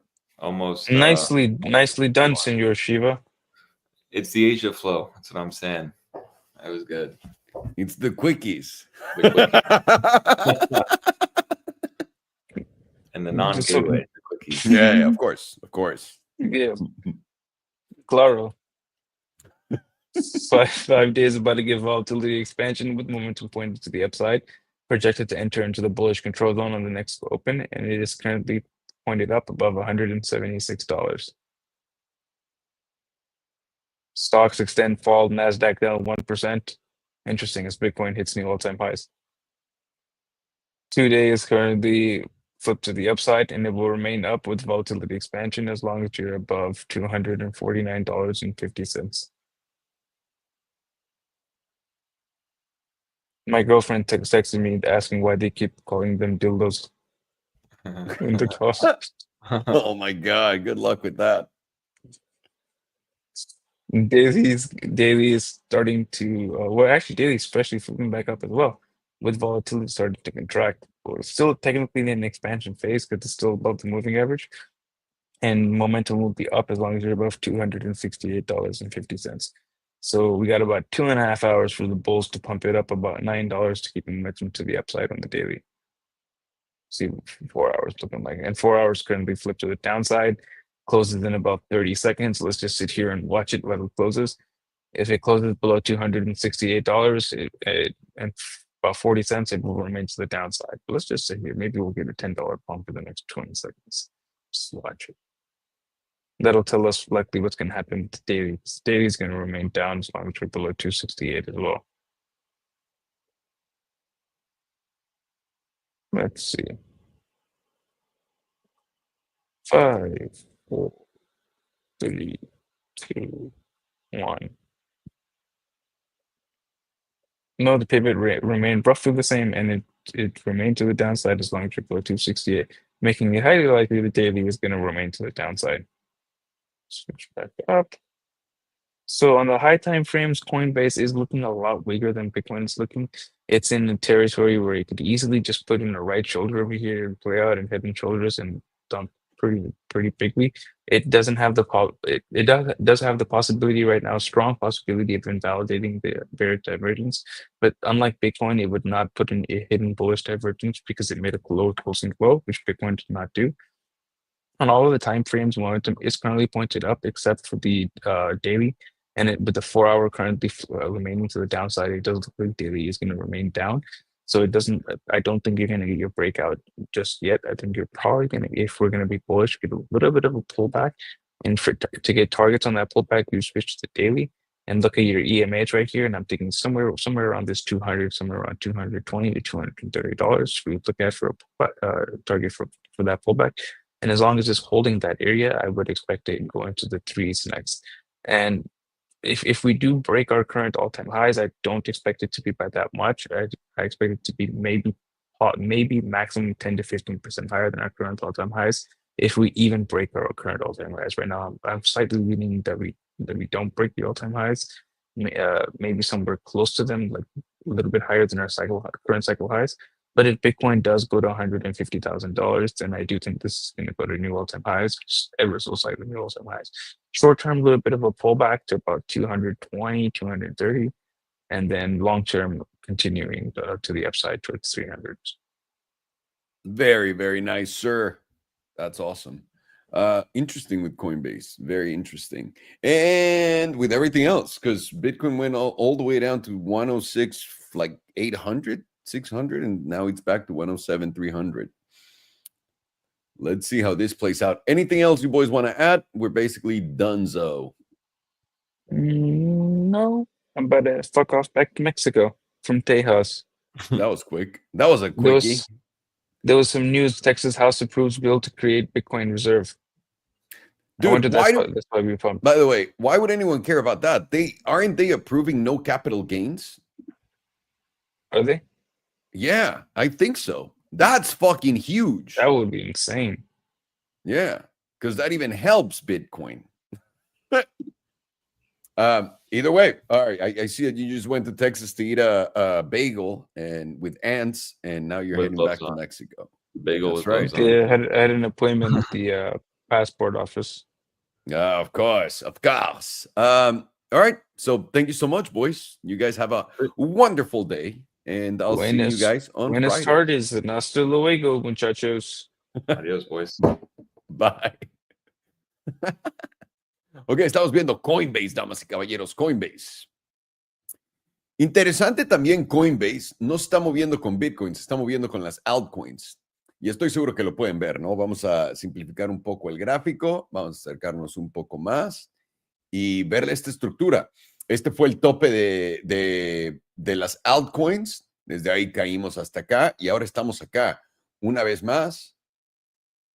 Solana, una vez más.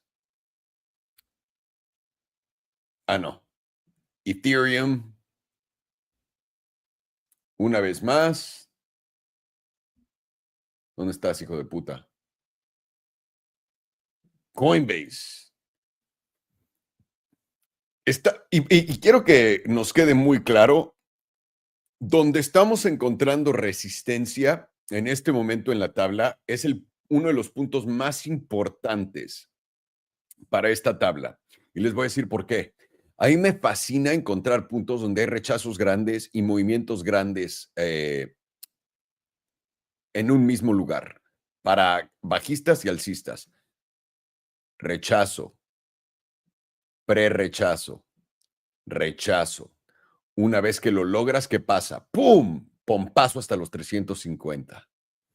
Vienes, caes, rebotas y vuelves a caer. Y ahora estás intentando regresar a este nivel. Pueden ver, este nivel nos va a llevar sin lugar a dudas a los 350 si es que lo podemos retomar.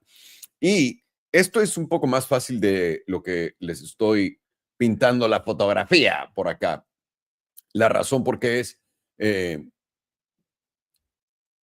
Bueno, ahorita se los voy a dibujar. Vamos a analizarlo tradicionalmente. De la misma manera en que siempre analizamos todo. Coinbase en la trimestral. Coinbase en la trimestral está haciendo un patrón de tasa, copa, etcétera. Eso nos debería dar un objetivo de mínimo, el máximo histórico, por cierto, si es que podemos romper esto. Esta es la zona crítica. ¿Entienden el por qué les digo eso? Porque esta tasa, damas y caballeros, y la agarradera están consolidando con muchísima fuerza. Este es un gráfico trimestral acá.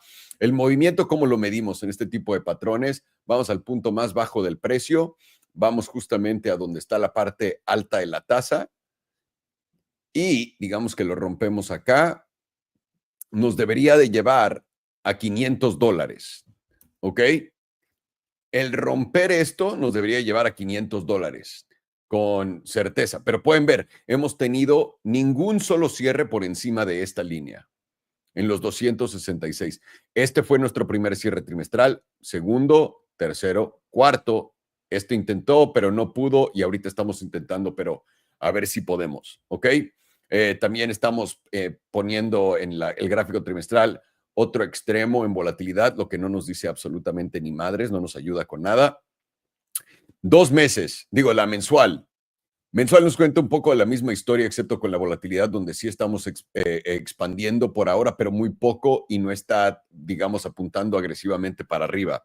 Cuando no estás haciendo eso, no consideras como si fuera una expansión brutal todavía y vamos a dejarlo. Está en la parte más baja de toda la historia en la tabla y de ahí viene. Vamos a ver a dónde da este setup de volatilidad para nosotros tener esa explosión a la alza. Ahora, no dejen que el ruido aquí arriba los distraiga, ni tampoco el ruido aquí arriba. Han visto que todos los cierres están abajo de ese 266 acá. Los cierres importantes y grandes. Ahora, con esto, ¿qué es la mensual? La mensual ya les puedo poner el HPDR en Coinbase. Definitivamente. En el HPDR estamos arriba del 50%, estamos intentando ganarle al 50%. De poder aguantar acá en los 260 por 9 días y 3 horas, vamos a tener una más alta probabilidad de llegar a la zona de los 318. De tener este rechazo y perder básicamente esta línea meme en los 238, 235, eso nos llevaría, literalmente no hay nada que nos detenga hasta los 223. Y de los 223 tenemos que esperar que aguante, porque si no, lo que sigue va a estar feo y ni les voy a decir, ¿no? Güey, dinos, ok, en los 180. 2 semanas. 2 semanas, 8 de la mañana.